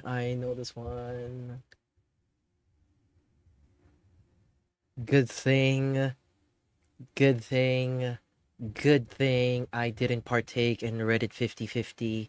Still to this day, I haven't created a Reddit account because I don't want to view something on Reddit except for freaking guides for Tekken or leaks from Tekken or any leaks from video games.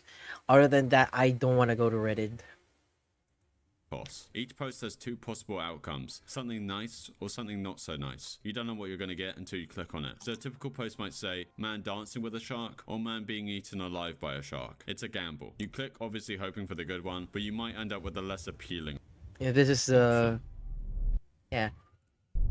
You click obviously hoping man dancing with a shark. Yeah, gets eaten alive by a shark, man dancing. Or man being eaten alive by a shark. It's a gamble. You click obviously hoping. Yeah. It's a gamble, but it's a man dancing with a shark. End up with the less appealing option. I really don't like freaking Reddit 50/50, or even freaking the dark side of Reddit. No.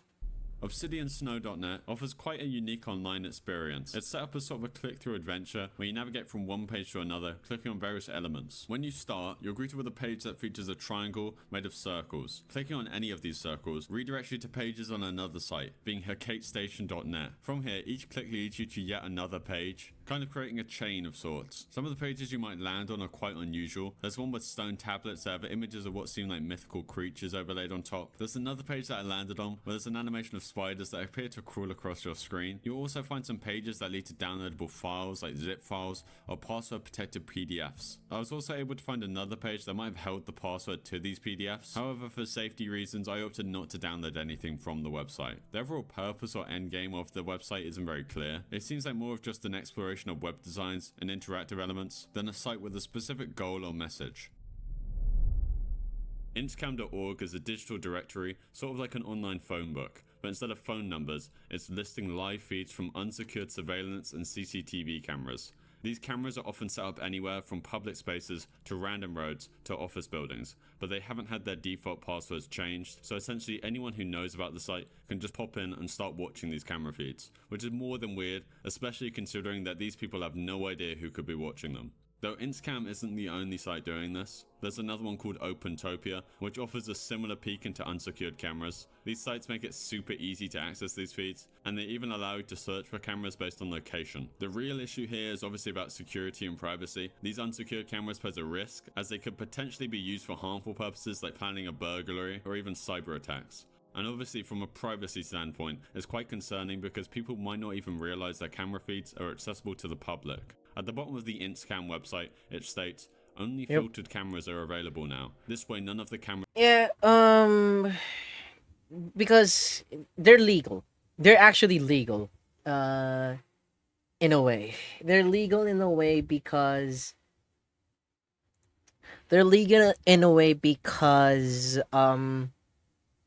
it's one of those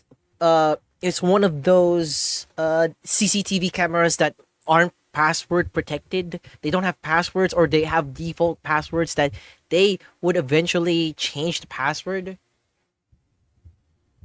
Yeah, they would see taking a shit or something like that. But no, not really, Mimi, because I think they wouldn't like legit install a camera inside a cubicle or like a toilet seat. That's big invasion of privacy, and people would get bankrupt for it. But yeah, I would recommend, if you want to get a CCTV camera that is like full on protection, I would recommend brands like TP-Link or Tapo, if you guys know TP-Link, or Dawa. I'm not sponsored by those brands. I do know them from my previous job, but there are really good cameras. There are really good CCTV cameras, especially Dawa cameras. The spelling for that is DAHUA. Dawa cameras. So yeah. Cameras on Instacam can invade anyone's private life. Any private or unethical camera will be removed immediately upon email complaint.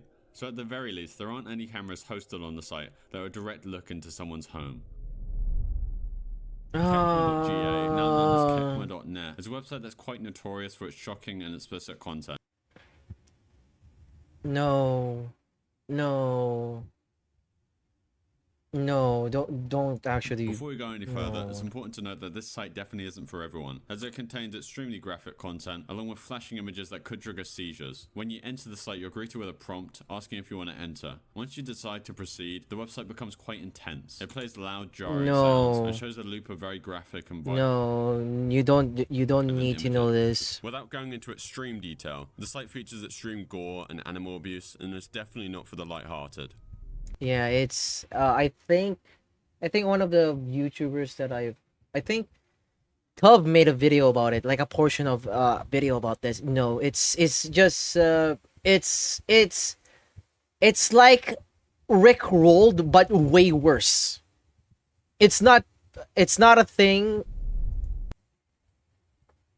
It's not a thing where, okay, I'll give you this link, it's a Rick roll. It's not like meatspin.com or anything. It's way worse, and it's way intense. And people who made it are edgy people, or freaking people who doesn't have any social activity in life. They just want to watch the world burn, or want to see people get rid of their innocence. AngusNickNevin.com is a website that takes you on a somewhat eerie journey through a world called Terminal 00. The site sets a certain mood with its dark imagery and haunting background music. The website is quite intricate, offering numerous paths and links to explore. It's so detailed and complex that there's even a subreddit dedicated to figuring it out. The creator of the site is Angus Nick Nevin, with the website obviously being named after him. Angus is also an author, having written a book called Stars Bleed. The website and the book are connected, with the site providing additional narrative elements and lore related to the book. However, according to Angus himself, there's no overarching plot to the website. As you navigate through the site, it's an immersive experience. Some of the parts are designed to make you feel uneasy due to its glitchy animations, obscure moving objects, and the overall dark and mysterious vibe. The website has over 300 pages with short stories, puzzles like click-through mazes, and cryptic images that have left many users intrigued and trying to decipher them. All in all, it's a richly layered website that could take a lot of time to fully explore and understand. I gotta get rid of that. Superbad.com is a website where every click leads you to a new page. And just to clarify, it's not related to the film Superbad. When you visit the site, you'll click on something and it'll take you to another page. Each page is different and you never know where the click will take you. And it's like going down a path where each turn brings you to a new environment. There are a lot of different pages on the site. For example, after navigating different pages for like 10 minutes, I landed on these circles. Each of these little circles lead to another page, like this page that seems to be a letter from Uncle Jay, apologizing for the turkey neck incident at their last Thanksgiving dinner. There seems to be a decent amount of lore surrounding Uncle Jay, like in this page I found from a Mr. Hubris. Some of these pages might even catch you off guard because they're quite unexpected. The site has been around since the 1990s, which is quite cool because some of the stuff on this website would have been fairly unique for the time. Like all the strange little animations was just not something you would see. I don't really know how to describe subculture.com. It's not outright horrifying or gory, but definitely falls into the category of the stranger parts of the internet. When you visit the site, you'll be thrown a mix of random, sometimes jarring images. These could range from historical events to heavily edited images of naked women, or just completely random images. You also get spammed with pop-ups of various natures, with some being images of terrorist attacks. It turns out he explained that the site is meant to be a destabilizing experience, leaving you unsure if your computer's malfunctioning, addressing the site, and it's not meant to be creepy. He notes that the site art projects from that era. It used to be a simple It's not creepy, but it's freaking horrible to the for viewing. militant consumerism. I'm so sorry about that, chat. I tried to freaking blur that. It's not anything like age restricted or anything. It's just a lot of garbage, image garbage. Seems to be a simple blog, but as you dive into its content, it gets much more complex. The content covers a range of detailed and esoteric subjects. For instance, it discusses global politics and conspiracy theories, like those surrounding the assassinations of MLK and JFK, suggesting the involvement by organizations like the FBI. It's quite a deep dive into some of the internet's most infamous conspiracy theories. The final post from the author is also intriguing. They mentioned stopping their blogging about the secret plans of groups like the Reptilian Illuminati New World Order, ending with a request for help in deleting the blog, leaving you wondering about the seriousness and reality behind these posts. I mean, the site overall is a peculiar mix of conspiracy theories and insights into secret organizations. While it's easy to dismiss much of the content as far-fetched, the depth and detail the poster goes into can be quite captivating and just makes for an interesting read. LHOHQ is a bizarre website that seems like a random maze of content. We won't do a full deep dive into all the site has to. I think I know this one. I think Jorge, Blame It on Jorge, made a video about this. I remember if you guys know Blame It on Jorge, the YouTuber. He also like conducts like creepy stuff too.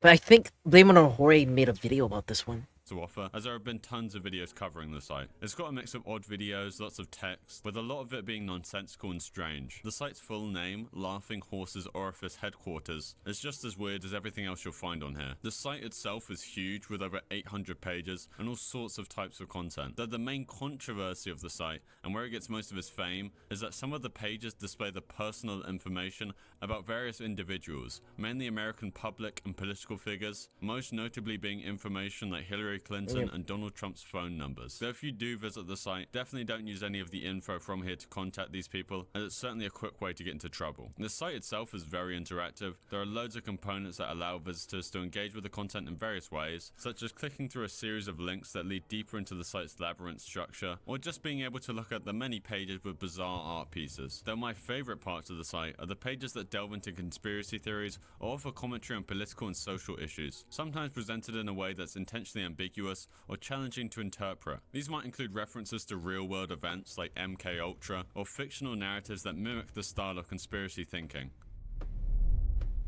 Now this one isn't disturbing, though I do find it slightly strange. In my travels across the dark web, I eventually stumbled upon a link labeled simply CIA. I clicked on it thinking it would be another illegal marketplace or weird forum, but it's a website genuinely owned and operated by the CIA, where you can read about their mission and even apply for a job. I guess they host the website on the dark web as a sort of mini test. As if you have the basic technical know-how to get on the dark web, you're likely better suited to the internet-based work that you might have to do if you do work for them.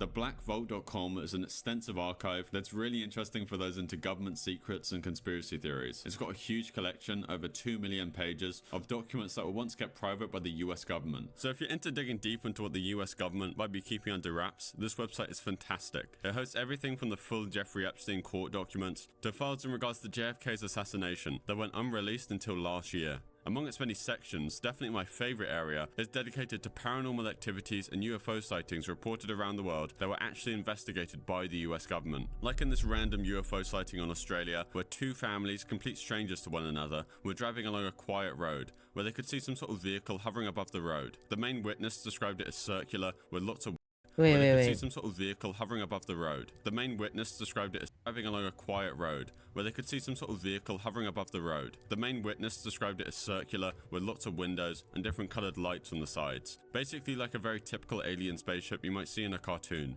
One of the families was so confused by the incident that they reported it. They described the exact location and movements of the craft, and then they eventually managed to track down the other family that was on the road with them, and they described the craft in the exact same way, and it being in the exact same spot completely independently. The site isn't that disturbing on its own, but it can be a bit unsettling when you think about how much information there is that the public hasn't seen before.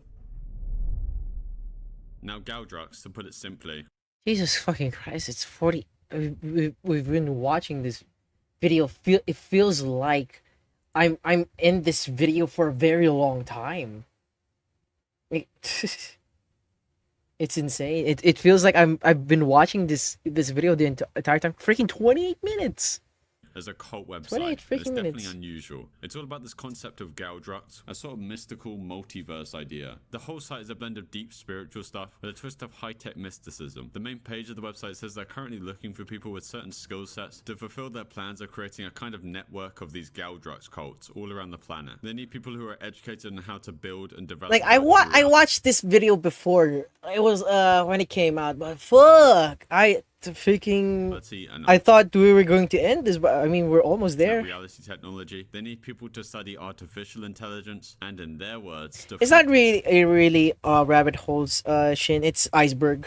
Find ways to reach a multiversalist singularity through techno-mysticism. There are also a few clickable links on the site, like this one that takes you to long scrolls of really weird images that when you click on them seems to take you to more random images. You can then keep clicking on these images to be brought to more and more pages like this. I have no idea how long it goes on for, and I have no idea if there's an end to it.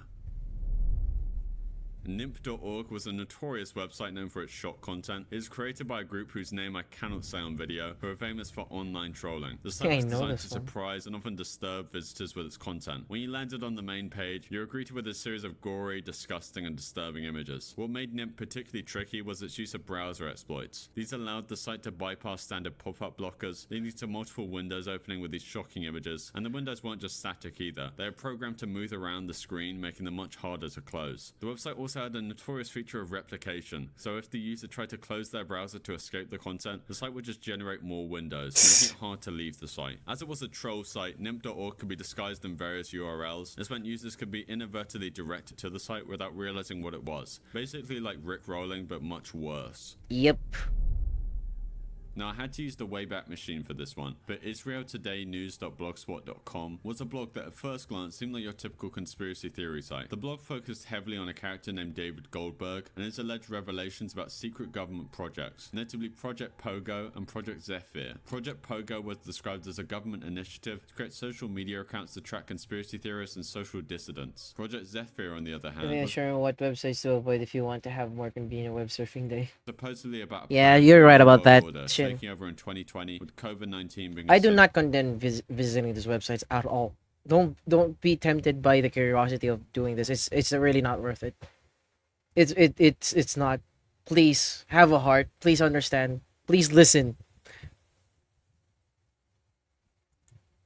Central element. The predictions and theories on the site, however, obviously didn't come to pass, as in 2021 the scenarios described hadn't unfolded like they said they would. The interesting twist with this blog wasn't just the conspiracy theories it promoted, but the suspected underlying motive. The speculation that the site was part of a clever scheme to encourage its readers to buy Bitcoin. The blogger weaves mentions of Bitcoin and suggests readers to get some, and as the readers delve deeper into the site's content, they will come across another site, bitcoinq.org. This site was allegedly a trap designed to steal the Bitcoins that the users have just purchased. The specifics on how the theft would be executed isn't clear, but the intention seemed to be to scam people out of their cryptocurrency.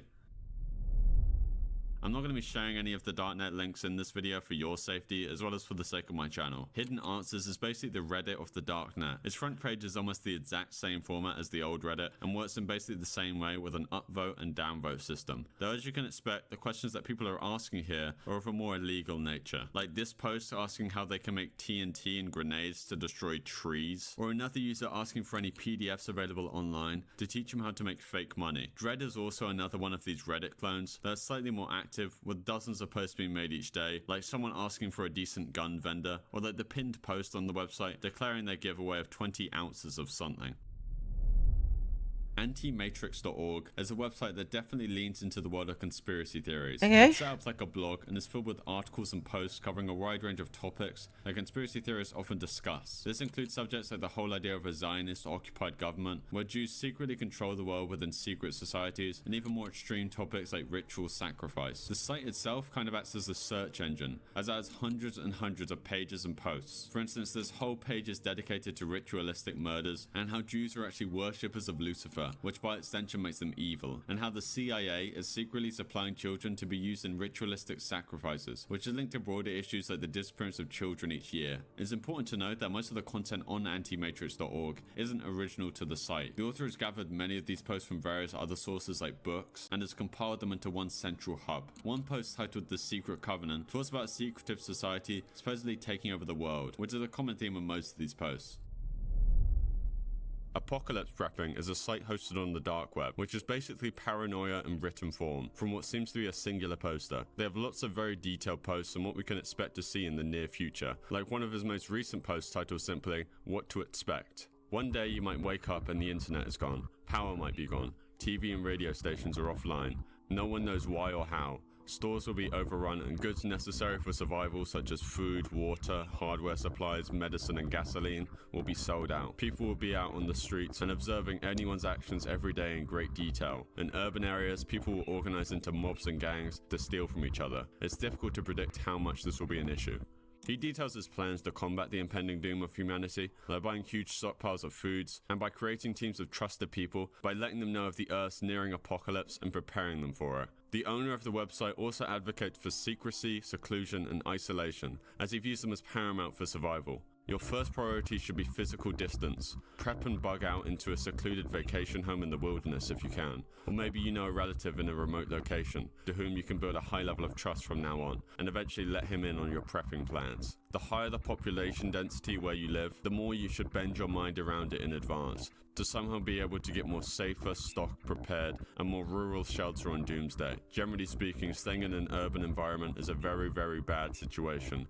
But in any case, you should stay in a very secure place where your supplies are and where you can defend them. Though the poster seems to be familiar with all sorts of near extinction events. Okay, that was a lot of information. And maybe more justifiably so. In their detailed post titled The Great Threat, they talk all about how ChatGPT is ready to surpass human intelligence, and how it's only a matter of time before humans are the ones controlled by AI and not the other way around. Oh, we already talked about this. We already talked about this. I already know this. The police, and they continued to parrot response. Also, people who runs it. It's funny. A hitman. We're around, but it left behind quite an unsettling legacy. It's possible to take a look back at what it was through the Wayback Machine. The site was known for some really disturbing content, which is mainly why it got infamous. The site was linked to the production of what I'll call PC Backwards. Hosted on the site were videos that were the site was linked to the production of what I'll call PC Backwards. Hosted on the site were videos that were heavily edited and hard to properly see, but the audio was still clear. It featured videos of children screaming and what seemed like genuine terror. There were also equally strange videos of naked men doing... Oh, I know this one! Wait. Okay. Yeah, freaking World Corp. I know this one. I actually know about the story about this one. It was some kind of ARG. It was really a disturbing website, or it was a disturbing website that has like subliminal messages that you don't understand what's the meaning of it until like someone outed this as like an ARG to promote their ban or something. WorldCorpo.net is a website that's no longer around, but it left behind quite an unsettling legacy. It's possible to take a look back at what it was through the Wayback Machine. The site was known for some really disturbing content, which is mainly why it got infamous. The site was linked to the production of what I'll call PC Backwards. Hosted on the site were videos that were heavily edited and hard to properly see, but the audio was still clear. It featured videos of children screaming and what seemed like genuine terror. There were also equally cheese strange pizza. videos of naked men doing not criminal, but very strange things. Beside the videos, the website also had sections for images and music, which was meant to be its main purpose. The music part had rap songs with quite extreme lyrics, but nothing extraordinary, and the images section was filled with nightmarish and disturbing stuff. The site got shut down in 2019, and that's probably for the best considering what was on there. Yeah, it was there because it and all of these videos or its inception was like fake. It was like a heavily edited videos of them like extracting some classic YouTube videos, make it so grim. Like it was like an art project. It was an ARG art project for them to promote their music, and it quickly shut it down. I think one of the members or one of the creators of World Corp actually said that, okay, this is actually not real. These are fake. These are like a way to promote our band and music. which it backfires because they're infamous by doing all of these now. So yeah, I know about that. MrDeepfakes.com is a slightly bizarre and very controversial website. What it does is that it uses deepfake technology to put celebrities' faces on adult film actors' bodies. For example, you might stumble upon a video on the website that looks like it's featuring Scarlett Johansson, but actually it's just her face pasted onto someone else's body. Now obviously, aside from the ethical issue of the videos, it doesn't feel very legal either, and it's kind of a grey area, to be honest. From what I understand, celebrities, or anyone for that matter, don't own the copyright of their face, so there's technically nothing wrong with these videos legally. But then again, if someone feels like their personal Oh, I know this Atriarch incident. Oh my god. I remember this Atriarch incident. It was fucked up. privacy is being invaded, they could very easily sue for that. I'm dead. Yeah, I remember this Atriarch incident. Oh my god. This was like the biggest L of his The thing career. is, by the time someone realizes their face has been used and decides to take action, Yeah, it was and the reason for that the reason why he went through that was because he was getting a lot of ads, and that actually piqued his interest or his curiosity. And then like female streamers were like really offended by what he's doing. I think right now what he's doing right now is he doesn't do content anymore, but he helps like he actually helps like victims or people that their faces were used by like deepfakes and all that stuff.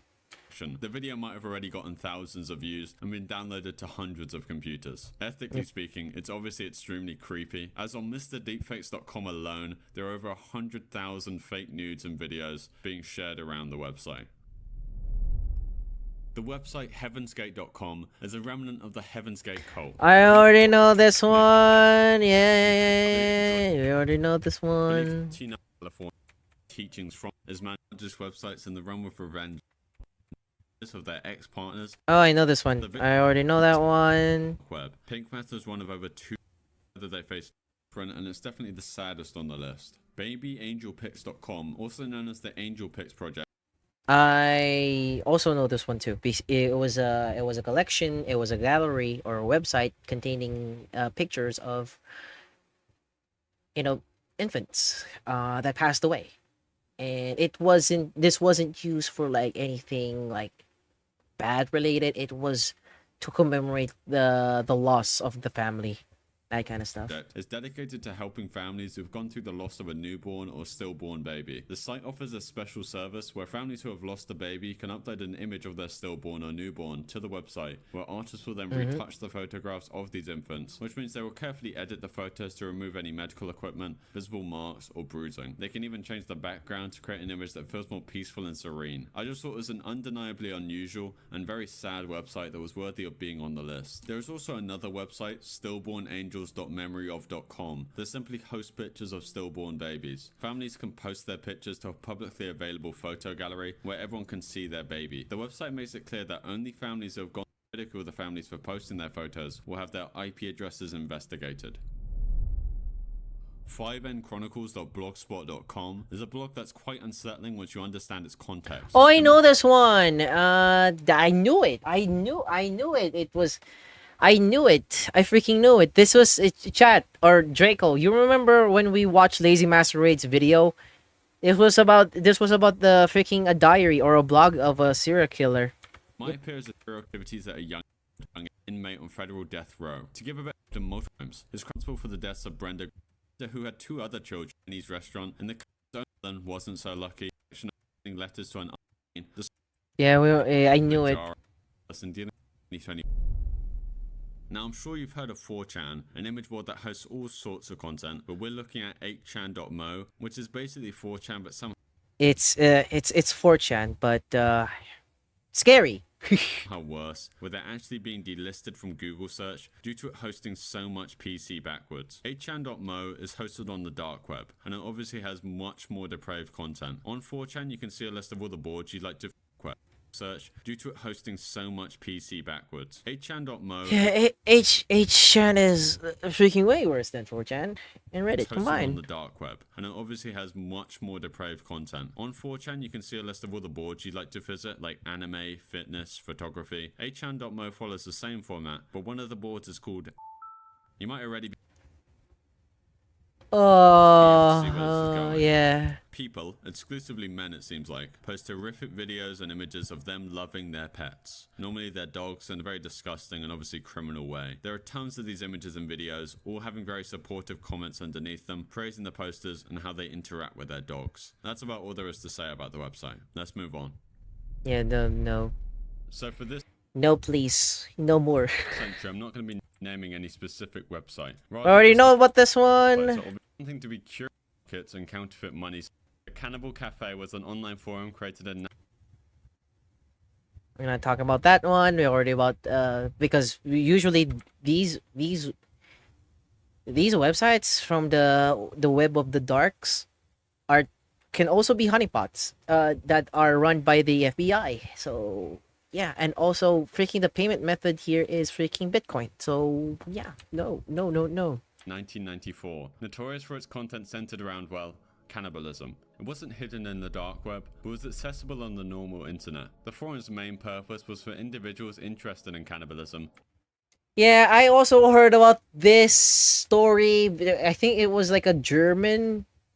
There was actually a story behind this one, and I think Sirius is actually going to talk about that. Either as a fantasy or as an actual practice to connect, discuss, and to potentially arrange to fulfill these fantasies. The site's founder, known by the pseudonym Perro Loco, was later identified and interviewed. He was linked to another website dedicated to various death-related fetishes, and had a background that seemingly included some medical knowledge. This was evident in the detailed and expert answers he provided on the forum, especially on topics like how to harm a person minimally while fulfilling cannibalistic desires. The content on the forum was diverse and disturbing.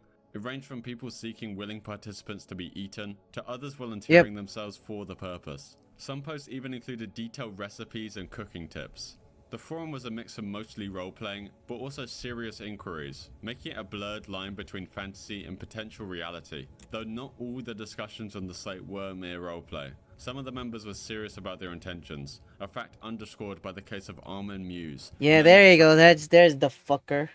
Freaking Armin Muse. Frankie on the forum. Muse was arrested in 2004 for murdering and eating a willing victim, Burned Brands, who, let me reiterate, actually consented to Yeah, freaking this dude consent to being eaten by that dude. Muse murdering and then eating him. While it's believed that Muse and Brands did not meet via the Cannibal Cafe in specific, Muse was an active participant in the forum, seeking someone who consented to be eaten. And that concludes our... Yeah, freaking... Yeah.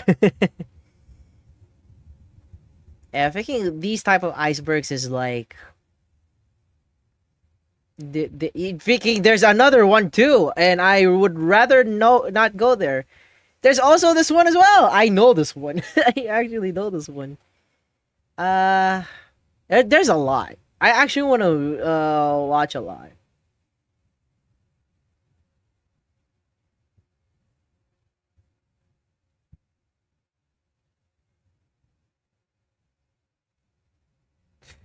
There's even a Roblox iceberg. Yeah, whenever here's the thing. Whenever I watch some creepy videos, all I keep getting is freaking Nexpose videos. I know some Nexpose. I know the freaking, I know like what Nexpose content are. It's similar to Nick Crowley's one. Also Lazy Masquerade. They're really good. And there's also Unit 731. Oh god. Isn't Roblox a crap for... Yeah, in a way, yes. And also scam.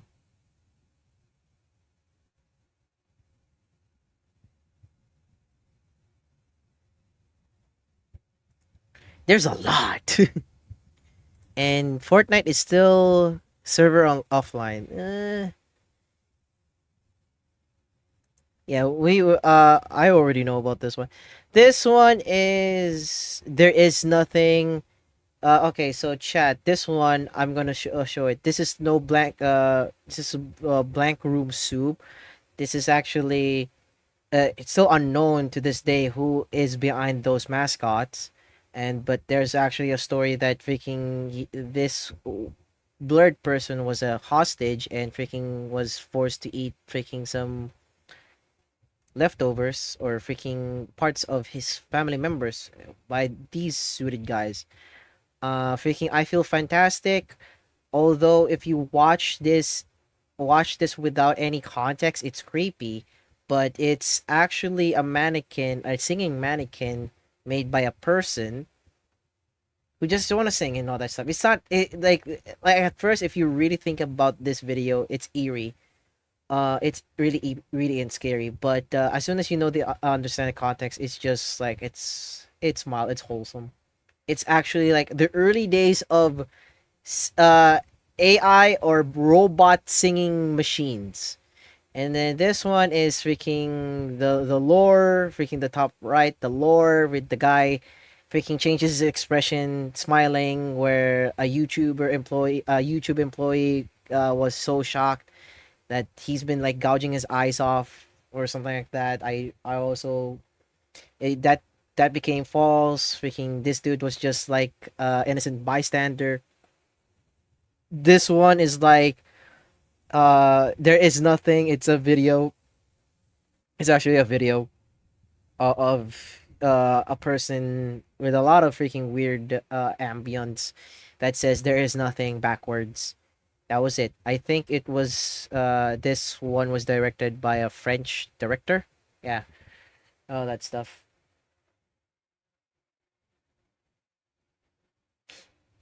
That was it.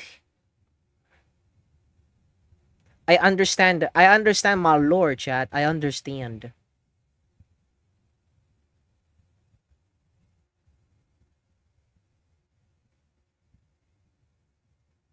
What else?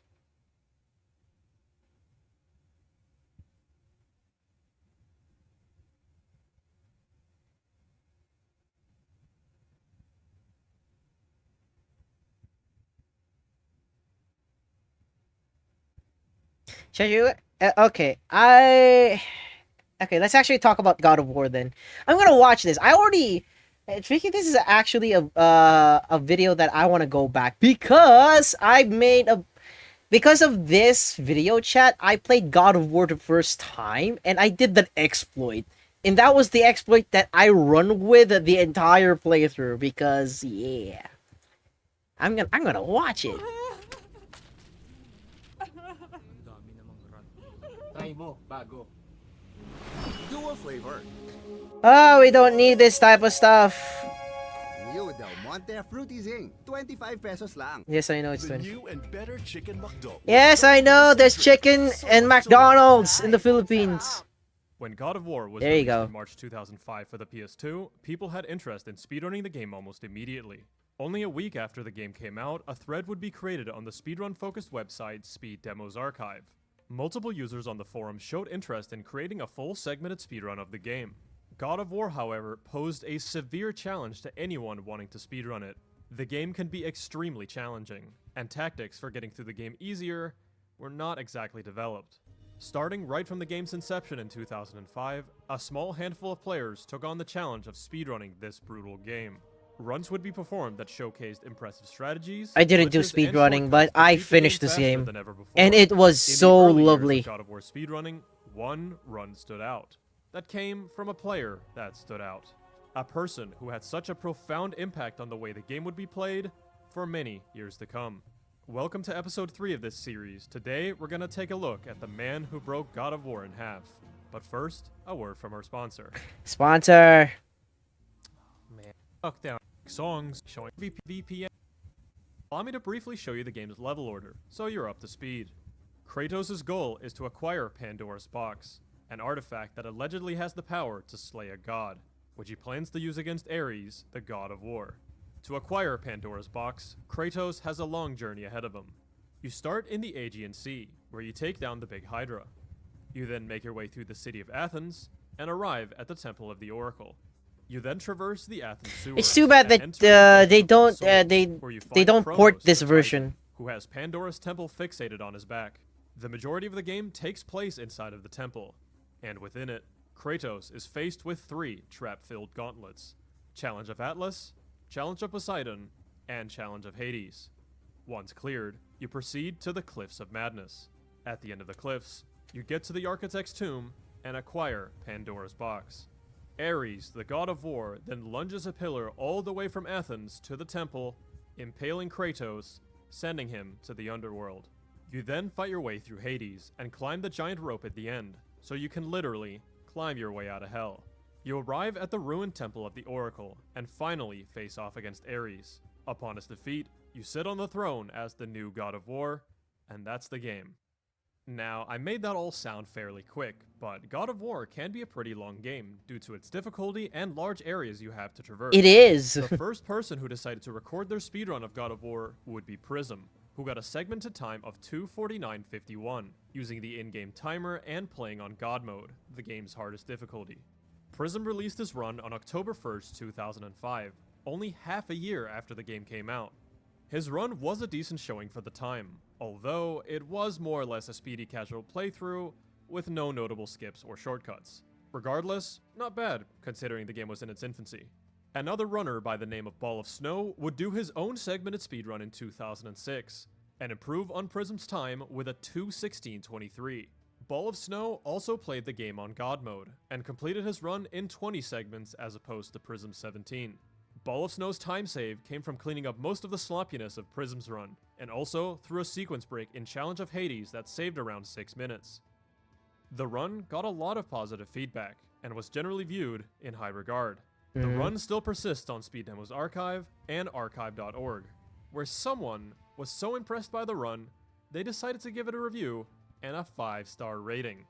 The reviewer's name was God Mode God, and was a God of War player who mainly focused on challenge runs and no upgrade runs. He was rather impressed with Ball of Snow's speedy tactics, and how the various fights in the game were handled expertly. Entering the year 2007, God Mode God would create a speedrun-focused thread over at GameSpot on a forum called the Ultimate God of War Union, where players would share their accomplishments and tactics. Is it Pieces Help Me had a reaction where I was mostly at the edge of my sort of the seat. figurehead of the scene at the time. Going under the name The this. Creeper on the forums, he was one of the main people establishing proper rule sets, listing times, posting strategies, and welcoming newcomers. The forum was rather small, and didn't contain many members, but the community was tight-knit, with a shared interest for a classic PS2 franchise. Oh But god. one night, a new user joined the forum, and he went by Satvara. The entry post from this new user went as follows. Speedruns. It's good I found this board. I've done some speedrunning myself. I started playing God of War 1 2 or 3 months ago, and after I had unlocked everything, I decided to personally challenge myself to a time attack. I played under New Game / Hero settings, and reached the final save in 1:21:41. It wasn't perfect or anything, and I probably should have spent more time with it. Additionally, some of the videos linked here had some intriguing and useful strategies I didn't use. Nevertheless, I'm still satisfied with my time overall. Yeah, who wouldn't be with a time like that? This Satvara person is claiming a time 55 minutes faster than Ball of Snow's 2:16. Now, of course, there was no video to go along with this claim, so forum users were perhaps a bit skeptical. After all, Satvara was new to the forums and had no credibility. God Mode God welcomed Satvara to the forum, and upon seeing his supposed time of 1:21, his reaction was not bad, not really knowing what to say to such a suspicious claim. On the internet, anybody can technically claim whatever they want. At this point, speedrunners are all too familiar with various YouTube comments of people claiming outlandish times. It was hard to tell whether Satvara was legit, or just some random troll looking to cause a stir. Satvara also said in his initial post that his run was missing a couple of strategies he didn't know about. God Mode God and another user, Mystery Man, then started guessing time estimates of how low the time could go had he used those strategies he said he was missing. Now, keep in mind, these two users didn't even know what strategies would have taken place for a 1:21, let alone even lower than that. This, of course, annoyed Satvara, and tensions would begin to rise on the forum. Allow me to reenact Satvara's response to these posts in dramatic fashion. Okay. I think it's time I laid my cards out on the table. I can't help but laugh at the fact that you guys are making time estimates based on a time you know nothing about. A 121 is impossible, and both of you have really no idea how impossible it is. You could try and try, but you would never come close. At least, with what you know. God Mode God would respond. Should have just done what I intended in my last post, which is to mention how perfectly Ball of Snow did God Mode. It doesn't matter how good you aren't doing much better even on Hero. I try not to immediately shoot down newcomers anymore, as I often would if they made such claims. I even let you buy without asking for proof and the like, which is unlike me. You got lucky. Is it? You really should have, because your not bad comment almost made me think you're an idiot. I seriously contemplating never coming back here and perhaps going somewhere else. But I think I'll be sticking around now, and get that SDA run out of your head. You won't be needing it anymore. We'll see soon enough. Don't forget, however, that I'm here to give back, and it's only because I admire what you're trying to build here. If you so will it, we'll move forward together. If not, so be it. Enough talk. The discussion would continue like this into the night, and by now, other users of the forum were also beginning to believe that Satvara's claim was fraudulent. What was with all the talk? Where was the proof? I mean, surely, this was all just one big bluff, right? After a few days of silence from Satvara, he would return back to the forum, delivering the goods. The videos to his run were posted, slowly but surely, part by part. This is when everyone started to realize the genius that is Satvara. Not only was his claim of 121 legit, the glitches and strategies used to get the time were all discovered independently. No prior reference, such as the runs from Prism or Ball of Snow, was ever used. Satvara, in 2007, had virtually cracked God of War open, all in complete isolation. I saw the videos that he had. It was insane.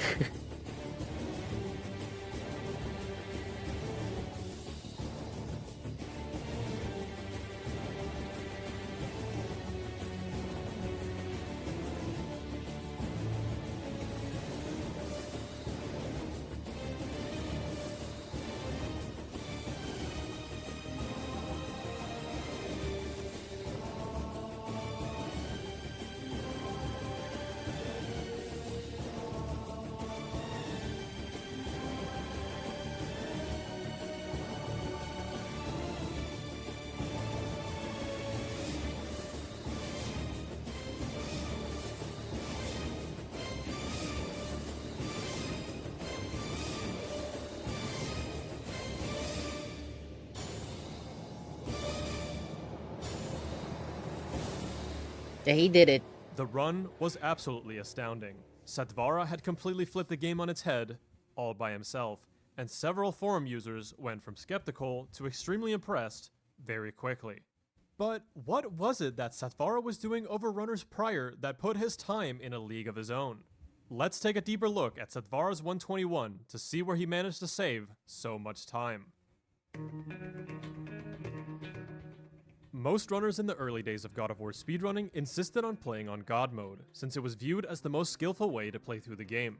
But difficulty practically didn't matter after Satvara's run, as he found one of, if not, the most impactful glitch in the entire game. Yes, and I used that glitch. I used that glitch. Regenerating magic glitch. I used this glitch, chat, when I was playing God of War, and freaking someone outed me on the chat someone outed me on the chat saying like, this isn't fair. You're using an infinite regeneration magic glitch to play the game and enjoy it. You don't enjoy the game at all. I'm like, bro, shut the fuck up. It's my playthrough. Tricky, you think I'm not interested? You think I would get spoiled with the lore of God of War? I already know the lore of God of War. Yep. I'll show you. I'll show you right now, Ratchet. I managed to get this, and it took me 30 minutes. It actually took me 30 minutes. Not too long after you arrive in Athens, you have to engage in a tutorial fight against a Medusa. Upon defeating it, you acquire Medusa's Gaze, a magic spell you can cast to stone enemies. The game wants you to try the spell out on some Minotaur enemies, but for the purpose of the tutorial, you are granted infinitely regenerating magic to try the spell out as much as you'd like. Yes. Instead of defeating the enemies, Satvara makes his way to a spot where he can clip out of bounds, and after some crafty seam walking and tricky jumps, Satvara escapes the tutorial room. The game still assumes Kratos to be in the tutorial fight, and thus, you now have infinitely regenerating magic for the rest of the game. Yeah, I did that. I actually did that, but not in a way, chat, that this speedrunner did. I actually remember that on this part, chat, I had to clip. I had to do like a combo or a move on air with Kratos to clip in order to get there. I was so happy. It took me 30 minutes. Oh my god! If only I downloaded that playthrough, chat. If only I downloaded that stream, chat. I would give you guys the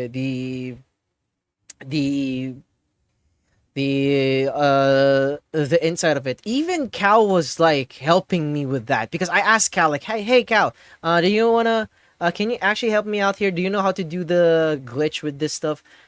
She helped me. And then I was like really trying it. I think Leo, a guy with too many games, was also here as well. I think Shin was also here. Shin, confirmation. Were you here when I played God of War for the first time? Because I remember you were here too. But I don't think you catch me getting the glitch. Yeah. So I did that glitch. And it worked. It took me 30 minutes to clip in that area, into this area, just so I can escape the tutorial like stage here. And lo and behold, my mana got restored multiple times, and yeah, my mana got restored multiple times. No problem. And I was happy. I was really happy. Like the game still thinks that I'm on tutorial mode, but you know, where in fact it still works. For the purpose of the tutorial, you are granted infinitely regenerating magic to try the spell out as much as you like. And I want to play this game again. Instead of defeating the enemies, Satvara makes his way to a spot where he can clip out of bounds. And after some crafty seam walking and tricky jumps, Satvara escapes the tutorial room. The game still assumes Kratos to be in the tutorial fight, and thus, you now have infinitely regenerating magic for the rest of the game. It didn't matter much whether Satvara was on hero or god mode, otherwise difficult fights became trivial. Magic took care of everything. It was easy. There was also no need to gather phoenix feathers to increase your magic meter, something that both Prism and Ball of Snow had to do all over the game. This is by far one of the most Yeah, freaking you don't need to gather phoenix feathers. If I remember correctly, if you if you gather all phoenix feathers, it will reject. The game will reject, or the game would actually recognize like, okay, you're out of the tutorial mode. Groundbreaking glitches in the history of the game. Around that time, I was like really careful of not getting any phoenix feathers, or else I'm gonna get fucked. Saving time virtually everywhere in the run. Satvara had discovered two big movement techniques that he used throughout his run to reach higher and further places. A standard high jump was already a known discovery in 2006, but Satvara had found an improved version using Poseidon's Rage in the air to reach higher places in multiple spots. One of the places where this saved the most amount of time was in Cliffs of Madness. Normally, you need to acquire 2 necklaces to extend a bridge fully to make it across. Satvara, however, only got 1 necklace to extend the bridge to its midway point. He then used a Poseidon's Rage high jump to make it to the upper area, jumped across, and used another Poseidon's Rage high jump to make it to the other side, skipping the second necklace and saving over 8 minutes in total. The other movement technique Satvara had discovered was a way to extend Kratos' jump to gain further distance by swinging the Blades of Chaos in midair. At Athens Town Square, Satvara used this technique to reach the bridge in the middle of the plaza early. This jump might not look like much, Until you realize that this entirely skips the level Rooftops of Athens, and it also skips the collection of the magic Zeus's Fury, saving over 11 minutes. The same long jump technique was used in Challenge of Atlas to skip an underground section where you have to fight a bunch of enemies on a rope. Satvara simply did a long watched jump this from a certain height of the rope that descended into the cave, and collected the Shield of Hades early. This saved almost 2 minutes. The forced fight thereafter was quickly taken care of with Infinite Magic, Poseidon's Rage level 2, and Blade combos. Yeah, I was just doing in Poseidon's Rage during that playthrough. It was the only glitch that I won because I'm not great with speedruns. I'm not that type of person to use shortcut a game and all that stuff. In order to proceed further into Challenge of Atlas, a second shield is needed for further progression. And Satvara had found a big shortcut for this one too. A Poseidon's Rage high jump was sufficient in reaching the ledge where the second shield is located, saving another minute and a half over the game's intended path. Right after obtaining the Infinite Magic, you are required to climb a set of walls infested with enemies until you reach a statue you need to push over. Satvara was able to skip the walls entirely with some crafty double jumps to reach the statue before intended. A quick 20-second save. When you first set foot in Challenge of Hades, you have to fight a bunch of centaurs to open a door to a maze. You then enter the maze, where you're required to defeat all of the enemies to open the final door to progress. This is effectively what Prism did in his run, but the previously mentioned sequence break that Ball of Snow had used was a way of clipping through the top of the maze due to some dodgy collision, saving over 6 minutes on Prism. Satvara, however, had found an even better way all on his own, that skipped both fighting the centaurs and entering the maze. A standard high jump was enough to ledge grab the platform where the button at the end of the maze was located. Easy money for an additional 3 minutes. To top it all off, Satvara managed to skip a ton of forced fights by finding clever ways of getting around the fight triggers. The introductory fight against the satyrs in Cliffs of Madness was skipped with a Poseidon's Rage high jump. Also in Cliffs of Madness, a fight inside of a cave was bypassed with a long jump. The infamous conveyor belt fight against the Harpies in the Architect's Tomb was skipped by hugging the corner of the room and avoiding the fight trigger. This skip was actually already found by someone else in 2006, but Satvara had also found it by himself. Finally, a big clash against some Cyclops and Minotaurs in the ruined Temple of the Oracle was avoided by just barely jumping over the fight trigger. All of these aforementioned fights would otherwise take a minute or two each, so Satvara gained some hefty time throughout the run from avoiding them. As Satvara rolled his way through Mount Olympus, he had finished his segmented run. The time at the final save point was truthful to his original post. 1:21:41, done in August 2007. If there was any doubts as to whether or not Satvara's run was actually done in isolation, there are a very few select instances where Ball of Snow's run actually has superior strategies. Strategies Satvara could have utilized had he chosen to look up the run. The two notable points where Satvara's run is worse is in the Aegean Sea when fighting the Hydra, and using Rage of the Gods against a group of archers in Cliffs of Madness when Army of Hades was the better choice. Despite these tiny flaws, the run completely shattered expectations. People on the Ultimate God of War Union forum were floored as to how Satvara was able to dismantle the game in so many different ways, all on his own. God Mode God still did not approve of Satvara's behavior coming into the forum, but decided to give credit where credit is due. His run was a marvel. Satvara's reasoning behind showing the run to the Ultimate God of War Union rather than Speed Demo's archive was a matter of acceptance. Satvara notably did not submit his run to SDA for a couple of reasons. SDA did not allow out-of-bounds glitches back in 2007, and while Kratos technically never leaves the intended game area in his 121, Satvara envisioned a long and drawn-out discussion about what was and wasn't out of bounds. Satvara sensed that the moderation team over at SDA simply did not know God of War to the extent he did, so he didn't bother submitting. The infinite regenerating magic glitch was also seen as an exploit so huge a separate category was in the discussion on the forums if a submission was to happen. Yep, because it's really good. That glitch was so good because you can regenerate your magic. You can, like, chat, it's insane. You can regenerate your magic no problem at all. It was so freaking good. Like, you don't need Phoenix Feathers It's so good. Setvara felt that SDA's rule set was hindering the game from its potential. He felt that glitches and Like, I wouldn't mind going back to this game again and do that glitch again. sequence breaks It's so were both freaking valid good. in beating the game as quickly as possible. A foreshadowing to the way we view speedrunning today, with glitches being one of the main draws for the culture as a whole. The Ultimate God of War Union seemed more in line with this way of thinking, which is why he chose to reveal his run over there. Overall though, Setvara was happy enough with the result of 121, and eventually shifted his focus more towards glitching and sequence breaking following the completion of his run.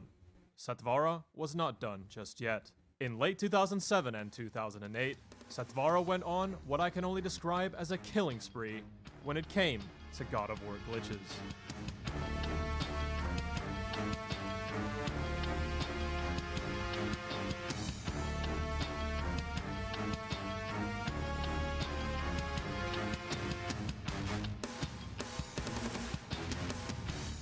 After his groundbreaking performance, Setvara still felt that the game had more room for breakthroughs. I apologize for the upcoming 2008 video quality, but it wouldn't be an authentic speedrun documentary without it, if you ask me.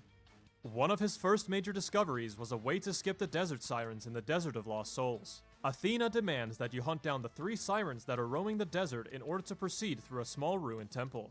Setvara had figured out a way to get into the temple early by using the move Hermes Rush in the air to clip through some collision on a wall, completely skipping killing the desert sirens, saving around 2 minutes.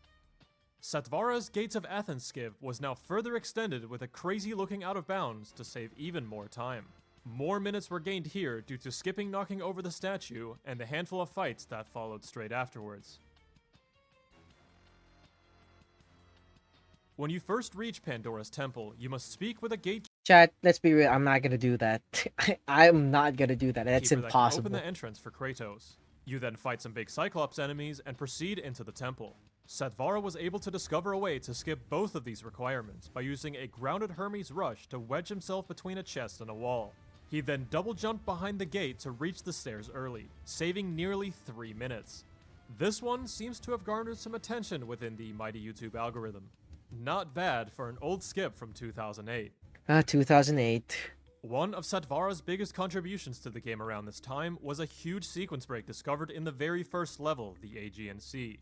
In a casual playthrough, after you climb the ship's mast, you're intended to make your way over to a second ship by sliding along a rope. On this other ship is where you obtain Poseidon's Rage, fight the big Hydra, and get a key for your troubles. You're meant to use this key on a door to reach the end of the level, but Setvara had found a pretty ridiculous jump to skip the large detour. Watch and observe. 2008 quality.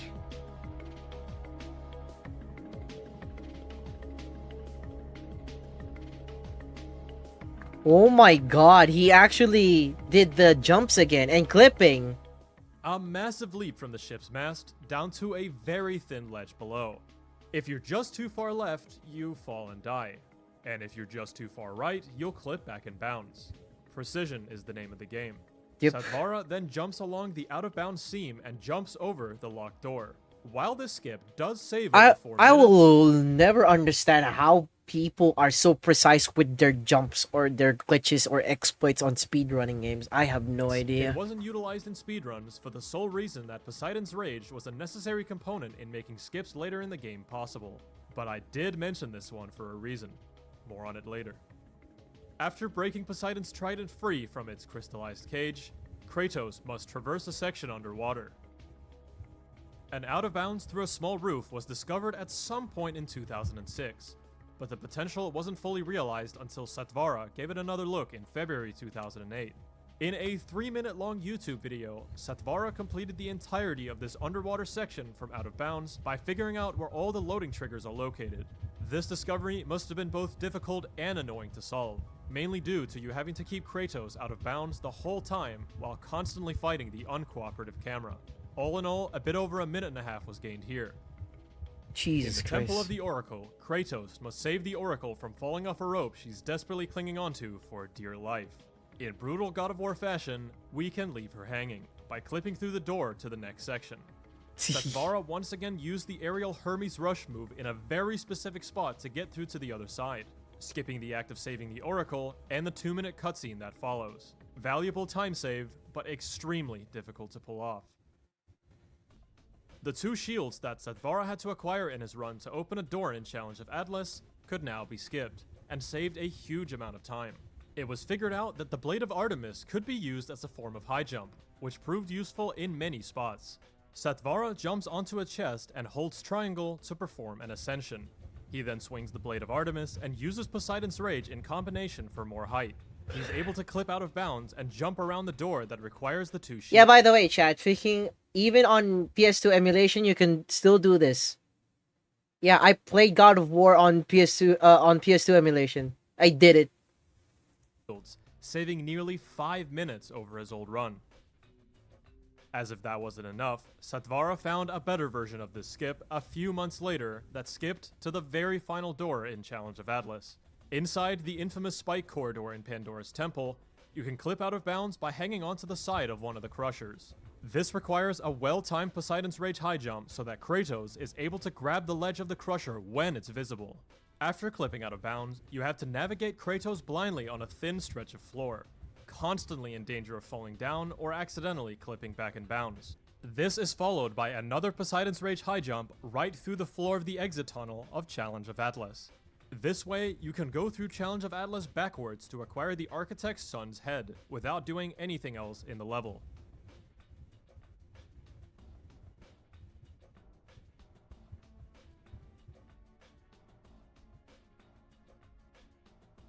When Kratos finally reaches Pandora's box, a 1-minute cutscene plays that informs him that he must bring the box back to Athens. Of course, Satvara found a way around this too. He simply went out of bounds using the Blade of Artemis and Poseidon's Rage in the room before the box, seam walked on the outside of the room, and free fell all the way down the shaft you're supposed to take the box through. After hitting the loading trigger at the bottom of the shaft, the game gives you Pandora's box despite never watching the cutscene. It seems that nothing was impossible for Satvara. I feel like I would be doing Satvara dirty if I didn't mention his God of War playthrough that skipped collecting all magics and the Blade of Artemis in late 2008. Some of the skips used for this playthrough I've already gone over, such as the Hydra 3 skip to bypass Poseidon's Rage, and a similar but improved out of bounds in the Medusa room to skip Medusa's Gate. Yeah, this is what I did. And a similar but improved out of Yeah, bounds. this is what I did, chat. This is what I did. This is the clip that I did. In the Medusa room to skip Medusa's Gaze. It was so difficult. It took me like 30 minutes, but I managed to get it. And a similar but improved out of bounds in the Medusa room to skip Medusa's Gaze. A puzzle later in Athens Yeah, chat, if you guys want me to replay God of War, let me know. requires you to freeze a Minotaur onto a button with Medusa's Gaze. So Satvara had to find a way around this room to complete the playthrough. It's hard to tell from the video quality, but Satvara did manage to find a skip by jumping over a pile of rubble outside of the puzzle room with the assistance of the attack Apollo's Offensive, for more length to clear the wall. Zeus's Fury was skipped straight afterwards with the classic long jump we saw from earlier. The Blade of Artemis was skipped with an obscure trick known as gliding, performed by using Hermes' Rush into the wall and blocking to gain some rather strange momentum to effectively glide around the trigger that gives you the blade. Finally, Army of Hades was skipped with an out of bounds in the Pandora's Guardian room, followed by some seam walking to get around the trigger for the magic. The end of the video shows Kratos in Olympus with no magics or sub-weapons collected. A huge flex, yet seemingly another day in the office for Satvara. One final discovery I'll talk about for now is one I cannot believe was found in 2008. The difficulty on this skip is above anything I've mentioned prior. This is the Sacrifice Room, a room that saw some controversy when the game came out. Kratos must bring a caged soldier to the room, then burn and sacrifice him to proceed. A skip for this room didn't really seem feasible, but as we know by now, nothing stands in the way of Satvara. He uses the Blade of Artemis and Poseidon's Rage to first get out of bounds to stand on a tiny seam outside of the level. More Blade of Artemis high jumps are used to land further along the level. And then finally, one long string of high jumps to get under the sacrifice door, where Satvara barely makes it with his last jump before running out of magic. A few years later in 2012, a new way of high jumping without Poseidon's Rage was discovered, now using Medusa's Gaze. This finally makes Satvara's old Hydra skip from years prior viable in single segment speedruns. With Poseidon's Rage completely out of the route, this would increase the difficulty of a few of the known sequence breaks, most notably, Sacrifice Skip. A skip no one dared to use in single segment runs until 2020. A whole 12 years after Satvara first discovered it.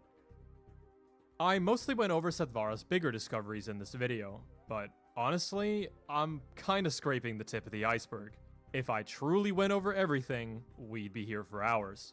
Viewers on YouTube saw Satvara's videos as a spectacle. His glitch videos inspired other players to try their hand at breaking God of War, and many great findings would take place in 2008 and 2009, not just from Satvara. Entering 2009, however, Satvara's video uploads would become few and far between. In March 2009, he uploaded a video demonstrating a way to cancel the Hydra's energy regeneration with extremely precise grabs, something that other players could not seem to get the hang of at the time due to its difficulty.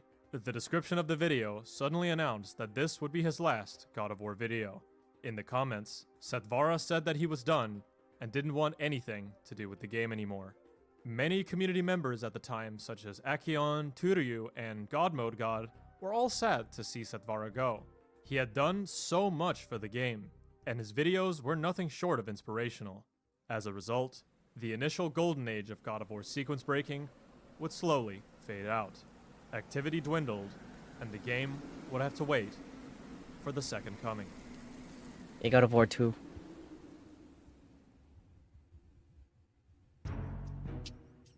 Throughout the PS3's lifespan, the God of War games would see a handful of re-releases on the console, updating the graphics to HD and also porting over some of the PSP games that not everybody got to play.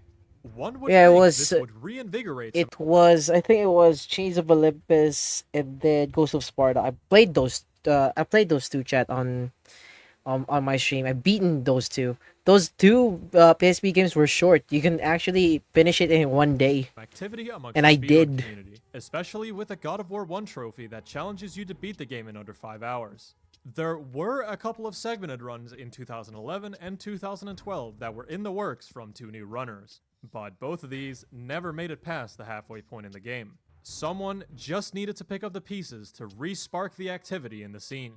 In August 2012, the God of War Saga Collection was released, which featured God of War 1, 2, 3, Chains of Olympus, and Ghost of Sparta. A pretty ambitious release, and a certain someone would get reeled back into playing the series. After seeing how deserted the God of War speedrunning scene had become, this certain someone felt the need to revive the activity. Despite claiming that he didn't want anything to do with the game, God of War 1 still had so much left to uncover. When the game was at its most stagnant, Satvara returned to God of War.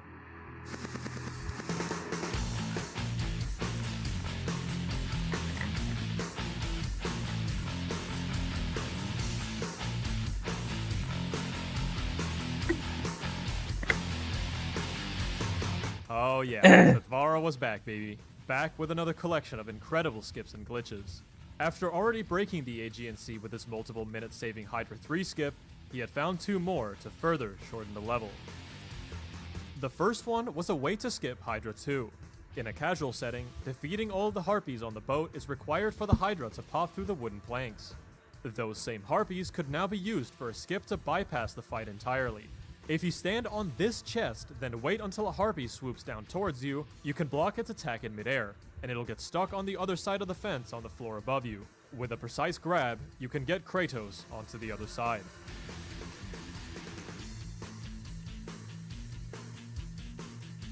Jesus This Christ. is still a very inconsistent skip even today, with your only form of aid being a very strict window of an audio cue of the harpy screaming as it's swooping towards you. This also segues perfectly into Satvara's next discovery. After some balancing beams and watching a cutscene, Kratos must push a box to take cover from an incoming volley of arrows. Satvara had found a way around this too. Instead of pushing the box, it was possible to reach the ledge early with a standard high jump. Comparing a skip like this to some of Satvara's earlier findings, it's easy to assume that this skip was perhaps a bit overlooked and should have been found earlier. The ledge, however, is only reachable on the PS3 version of the game. Maybe a slight porting error made Kratos' jump a tiny bit higher, allowing him to grab the ledge and save 20 odd seconds or so. Yeah, this was a PS3 version. PS2 one is like, yeah, you gotta do that. All that stuff. But yeah, it was actually a very interesting concept This was too. cool and all, but Satvara still had more up his sleeve. I didn't freaking even realize it's 6:30 now. Satvara's next discovery was quite huge, and is one that is still seeing use today. The strategy takes place in the Pandora's Guardian fight, in Challenge of Hades. Casually, you have to rinse and repeat a process of stunning the boss, then hurling logs at it to remove its armor bit by bit. Satvara had completely torn the fight to shreds. Here's how he did it. He first goes up to the crank that hurls the logs and pulls it. The first log will always miss, but what he uncovered was, if you pull the crank again at a very precise time in the cutscene, you can in fact hit the boss without doing the necessary stun locks. He does this a total of 3 times to remove all of the boss's armor, skipping ahead to the second phase in an instant. Pandora's Guardian is still wearing its chest piece, but this is merely a visual bug. Even 10 years later, this is still the fastest way of doing the fight. A small skip that saved around 15 seconds from skipping the fight in the Pandora's Temple lobby was discovered by Satvara as well around this time. This skip nearly rivals the aforementioned sacrifice skip in terms of difficulty. The skip involves ledge grabbing a sword on the upper part of the door with a precise Poseidon's Rage high jump, then making your way around the lobby from above with whatever movement techniques you have available to you. The Blade of Artemis is not yet obtained by this point in the game, so Satvara opts to use Apollo's Offensive for further distance. This technique is commonly called Apollo's Long Jump.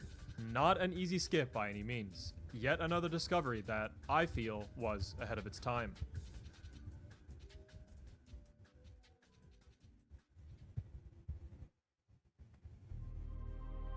Satvara's ability to find new sequence breaks made it seem like he was a machine, spitting them out one by one. But you have to remember that, at the end of the day, Satvara is a human being, just like the rest of us. And an unfortunate event would strike a family member of his at the very end of 2012. Satvara's mother had suffered an unexpected life-altering stroke. Satvara slowly but surely lost interest in God of War as a result, and focused more on what was actually important: helping his mother recover. He never intended to leave the game so unexpectedly, but it's understandable that his motivation was simply not there anymore. Before disappearing from the scene, however, Satvara did drop one final bomb of a discovery, a finding that would fundamentally change the entire early game of God of War. This is the Port of Athens swimming glitch. In God of War, Kratos can swim on water surfaces from the beginning of the game, but diving underwater is only possible after you grab Poseidon's trident, roughly halfway through the game. Both Satvara and Acheon had experimented with skipping large sections of the game using what's known as the swimming glitch. In some cases, if you can manage to get Kratos pushed beneath the water surface using certain collision, entering free diving mode is possible before grabbing the trident.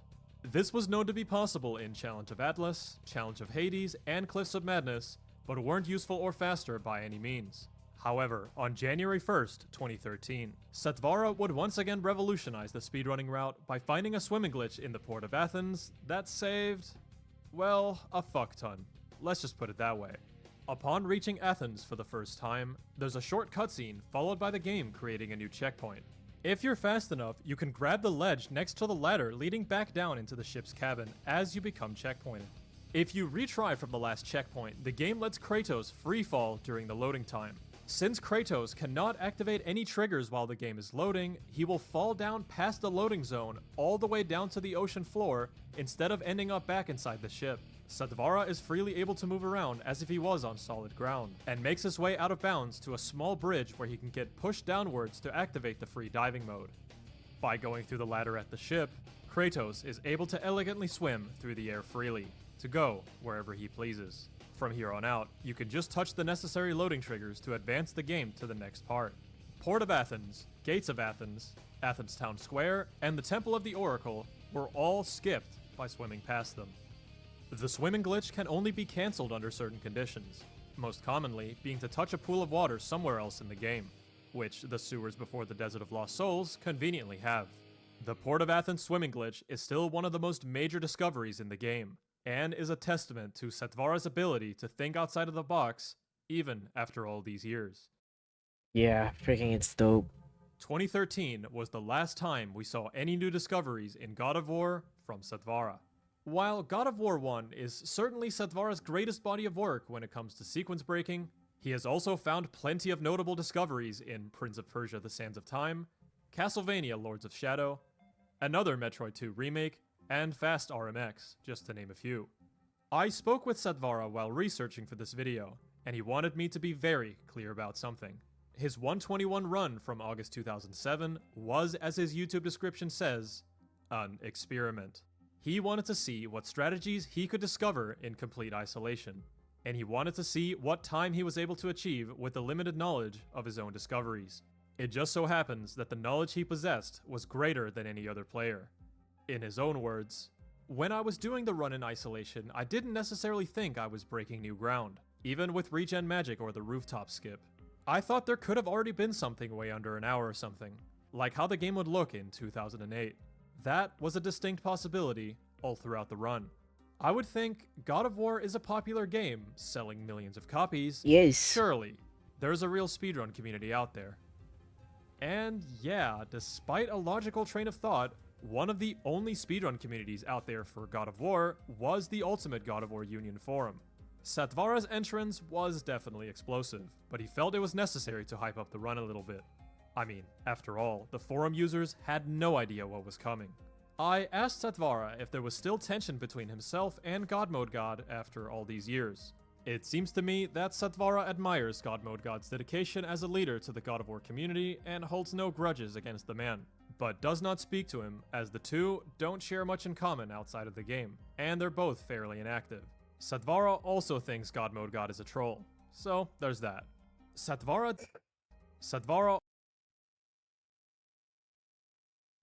also thinks God Mode God is a troll, so there's that. Setvara did suggest that I reach out to God Mode God to get his side of the story and to see if he felt the same way. I messaged him on Game FAQs and was greeted with some pretty lengthy messages detailing his thoughts on the whole situation back then.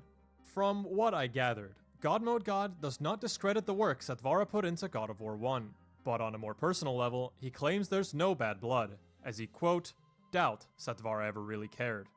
But God Mode God still seems to hold a grudge, and says that Setvara should not be let off the hook just because time has passed. His entry into the forum was rude, and he has no respect for Setvara. And that's where that stands as of now. If you wish to learn more about the history of God of War speedrunning and Setvara, Akion has a 2-part speedrun history series on YouTube that has a painfully low amount of views, so please go show the videos some love. Multiple segments in this video were inspired thanks to his amazing coverage. Akion is also a glitch hunter and runner who I really want to shed a bit of light on as well. He has broken so many different games it's not even funny, but just like Setvara, his greatest body of work is God of War 1. He has even written a glitch FAQ for the game that's currently over 103 pages. Jesus if Christ. Setvara didn't exist, the runner-up for most influential God of War 1 glitch hunter is without a doubt this guy. Akion and Setvara were the glitch hunting dynamic duo back in the early days. Together, they collaborated and bounced ideas between each other to discover new strategies and techniques, usually through the YouTube comment section. Akion was also invaluable in helping me learn the speedrun for God of War 1 in 2017, and provided additional help in the research for this video. Thank you for that. All this coverage would also not have been possible without the man himself. It's truly an honor to be able to cover such a rich story like his on my channel. When I asked Setvara what skips he's the most proud of, he had this to say. There are no particular skips that I'm more proud of over others, as each was found by engaging in and trusting the process. I learned to take whatever the game gave back to me, whether I liked it or not. Sequence breaking doesn't actually break the game. It merely uncovers the truth of what was always there. Looking back, as an individual player, I think I could have done better. Still, what's most important is that I learned a great deal about speedrunning and sequence breaking through God of War, as well as from my interactions with the community, especially Akion, who is one of the most skilled glitchers I've had the privilege of working with. In the end, all I can do is contribute what I can, when I can, and hope I inspire others to do even better. Satvara set a standard for what was possible in the world of glitching and sequence breaking, but he believes better is always possible. All it takes is the right player with the right mindset to elevate the game to the next level. But as it stands right now, Satvara's work in God of War 1 is definitely the most prolific. The magnitude of his impact extends all the way up until our modern year of 2022. If we closely analyze the current single segment world record by Traj, one can find that 25 out of a total 41 skips were initially found and weaponized by Satvara. You can Jesus. safely say that 60% of the run is directly influenced by a single individual, who all found the skips 10 or more years ago. 60% is already crazy enough, but had Satvara kept playing, who knows where that statistic would lie. A game that took almost 3 hours to complete in a speedy setting is now down to a third of that, and who knows how much further it could be pushed with its seemingly infinite potential. Satvara really exploited this game through and through, at a time when breaking games to this level of advancement was not very present online. His goal all along was to fundamentally change the way speedrunners ran and how sequence breakers broke, and I hope this video will spread awareness to that exact goal. He was a man dead set on playing outside of the parameters of the game, all to showcase the beauty that is God of War. It just so happens that in the process, he broke the game in half. Yeah, it was crazy. Thanks for watching. If you like the content, please consider subscribing and supporting me on Patreon. Take care, and have a good one. It was really dope. I watched that and it was so beautiful.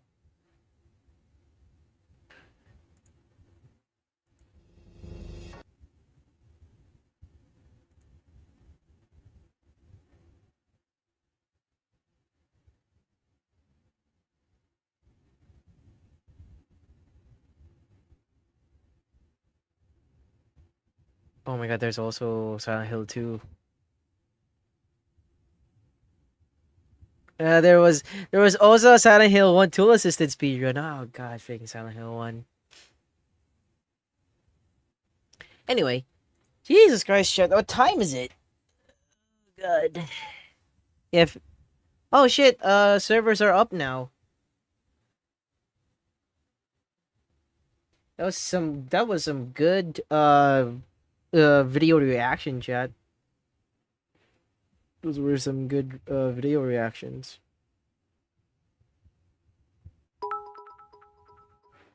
Oh my god, Harioneto, thank you so much for that 5 bits. I appreciate it. Thank you for that 5 bits.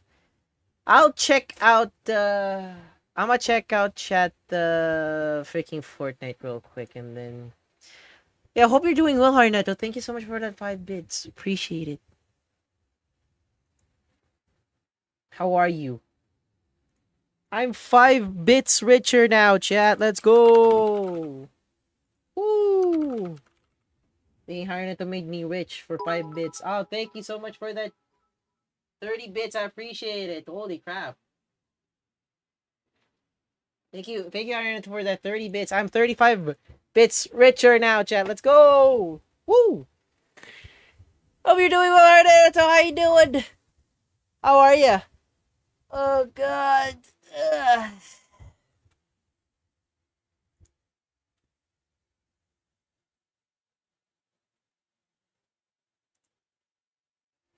Yeah, I'll try to check out Fortnite for a little bit and then I'ma do it. Yeah, a total of 35 bits Harioneto donated. Thank you. I'm doing well.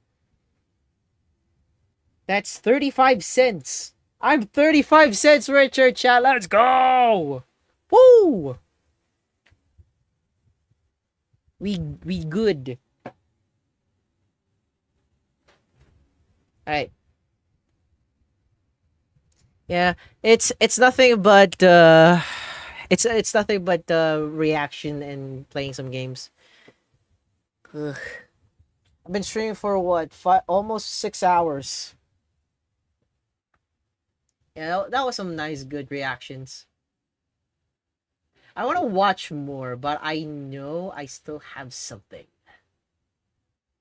I gotta check out Fortnite as well.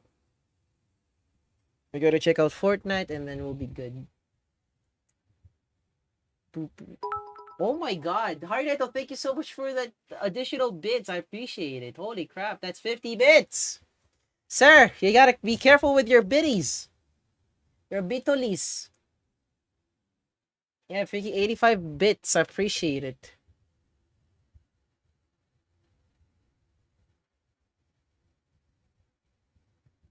Yeah, I had some bits from research thing. Really? Oh, it's Metallica stuff. I'm gonna skip that. Yes, I know. I know the freaking thing. Yeah, season 4 of the Fortnite musical festival thingy. All right, Metallica.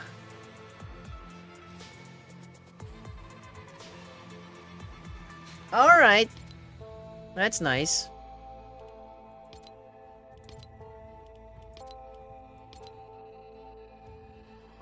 Of Aki, what the fuck?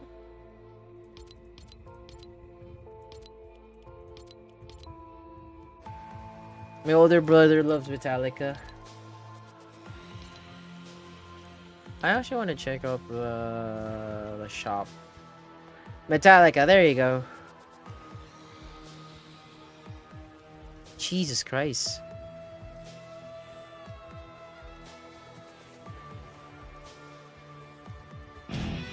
Okay.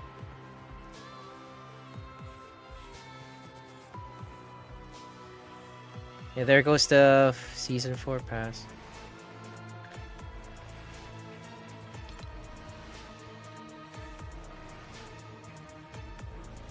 Why do you have Cosmic Summer? Okay. I was researching only needs of Steve. Okay. Thank you for giving me that idea, Harinato. Thank you. It's summertime for people.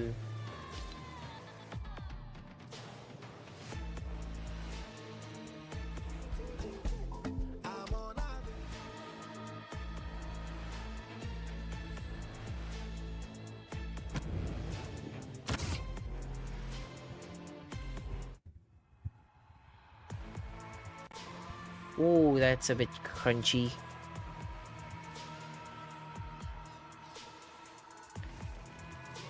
That was it. Summer stuff is coming back. Yes.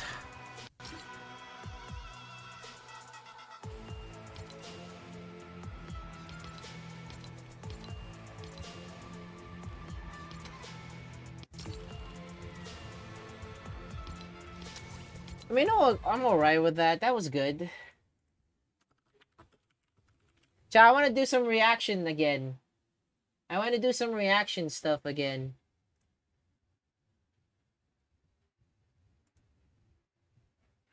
Freaking what do I need to watch? What other things that I want to watch?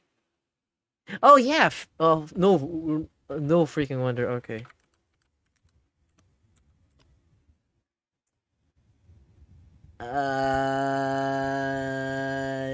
There you go. Okay, chat.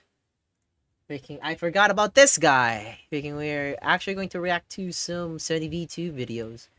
Have you seen the trailer for the Wolf Among Us season yet? I think I had, Draco. It actually got me recommended. I'm curious, if as to what they're going to do with that. I don't want to watch this because I already know.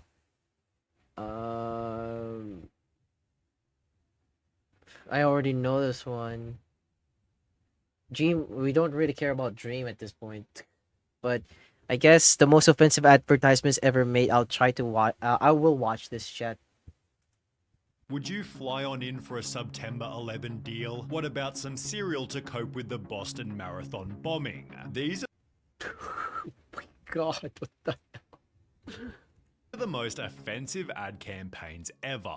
In 2011, Mexican restaurant Hacienda rented this specific billboard, on which they'd referenced the Jonestown Massacre, where cult leader Jim Jones had had killed his entire following by spiking their Kool-Aid with poison. So what did the Wow. Wow. restaurant Making the Jonestown Massacre. billboard say? We're like a cult with better Kool-Aid, and their drinks were apparently to die Oh my god, that's actually a worse ad campaign. Holy shit. Hacienda's VP of Sales and Marketing explained, "Our role is not to be controversial or even edgy. We want to be noticed and there's a difference. We have a responsibility to advertise with care, and that's why we're pulling this ad. We made a mistake and don't want to..." You think that's a mistake? I think that's plain, carelessness. Have a negative image in the community, yet this wouldn't be their last controversial billboard. 5 years later in 2016, the restaurant made another reading, "The best Mexican food this side of the wall," which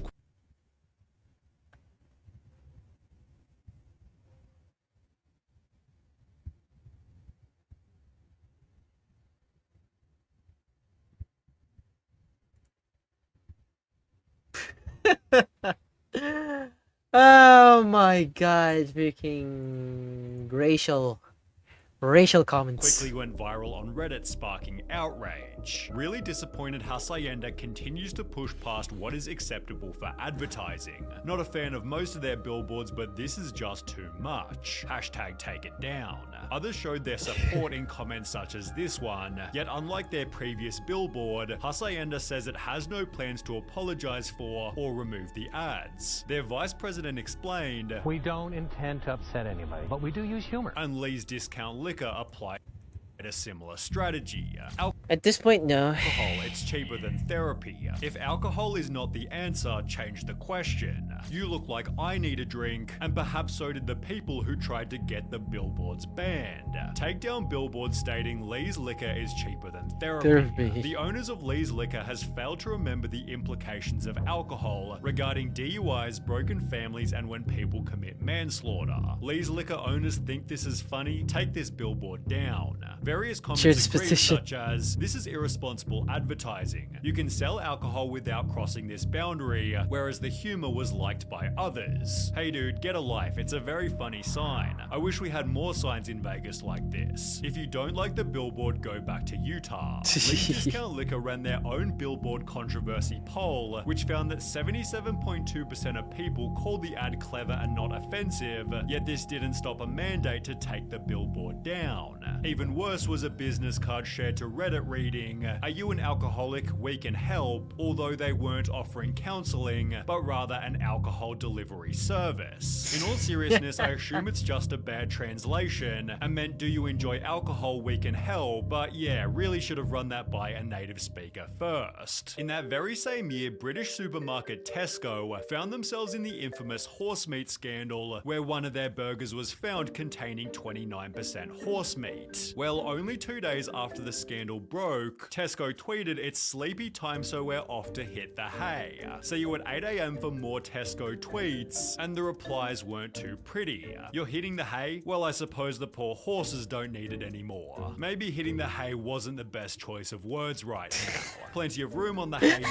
that we've eaten all the horses. Bro. Tesco responded by tweeting, "I'm terribly sorry. That tweet was scheduled before we knew of the current situation. We never intend to make light of it, and in case this wasn't bad enough, Tesco then had to scrap a segment of its latest advert as it was due to include images of a horse. The horse was apparently set to be used in a humorous context, but while Tesco was simply a victim of bad timing, recipe website Epicurious was a victim of bad thinking, because after the Boston Marathon bombing, they'd post 2 insane tweets. In honor of Boston and New England, may we suggest whole grain cranberry scones. Boston, our hearts are with you. Here's a bowl of breakfast energy we could all use to start today. The tweets were quickly shared to a media training website which wrote, "Get your legs blown off by a terrorist? Try these scones. Lose a cherished friend? Maybe this bowl of breakfast energy can help," which then turned into articles by Mashed and Business Insider, as Epicurious was labeled by the public, "Morons, idiots, dickheads, and pathetic." The company responded with a copy and paste apology, leading to more criticism reading, "A repeatedly tweeted template template apology isn't genuine.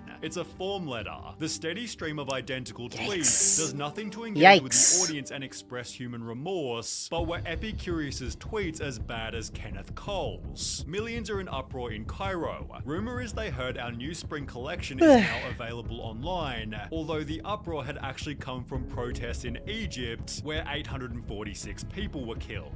Kenneth Cole quickly apologized before making the same mistake only 2 years later. In response to the Syrian civil war, he'd tweet, "Boots on the ground or not, let's not forget about sandals, pumps and loafers," sneakily advertising his new line of shoes. On a public billboard, Kenneth mocked the Hudson River crash landing, but at least he had the decency to avoid September 11, unlike this TV commercial by the Worldwide Nature Fund. It began by explaining in 2001, one of the worst tragedies in the history of humanity killed 2,819 people, before showing a bunch of other planes to articulate that in 2005 the tsunami killed 280,000 people. That's 100 times more deaths. The message of the ad was that our planet is brutally powerful, yet it felt like they were minimizing the severity of 9/11 to highlight a natural disaster that couldn't have been avoided. Not only is the message offensive, but it's scientifically flawed. All the carbon reductions and recycling in the world won't prevent tsunamis. Advertising double fail. The commercial was so offensive the WWF tried to claim it did not authorize its production or publication, yet there was another 9/11 ad that was somehow even worse. It began to circulate in September. Was this real, chat? Was this freaking real? The fuck? And showed a man flying toward 2-foot-long subs, which you could buy for a price of $9.11. The ad was captioned with 2 pieces of text: "Fly on in for September 11th, and you will never forget this deal." But was the ad actually legitimate? Well, no. I never It was the say work it. of satirical news site The Onion, which wrote from the structural steel melt on Tower 7 grain bread to the Twin Towers cold cut combo with ground zero carb vinaigrette on Let's Whole Wheat Roll, we've got something for everybody this September 11. Despite clearly being a joke, a man named Travis tried to cash in on the deal, printing the ad to bring to his local Subway, which they unbelievably accepted. Is that a good coupon or no? It's a good coupon? Oh my god! Oh my god! Even showing their receipt to prove they hadn't lied. If the coupon itself wasn't hilarious enough, the fact that Subway accepted it as a legitimate coupon had me rolling on the floor. Subway, however, wasn't impressed. Oh my god! It was fake. But people believe in that facade, I think, Draco, from what I've seen. Like everyone, we are deeply offended by the fake story and ad created by The Onion. The story received coverage in a Sydney Morning Herald article, which highlighted another 9/11 deal that was instead completely genuine. The now closed Tumbledown Trails Golf Club in Wisconsin posted this newspaper ad reading 12th anniversary of 9/11. To commemorate this, we are offering 9 holes with cart for only $9.11 per person, or 18 holes with cart for only $19.11. The owner of the course said the golf club began the promotion 2 years ago on the 10th anniversary of the attacks, and until now it had been warmly received as a way to ensure people never forgot the tragedy. He'd therefore add, "We're a little hurt by the fact that people are putting such a negative context on this. I thought people would appreciate it." It seemed the owner at least had some good intentions, although so did these 3 companies when they used hashtags incredibly wrong. Sweets company Entenmann's wrote, "Who's not guilty about eating all the tasty treats they want without realizing not guilty was trending due to Casey Anthony's trial for the murder of her baby." Then respond by tweeting, "Sorry everyone, we weren't trying to reference the trial in our tweet. We should have checked the trending hashtag first." Fashion brand Celeb Boutique wrote, "Aurora is trending. Clearly about our Kim K inspired Aurora dress. No. Although this wasn't exactly true. The hashtag was trending due to the Batman movie theater shooting, which killed 12 people in Aurora, Colorado. Oh my Sorry for our tweet god. about Aurora. Our PR is not..." Fuck that bitch Anthony Cassidy, she was free of charge. US based and had not checked the reason for the trend. At that time, our social media was totally unaware of the situation and simply thought it was another trending topic. We have removed the very insensitive tweet and will of course take more care in the future to look into what we say in our tweets. Then there was D. Giorno's Pizza who wrote, hashtag why I stayed, you had pizza, which was a hashtag started by women explaining why they stayed in abusive relationships. Unsurprisingly, Oh my god. the company then tweeted 1 million apologies, did not read what the hashtag was about before posting, and to their credit, they spent the entire day responding to every complaint authentically. All social media experts, please take a lesson from D. Giorno Pizza. When you step in it, you give real apologies and not excuses. Good job. However, Home Depot never got the memo, as they'd do the exact opposite. Oh my god. What are these copy and pasting shit? After posting a tweet which produced the article, Home Depot apologizes for racist Game game Day day tweet, tweets. terminates agency responsible. So what did the tweet say? Which drummer is not like the others? Attaching a photo that showed black people next to a monkey. Wow. Bad, given it said, which drummer is not like the others? Although it's hard to know what Nivea was thinking when headlining an ad with the words white is purity. The campaign was so wild people didn't believe it was real, although others tried to argue that the world was overreacting. Is the US so obsessed with race now that the first thing Americans think when they read white isn't the color but race? People, stop seeing everything with identity politics tinted glasses. Then there was this ad by Big Pens reading, look like a girl, act like a lady, think like a man, work like a boss, which was hilariously designed to celebrate Women's Day. People didn't appreciate it. If it's quite alright with you, Bic, I'll look like a woman, act like a woman, think like a woman, and work like a woman, and you can F right off like an idiot. To make matters worse, Bic had launched the Bic for Her pen range 3 years I also prior, know that- which I had also already know been that. slammed as sexist. They're just like regular pens, except they're pink, so they cost twice as much. That is absolutely true as well. Well, at last, pens for us ladies to use. Now all we need is For Her paper, and I can finally learn to write. I was so disappointed to find that only 1/5 of the pens I received were pink. Or maybe more, I can't do maths. These pens fit perfect in my hands, but hubby feels they are unnecessary since he writes all the checks. I'd explain more, but I have to go make him a sandwich. Oh my god, those are so fucking bad. Oh my god, it was so fucking bad. Wow, these are ad campaigns are terrible. I think I stumbled upon like an ad campaign as well. I remember like it was during like advertisement class during college. I remember like one of my I think my professor like showed us like what not to do on an ad campaign, and it shows like a bottle of liquor, and then the sign says that, and the sign that says do you like legal in those words. I'm like, and we were like shocked, and I also remember that ad as well. Like so funny. Anyway, let's actually watch this athletes who retired but were more successful after.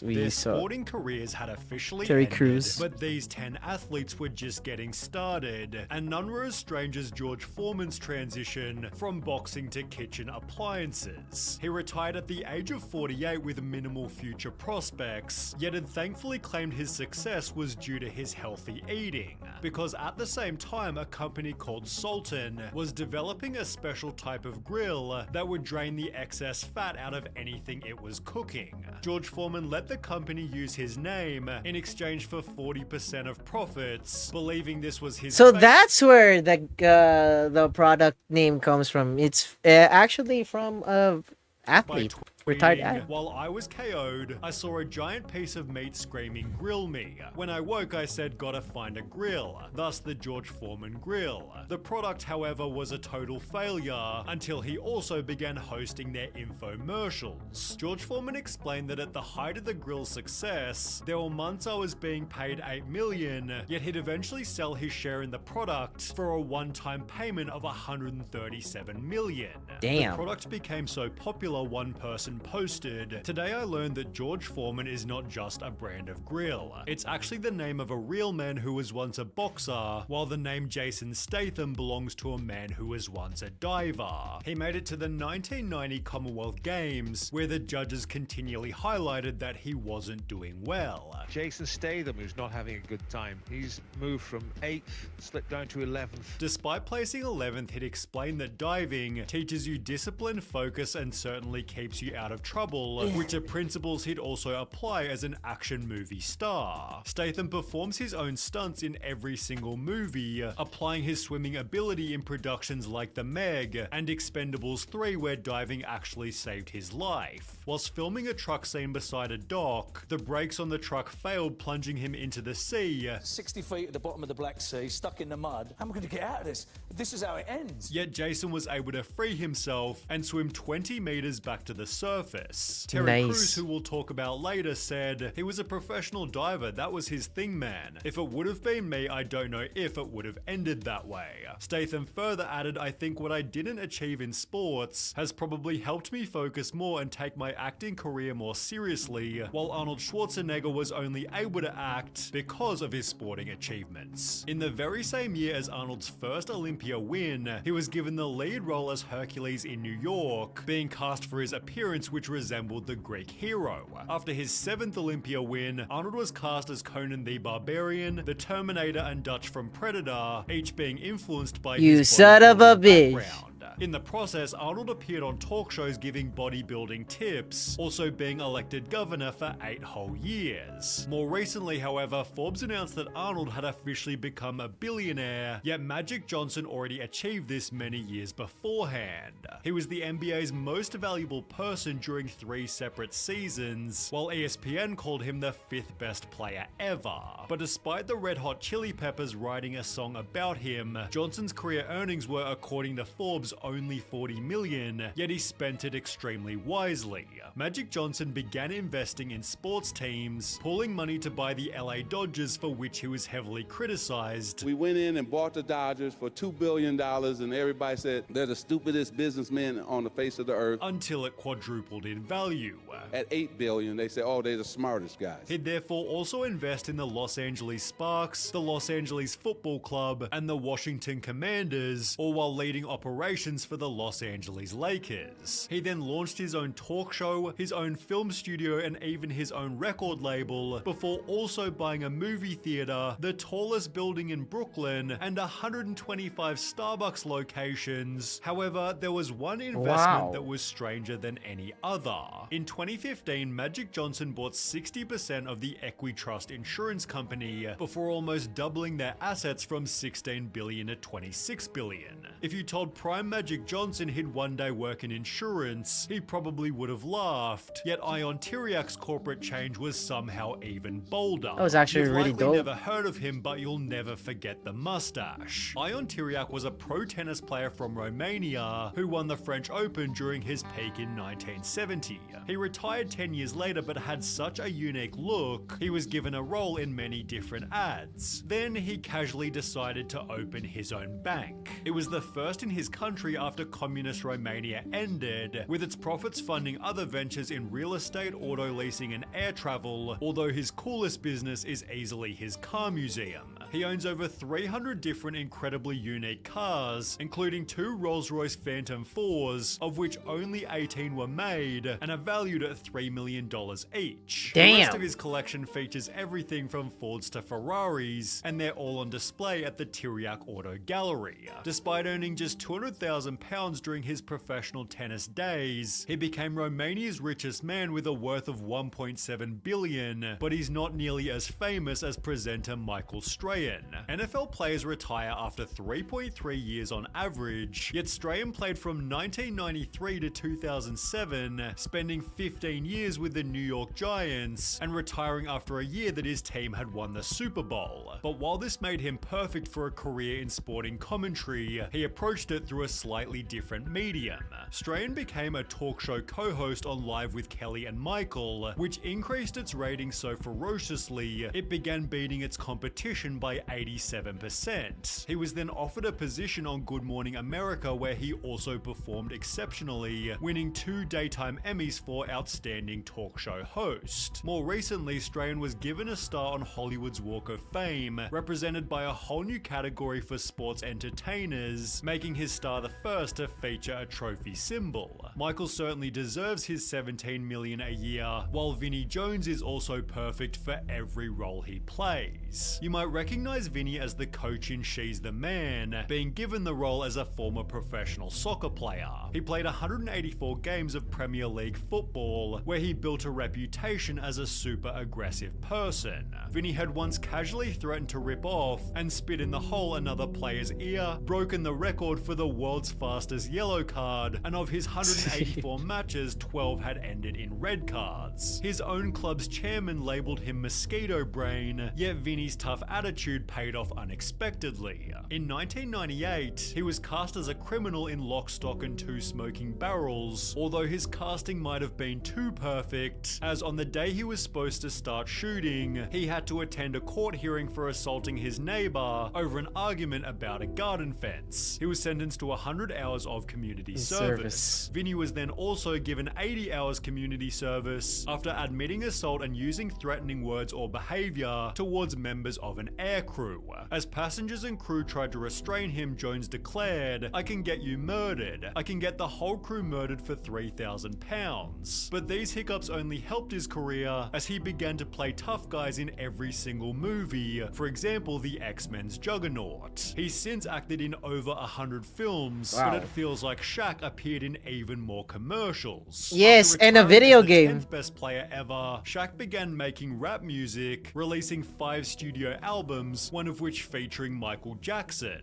Under the name DJ Diesel, Shaq began Yeah, he's also a performing disc live jockey at or festivals DJ. as big as EDC Las Vegas. On top of music, Shaq appeared on Yeah. WWE in shows like Curb Your Enthusiasm and so many different commercials IMDb can't even count them all. However, most of his earnings have come from savvy business moves. Shaq owned 155 Five Guys restaurants, representing 10% of all locations, as well as 150 car washes, 40 gyms, and 17 Auntie Anne restaurants. He's Yep. built a net worth of $500 million, although there's something a whole lot cooler about the success of Terry Terry Crews. He was drafted to the NFL in 1991, playing 6 games for the Rams, 10 games for the Chargers, and 16 games for the Redskins, although he'd explained that he wasn't very good. "I was always on the end of the roster. I was never a big superstar. I was an 11th round draft pick, partially because he didn't even enjoy it." It took me years to figure out I never really liked football.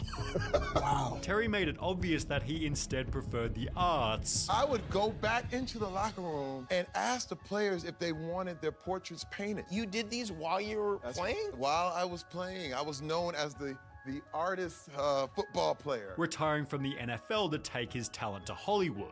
His family thought he was crazy. There was family members that were like, he had a chance. He blew it. Right.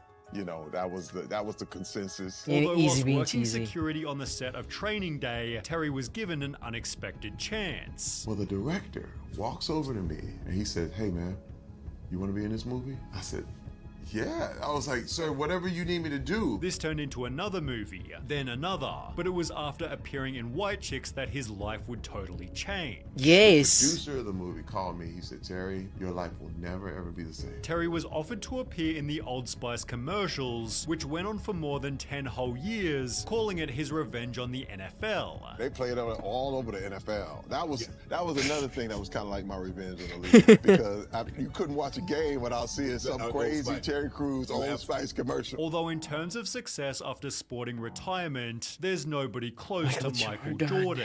Considered the greatest NBA player ever, Jordan was approached by Nike to create his own special shoe, hoping to make $3 million over a 3-year period. Instead, it earned $126 million by the end of the first 12 months. The shoes have since made him roughly $1.5 billion, which he used to buy a share in the Charlotte Hornets, spending $260 $175 million in 2010 before reselling it in 2023 for a whopping $3 billion. As a result, Michael Jordan is the richest athlete ever with a net worth of $3.2 billion. 3.2 billion, that's freaking insane. Damn. That is insane. Alright. Chat, freaking, what time is it? Wow, freaking 7 p.m. Alright.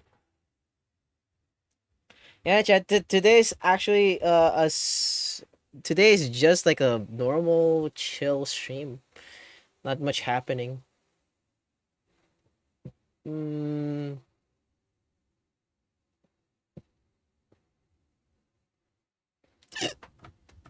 It is if you work at Kraft Foods.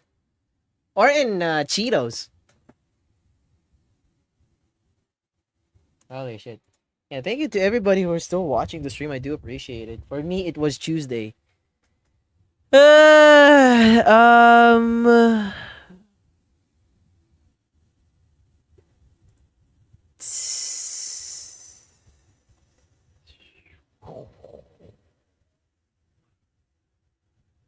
I think we can watch more Sony V2 video. I think one of his popular stuff. Maybe. There you go. There's a lot. There's actually a lot.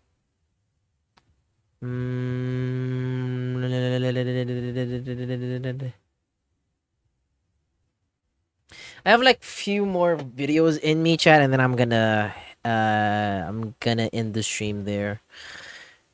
Oh, there you go. This one. To understand the I think we reacted to this video. I'm not sure, but this actually was a really funny video that Sony V2 covered up. To understand the overwhelming hatred for Planet Fitness, you first need to understand their business model. Wait. Just another day at Planet Fitness. How to spot at Planet Is Planet Fitness still around? I think so, Draco. I don't know. For Planet Fitness, you first need to Planet Fitness, we don't have leg machines, we have recliners, so you can watch movies and eat free pizza. Meanwhile, at Planet Fitness, bro. Understand their business model. Planet Fitness was created with the goal of having a non-competitive culture, opposite to that of something like Gold's Gym, where Gold's Gym here in the Philippines is still a thing, and it's actually really booming. I think Fitness First was like one of the fitness gyms that I ever heard, and it was popping during like the early 2000s. But all I see is like Gold's Gym.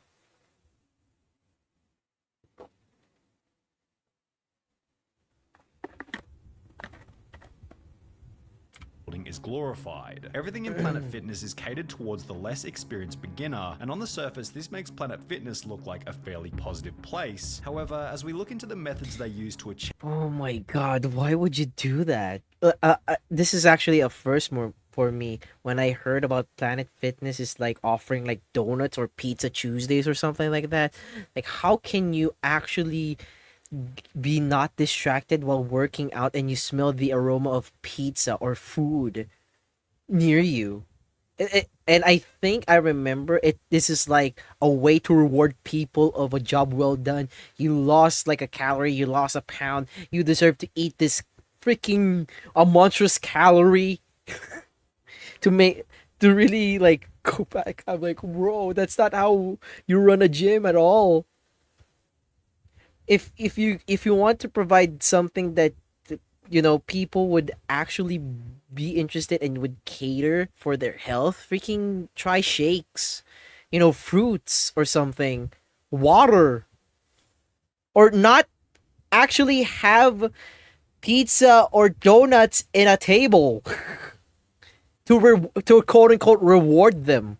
It's insane. Achieve this beginner-friendly image, you'll start to understand why their approach also receives an insane amount of backlash. This image posted to the Gym Memes Facebook page shows a note attached to a Planet Fitness leg press reading, "We do not cater to bodybuilders or heavyweight lifters. Please help us keep our non-intimidating environment by loading only 4 weight plates on each side," with this note showing that not only are Planet Fitness trying to cater to beginners, but they're also trying to repel anyone who might consider themselves an intermediate or advanced lifter. In addition to requesting that members only use a maximum of 4 plates on the leg press, Planet Fitness gyms also feature no squat rack, no deadlifting area, and no bench press, with the Smith machine being the only alternative for those looking to perform these exercises, or if you're desperate enough, you can evidently use the machine. Oh my god, this is so bad.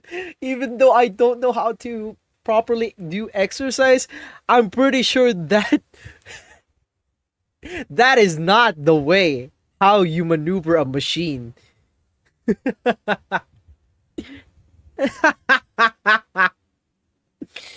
So bad. Where you'd usually do dips. The gym requests that members refrain from doing T-rows, overhead presses, clean and jerks, deadlifts, and even requests that members don't do supersets, which is achieved in part by maxing out their dumbbells at 75 pounds or 34 kilos, with this number being an even lower 60 pounds or 27 kilos, depending on which franchise you go to. As an alternative, Planet Fitness gyms are instead filled with excessive amounts of cardio equipment, with a possible goal of encouraging their members to avoid the weight training area altogether. And that's a good thing too. Freaking cardio is important in your mind, in your body. It's actually it's a way to de-stress or to release some toxins in your body. You know, you sweat it out. If you're lazy or if you're too uncomfortable on lifting dumbbells or weights, yeah, freaking cardio is actually good. It also promotes like better stamina as well. So basically, Planet Fitness doesn't allow you to actually Although they don't actually make you stronger, they are promoting to give you better stamina and lose weight. Stronger. The only gym that doesn't like people going to the gym. Yeah. I went to Planet Fitness as a joke with one of my friends because your first day you get free to test out, and I was deadlifting 360 on the Smith machine, and I put pads underneath the weight so it wouldn't slam, and the manager kicked me out because I was noticeably stronger than everyone else and creating an intimidating atmosphere. Planet Fitness having a problem with people who are noticeably stronger than everyone else is something that can also be observed in countless different YouTube videos. I wasn't there a week, and I was told, you intimidate the other patrons, and we don't like your type here. For example, 4 times world's strongest man Brian Shaw was kicked out of Planet Fitness whilst making a fairly relaxed YouTube video, with this piece of content pairing another titled "Planet Fitness cancelled my membership after 500-pound bench press," cementing their dislike for those who go to the gym to push their limits. As an extra measure to avoid intense exercise... Oh my god, I heard about the lunk alarm. And also another thing too, why I know a little bit of Planet Fitness, because PewDiePie made a video about Planet Fitness and the memes circulating around it. It was terrible. Fitness also has their notorious lunk alarm, which can be triggered by Planet Fitness staff anytime they see a member working out too intensely. Lunk alarm is actually pretty goated. If it goes off, it means that you're making gains, and the staff is just making sure that everyone knows that you're built different. But while this person managed to frame the lunk alarm as beneficial, on a wider scale, the concept has been criticized pretty damn heavily. The alarms are set to trigger when they detect muscles actually contracting. Planet Fitness, you're being too loud. Also Planet Fitness uses tornado warning sign to replace the noise of normal gym activities. This alarm is infinitely more disruptive than the clanking of weights or grunts of strained lifters. It's also startling, which can cause severe injuries to anyone under load, and in addition to simply having the lunk alarm, there are countless comments describing ridiculous situations during which the alarm has been sounded. I accidentally dropped my drink off the treadmill and the lunk alarm went off. I got kicked out. The lunk alarm goes off if you accidentally drop a pen. Alright guys, I'm at Planet Fitness. Watch how ridiculous this is. Oh my god. But to be fair to Planet Fitness, watch how ridiculous this is. Guys, I'm at Planet Fitness. Watch how ridiculous this is. Oh my god. Really? But to be fair to Planet A Fitness, pen? both gym members and the staff themselves have often stated in videos and comments that the lunk alarm is rarely ever used. Yes, there is a lunk alarm. However, I've never even heard it go off. I've worked at 2 different Planet Fitness locations, and we never once sounded the lunk alarm on people for anything. I think it depends on the individual locations, whether they're franchise or not. We were told that we weren't allowed to use it, that it was more of a novelty item. I went to Planet Fitness for 6 months and never heard the alarm. I think it mostly depends on the manager you get. Treat the alarm as a sign of a good or bad manager. If that alarm sounds, it's time to find another gym. As a person who works at Planet Fitness, we never set the lunk alarm off. We don't pull the lunk alarm. We don't pull it because there's no purpose to, like, you know. On the flip side too, we like to have fun. Sometimes as soon as we just hear anything, boom, we just pull it. And it's different when your manager's there and when your manager's not there. However, while the alarm can be dismissed as somewhat of a meme, drinking out of a gallon water jug as well as their dress code are both something that Planet Fitness does take extremely seriously. In the previously mentioned video where Brian Shaw gets kicked out of Planet Fitness, a sign can be seen which reads, "Dress code. To maintain our no gym-timidation environment, please no jeans, boots, sandals, or string tank tops, thank you." Other banned items of clothing include do-rags, skull caps, bandanas, and judging from internet anecdotes, this dress code is definitely the next reason behind why the gym is so hated. I used to have a Planet Fitness membership, and on multiple occasions they asked me to go home and change my gym outfit to something less revealing. I was wearing a tank top and shorts, lol, or they would give me one of those hideous white t-shirts with their logo to cover myself up. In this video titled Planet Fitness Fail Why I Cancelled My Membership, the girl explains that she was confronted by staff for simply having a 1-gallon water bottle. One of the workers did a beeline for me one time while I'm working out, interrupts my set, and is like, "Oh, you can't have that gallon of water here." Whilst another member was denied entry altogether because his water bottle was too big to fit in their designated cup holder. So I'm in here at Planet Fitness with this bottle, and Miss Ashley does not want to allow me to work out because she says my bottle will not fit into her cup holder. Imagine asking someone to leave because they're drinking water and being healthy. For being a judgment-free facility, all they do is judge, and this is why their approach is so controversial. The judgment-free slogan is targeted toward their main demographic, beginners, but in order to achieve this branding, they have to be judgmental toward anyone who isn't a beginner, making their approach incredibly hypocritical. So, no judgment, except you get to judge. That's right. We won't judge or criticize you unless you're someone in shape in a gym. No judgment zone unless we are the ones judging. Yikes. Planet Fitness, no judging. Also, Planet Fitness judges anyone who actually wants to work out properly, with this criticism also being bundled in with more sinister theories about why Planet Fitness fights tooth and nail in order to maintain their judgment-free branding. If you think about it, the entire concept is an incredible idea. By keeping the judgmental people away, you only attract the insecure who pity themselves. At the same time, you keep away any serious lifter who could show what is possible, therefore reassuring these half-heartedly gym goers that what they're doing is absolute peak performance. The picture of roid-raging testosterone monsters is planted into people's heads, thus binding them even stronger to that gym. Financially speaking, it's a masterpiece. Perhaps this is a bit of a conspiracy theory, but it's also possible that it's in Planet Fitness's best interest to keep their members out of shape so they'll continue to pay for membership. On the first Monday of every month, Planet Fitness hosts Pizza Monday, during which free Oh my god, Pizza Monday. Who the hell actually do this stuff besides Planet Fitness? pizza is given to members before, after, and even during their workouts. Then similarly on the free pay for membership. On the first Monday of every month, Planet Fitness hosts Pizza Monday, during which free pizza is given to members before, after, and even during their workouts. Then similarly on the second Tuesday of every month, Planet Fitness has Bagel Tuesday, following the same concept but with free bagels. Planet Fitness makes a pretty decent argument for why they consider this to be acceptable, stating on their website, "It's okay to indulge in a treat every once in a while. The truth is, one slice of pizza isn't going to destroy a month's worth of work in the gym, which is why Planet Fitness Pizza Monday and Bagel Tuesday only roll around once a month. Moderation is key, yet as you might..."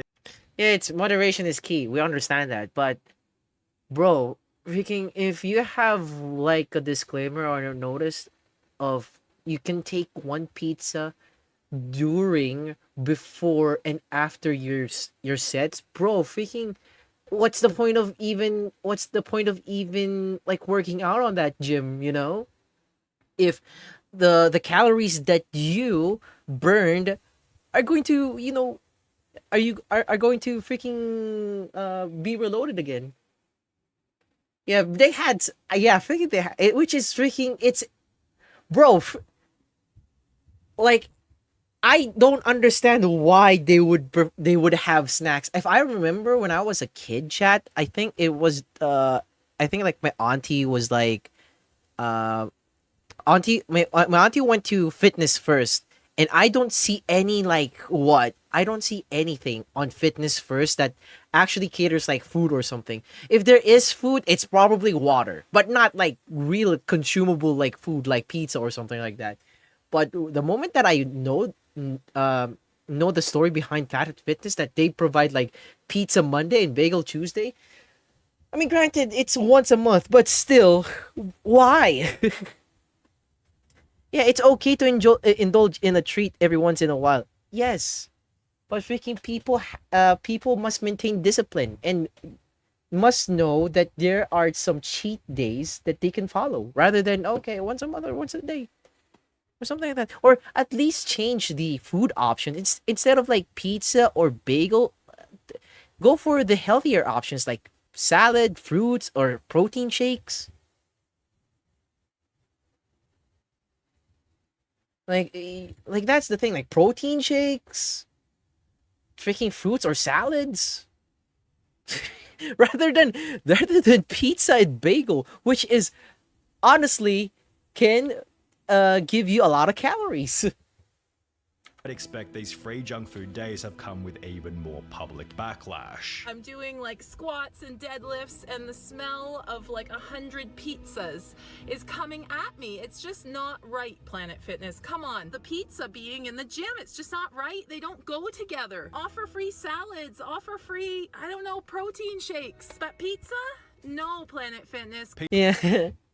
Pizza at a gym is like having AA Meetings in a bar. Nothing like getting a good workout than enjoying a high-calorie pizza afterwards. Yeah. Gains. It's actually a genius tactic. You go there to lose weight and get in shape. They give you pizza, you gain some weight, you have to go back to lose that weight. Keeps you in that gain weight, lose weight cycle. Planet Fitness not actually wanting their members to lose weight might also explain some of the other things that you can get with your membership, such as their total body enhancement chamber, which, sounding like a pile of infomercial garbage, apparently helps work muscle groups, firms and tones the body, as well as helps reduce stress. However, these no-effort scam machines just reiterate the type of customers that Planet Fitness are generally going after. Their cheap $10 per month memberships are seemingly designed to appeal to people who will go once or twice, never turn up again, but also never cancel their membership because, well, nobody can be bothered to go into the gym to cancel it when it's only 33 cents per day. What do I have to do to cancel this membership? Oh, you have to come into the location or else write a letter. The gym where I stay is 45 minutes away from where I live at. Is those the only two ways? Yes, those are the only two ways. You have to physically come in to cancel your membership. And judging from some of the videos on YouTube, it seems like this strategy is incredibly effective. I've given them $10 a month for 4 years, and I've never stepped foot inside the gym. Just to add a cherry on top of the cake, if you do want to cancel your membership, there are then massive fees involved, as well as other small charges that force you to spend more money before you officially leave. Make sure you don't break your contract, because if you break your contract, then it's $150 to get out of it. I see that I still got a payment, a charge from Planet Fitness. Now my membership is discontinued. Trying to get rid of gym memberships is basically trying to get rid of a boyfriend that won't go away or a nasty rash. Their business model is to sell memberships to people who don't go regularly. Think about it, there can be 10,000 members for that one gym, but if everyone goes, then the place would be so busy it would either violate legal codes or be so packed you wouldn't be able to work out because everyone is using something, and honestly, it's hard to blame them. Businesses are created to make money, and with over 2,000 gyms across the globe, Planet Fitness has been extremely successful, yet unfortunately they've done so whilst picking up the nickname Planet Fatness in the process. Planet Fatness. Yeah, I remember PewDiePie made a video about this. There you go. I don't think this one. This is actually like this one is so fucking funny.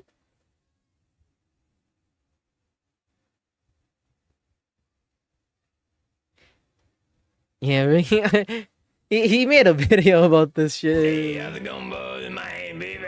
Ah! Welcome to Gym Fails. I did a video like this before, and I didn't understand anything. It was so confusing to me. I had never heard about Planet Fitness before. Now I know, okay? I know. Because it was so confusing to me. Here, I'll show an example.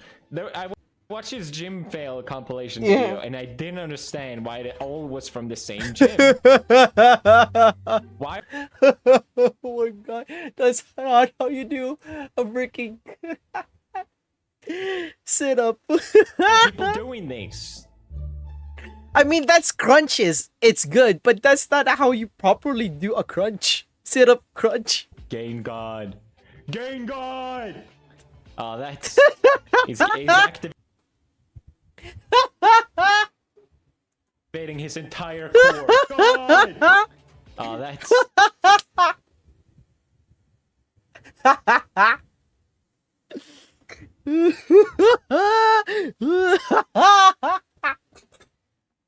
Bro,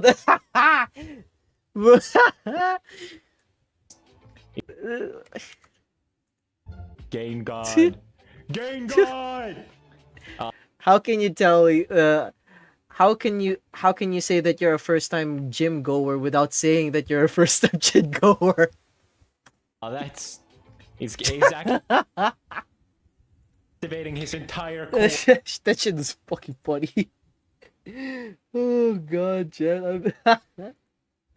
Do you understand how strong it will be? The thing is, I don't... how do we use these machines? Isn't that for your back? No way, it isn't. I don't know. I don't know. All I know is he's not doing it right. I remember, I think that's for your... Isn't it for your... It's either for your back or for your arms or something. That's not how you operate a machine if I have seen it. Oh god. I think everyone that goes to the gym's secret nightmare is that they're gonna be the ones filmed. You didn't have perfect form that one push. Yeah, right? like that's bro, what the and then you're just gonna be ridiculing the what's that? That's not even a full movement, you fucking beta. But this is just on another level. I mean, it's all the same gym. Planet Fitness. That's not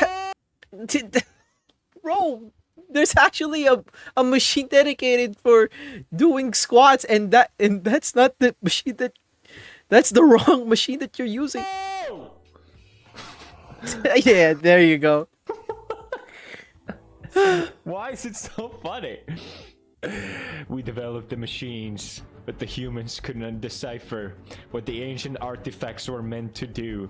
So yeah, people basically explain The Walmart that Planet version. Fitness is the Walmart version of gym. It's absolutely beautiful. And the best part about it, which makes absolutely no fucking sense whatsoever, is that Planet Fitness has a no shame, some sort of no shame attitude. Which makes sense, Judgmental right? free. Let's see. Yeah. Like, you belong. It's a gym for people that don't feel comfortable with the whole gym bro culture. Every gym is different, to be fair. Some are more, some are less. It depends what you enjoy. But you belong. You belong here. Yeah, look how nice. It's so corporate. Yeah. Look at that. You belong. Everyone can gym. It's like $10 to sign up, which I assume is very cheap. Yes. Yeah. This is so good. They have this thing called a lunk alarm, which is an alarm. I don't know what lunk means. He's using Opera, chat. They decided that it was a good idea. That if you make too much noise in the gym, they will sound the lunk alarm. The Holy Spirit. Would you guys stop banging that barbell? It's really annoying. And I'm going to teach a yoga class very shortly, and when people bang those barbells on the floor, it gets me really annoyed. Okay, sorry's not good enough. Stop banging it. Sorry's not good enough. I get it. In some sense, I get it. It's annoying if you're not putting down the lifts properly. But the thing is, some type of exercises are just very, very difficult to not make any noise. Sorry's not good enough. Deadlifting You know, so being you're a good rich example. voice Karen, fuck off.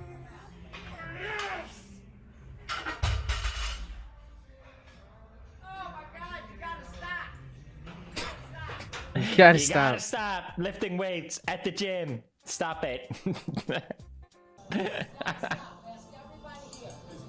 This guy in the blue shirt is telling her she can't be yelling. Maybe they should have a different room for deadlift. I don't know. I don't know if I reacted to this, but this video is fucking crazy. Oh, there's the lunk alarm. Or Here comes the lunk alarm. Look at this shit. He fucking kicks it out of him. Did he kick him in his balls? What happened there? Fuck. You're out. You're out. He's not even a. He's not even a manager. Did you understand what I just said? You're out. You're a kill me thing. Get out. Get out. Wait, take my shit. What the fuck is wrong? Get out. Whoa.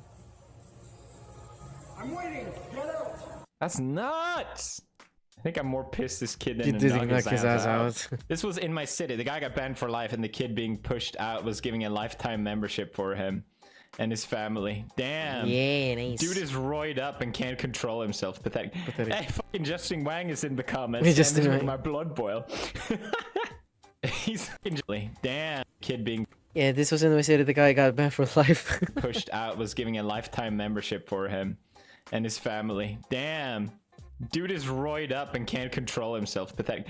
Hey, fucking Justin Wang is in the comments. Damn, this is making my blood boil. He sounds like he's holding back tears when he goes, "You're ego lifting." So yeah, I guess my point is, yeah, some exercises, it's very difficult to do silent. This is how it's done. Hey, I have the same ones for the wrist.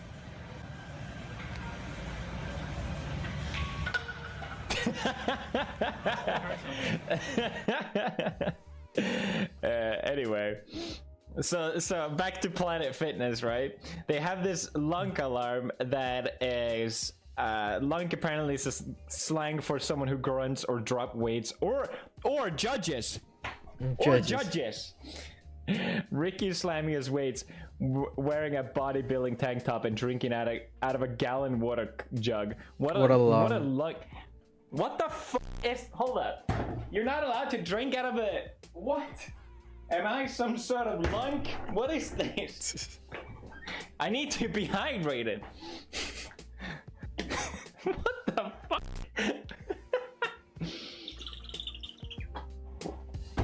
I had no idea. You're not allowed to drink out of big water bottles. How dare you not wanting to refill your water bottle? But the irony is also like, don't judge. But yeah, if you make too much noise, we'll sound the alarm so you Yep, get, it's so the fuck sensitive. out of the place. Obviously, people going in making deliberate noise is just fucking cringe as well. Like some of these YouTube videos. I was trying to find an example of the lunk alarm.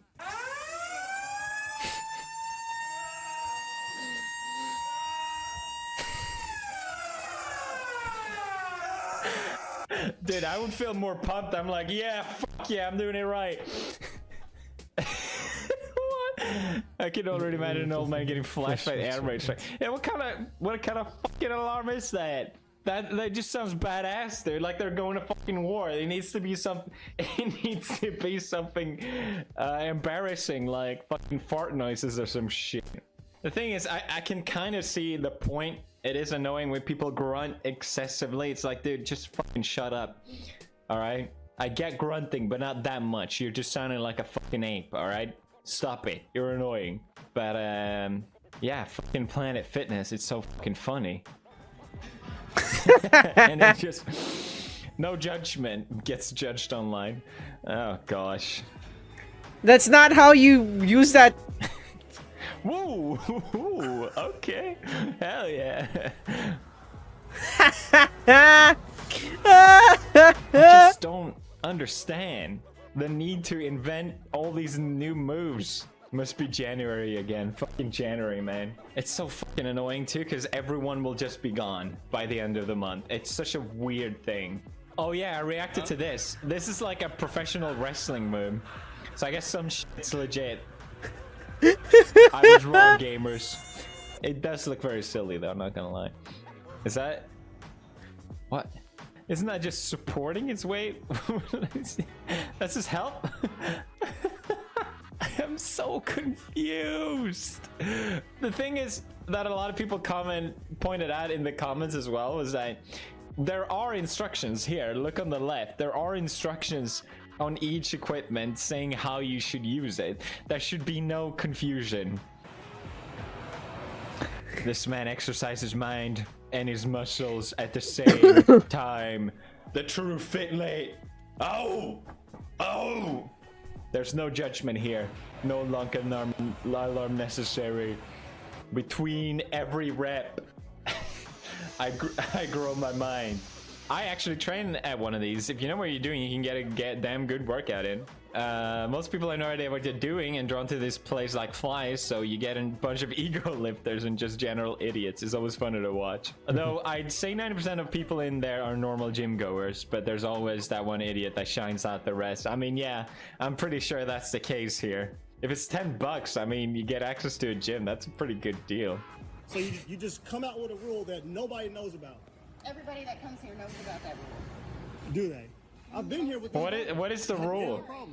What's the goddamn rule? It says denies entry of a water bottle because his water bottle would not fit in their cup holder. Wait, is she called the cops? So I'm in here at Planet Fitness with this bottle, and Miss Ashley does not want to allow me to work out because she says my bottle will not fit into her cup holder. Which I go to multiple disgusting Planet Fitnesses. How could never you? Have an issue. And she cannot provide me with any written documentation showing me that is part of her policy. Nor is it posted anywhere in the gym. Yeah, right. But she says everyone knows about it. How will they know about it if it's not written down in a policy? I mean, if this happened to me, I'd be like, all right, can I just leave it here then? And I'll pick it up on my way out. Like, I want to make a big fuss out of it, but still. Or it's not shown posted in your facility. So how would everyone know? Yeah, I just read it to you. It's in section 4D. Are you going to be working out? It's section 4D, motherfucker. No big drinks. You're a lugger. No one needs to drink this much water. No one. But you're not showing me anywhere in your policy where it states that Please tell me. She's calling the cops. Fit inside of all your cup holders. I asked you, could you provide me with written documentation, which you could not. I mean, to be fair, you wouldn't have to have written documentation about the rules, right? Or do you? I don't fucking know. But it's such a dumb fucking rule. Description of writing, it said that you can change any rule.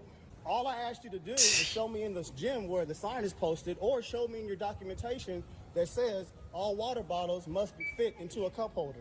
Yes. She's actually doing it. It's a simple yes or no. Call the cops. I mean, I'll leave if you ask me to leave. There's no need.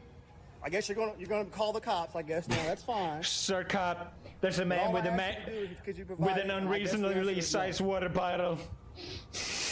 We need to stop him. I see what you're doing. You want to call the police like I'm making a big problem for you. I'll go ahead and leave. Since you asked me to leave. But this video will be out, and they'll be showing you in your face. Thank you. There's a man with a water bottle asking for policies. Bring back up! Back up now! Don't drop a pen at Planet Fitness. Alright, guys, don't ever. Watch how ridiculous this is.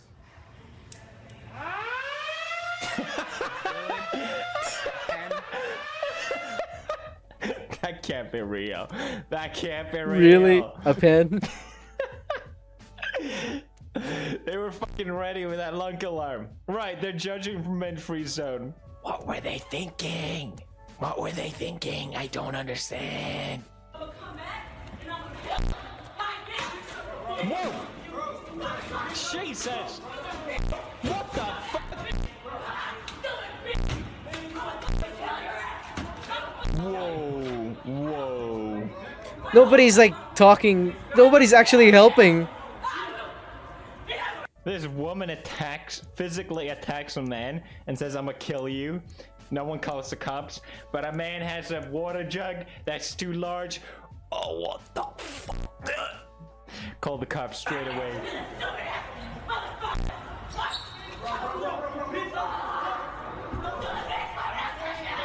This is too much. I can't fucking, poor guy that works there, dude.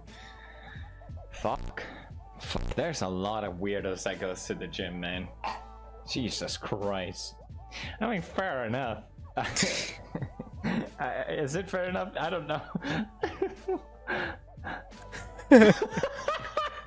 Man's fucking eating between each push. Hell yeah. Hell yeah. You know, some people go to the gym so they can eat more, but why waste time in between, right? Oh, wow. Oh, no, you don't. No. How is this possible? What makes people so confident to just go to a machine and just say, you know what? I'm not gonna read what it says it does. I'm just gonna come up with my own idea. This is how it's meant to be. Okay? That just blows my mind. Like, there's one thing to just not understand, and if you're new, fine. But this is just so confusing to me. Ah, they're trying to find the sweet spot. Where they're strongest. Nope. Stronger over there. Nope. Stronger over here. Nope. Stronger over there. There's better chakra energy at this spot. Over here. Girl.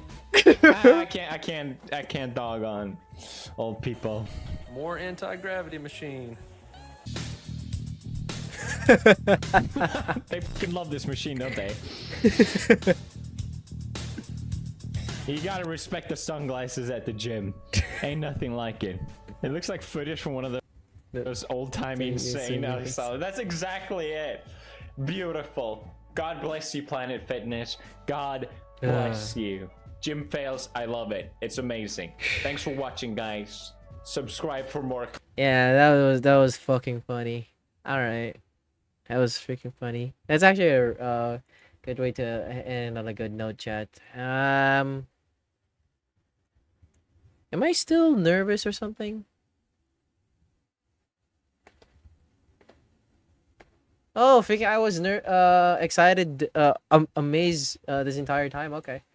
Oh shit. Okay, chat. I think I'm good for today. Not much happened. It was a quiet day. It's a bunch of nothing, but it's a bunch of me reacting to some videos and all that stuff and enjoying, you know, with you guys. And thank you guys so much for tuning into the stream. I do appreciate the support. But before I head out, I'm going to do some quick shout outs. So, Brando with a resub for 42 months. Jesus Christ, Brando. I appreciate that resub. And Harneto donated a total of 85 bits. I appreciate you, sir. I appreciate you. And I think I'm good for today, chat. Yeah, I think I'm good for today. I'm gonna give you guys the Tony. There you go. Maybe tomorrow, chat. I will check the atmosphere, chat, if there's some of the guys are gonna play Tekken or something like that. I wouldn't mind playing with them, but if there's not much people, I'm going to continue Devil May Cry 3. I'm going to check out I'm going to do Devil May Cry 3. Yeah, I'm gonna check out Devil May Cry 3 again and, you know, enjoy the heck out of it. But yeah, today is actually a really good day to react to some stuff and enjoy some stuff. But I think that's it. That's it for me. Enjoy the rest of the stream with Tony. He's playing some Street Fighter 6, and I hope you enjoy his content. But until then, my name is Sabertooth saying take care and stay safe. See ya.